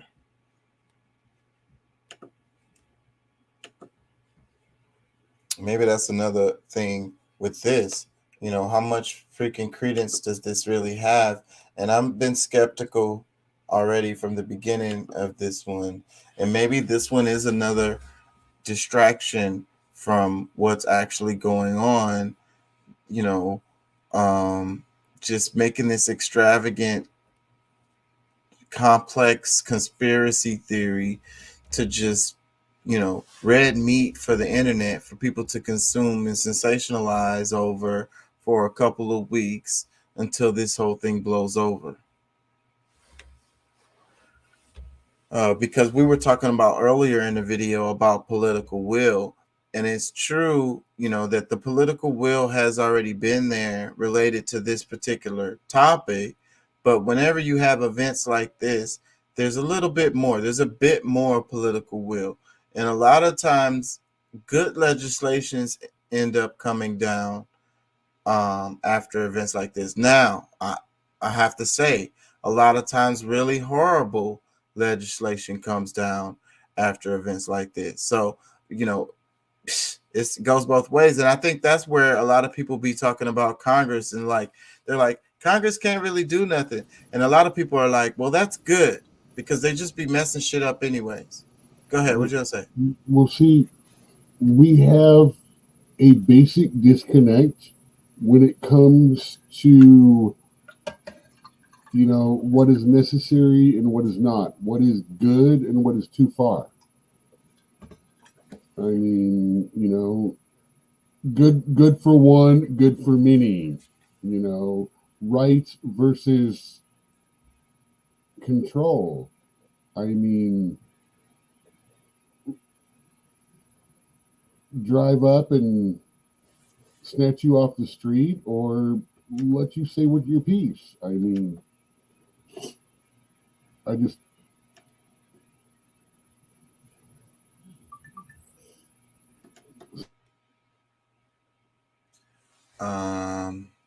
Yeah, so wait, you got a message down here I didn't read.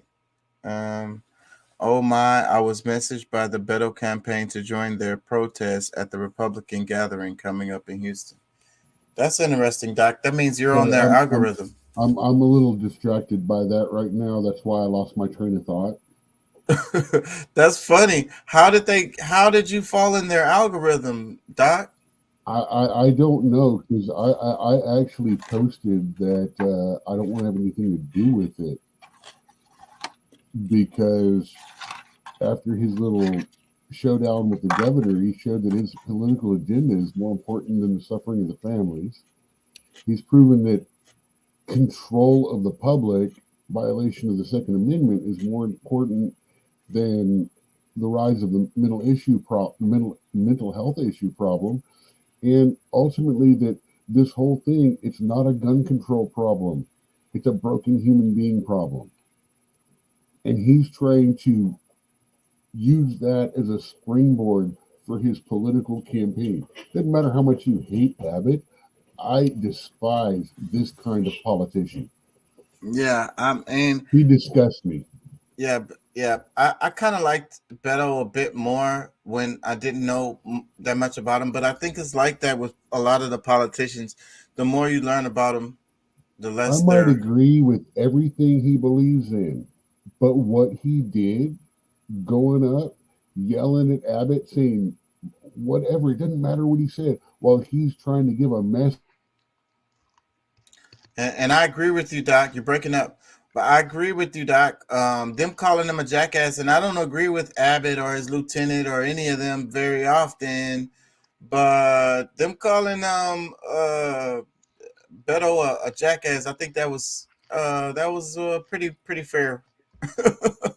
Like that in that moment, his behavior wasn't cool. So them calling him a jackass was fair. I think that's just my opinion.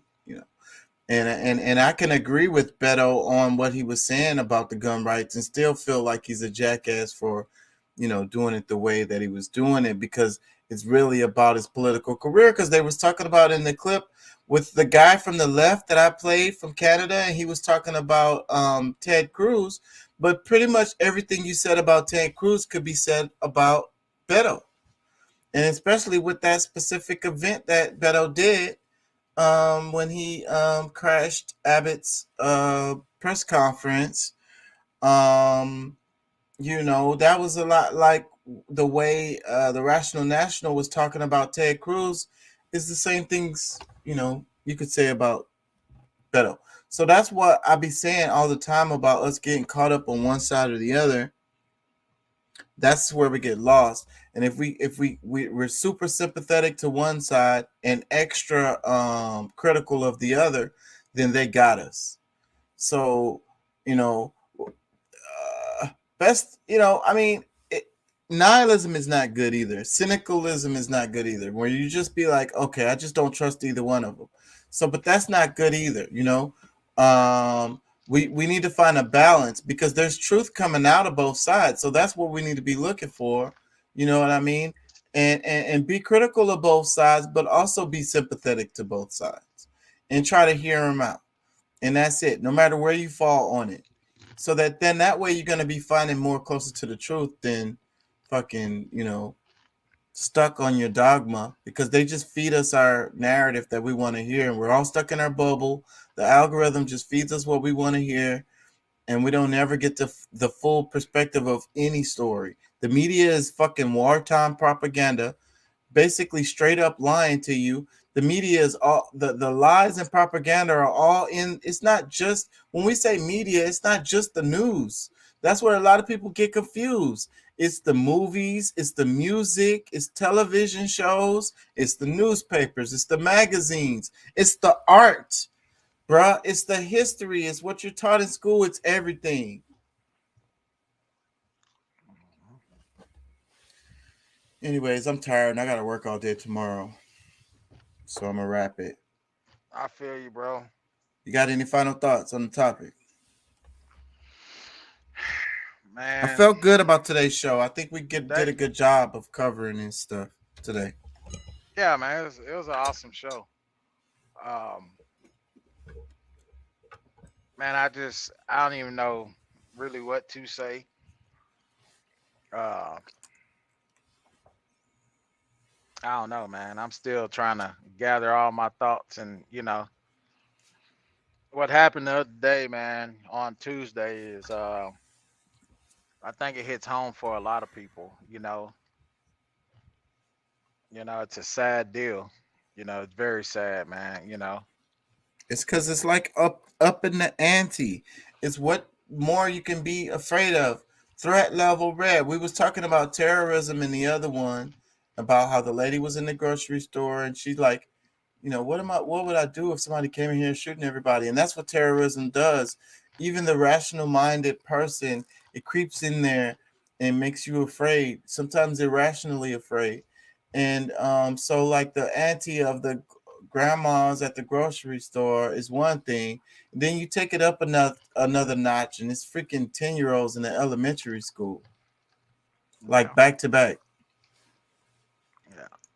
So what can you be like? It's like I say, your worst fear, right? Your mom or grandma getting shot randomly in the grocery store, and then your child being shot at school for no fucking reason. Yeah. This could all be a ploy, bro, to try to desensitize you to the shit.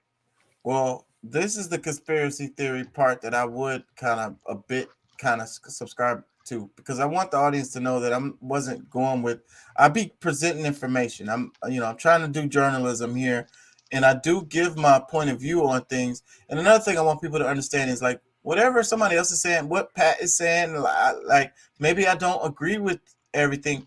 I don't agree with everything Pat says. I don't agree with everything Deuce says or Doc or whoever is on this show. I hope people understand that. I'm just kind of providing a platform for these voices. So don't think that I agree with everything that they're saying. Their message is theirs and theirs alone.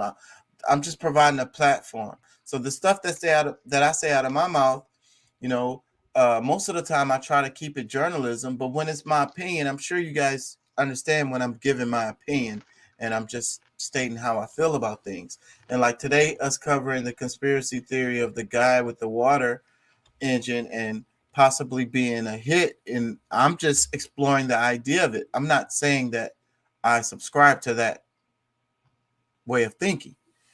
But what I will say is the idea of threat level red, the idea of the pandemic rolling over into all of this stuff, Roe versus Wade, keeping people at this heightened level of fear, because these events, not saying these are false flags, because I don't want to diminish these events. What I'm saying is the media chooses which events they highlight and keep on going over and over. It's a bunch of shit going on all over the country, but we focus on 2 and 3 or 4 stories and they get played over and over and over again. And then so then you have to ask yourself, why are they highlighting these stories? Like certain people just really want to share bad information. They say horrible information spreads fast, but it's because people want to share that. People don't share the good stories. You know what I mean? But I know people enjoy watching good stories too, you know, about things that has happened that is uplifting, not just horrible events. So the media highlighting these super horrible events and super horrible things, making it feel like the whole world is just a shithole, and heightened level of fear. That's a way that you control people. Because the best way to control somebody is have their ass scared to fucking death, right? Yep. And I'm sure everybody's scared to death. A lot of people around the nation is worried about their kids. It's the end of school. They probably don't want to let their kids go to school. I was thinking about it. And it's like, you know, it's the end anyways. And then it's like the idea of somebody doing another one before this is over, you know, that's terrorism. That's how it works. Anyways, I'm finna wrap it. Peace and love. Thank y'all for joining. Thank y'all for listening. I will be back tomorrow. I'm gonna be tired as fuck, but I will be here for y'all. I really doubt the Saturday show is gonna happen. And lately, the Saturday shows are not working out. I'll be too tired, and I want to give you guys good content. I don't want to be on here fucking just babbling and not even thinking clearly like last night's show. So, and also, I think that Saturday show is going to be replaced with a day show, but I have no idea which day and time that's going to be. So, because I really want to do a day show. It's probably going to be in the morning. I'm thinking of a morning show, doing the weather and news stories, and like do it in kind of a different format than we do for this night show, making it more professional, less cursing, you know, more clean, you know. I really want to project like a journalistic type of image, like a news show kind of, doing the weather and local news and random news stories. Yeah, I want to do that, but I can't figure out how to squeeze that in my schedule. But once I figure that out, then that's what we're gonna do. So that's what the Saturday show is probably gonna be replaced with, and it still might be on the same day that I do one of these night shows. It might end up working out like that. We'll see. Anyways, peace and love. Thank y'all for listening. Thank y'all for joining. Join the conversation. Leave comments, like, share, and subscribe. And go out there in your community and make a difference. Sometimes what you have to understand is just being you makes a difference, especially if you are upstanding and upholding the values. If you are walking around in the light, if you are walking around and projecting true Christ energy, you are setting an example. Somebody is watching you. They will copy you. They look up to you. You may not hear nothing about it. You're just being you changes the world. But do a little bit more and be an activist. Peace and love. Peace Have a and good love, night. bro. All right.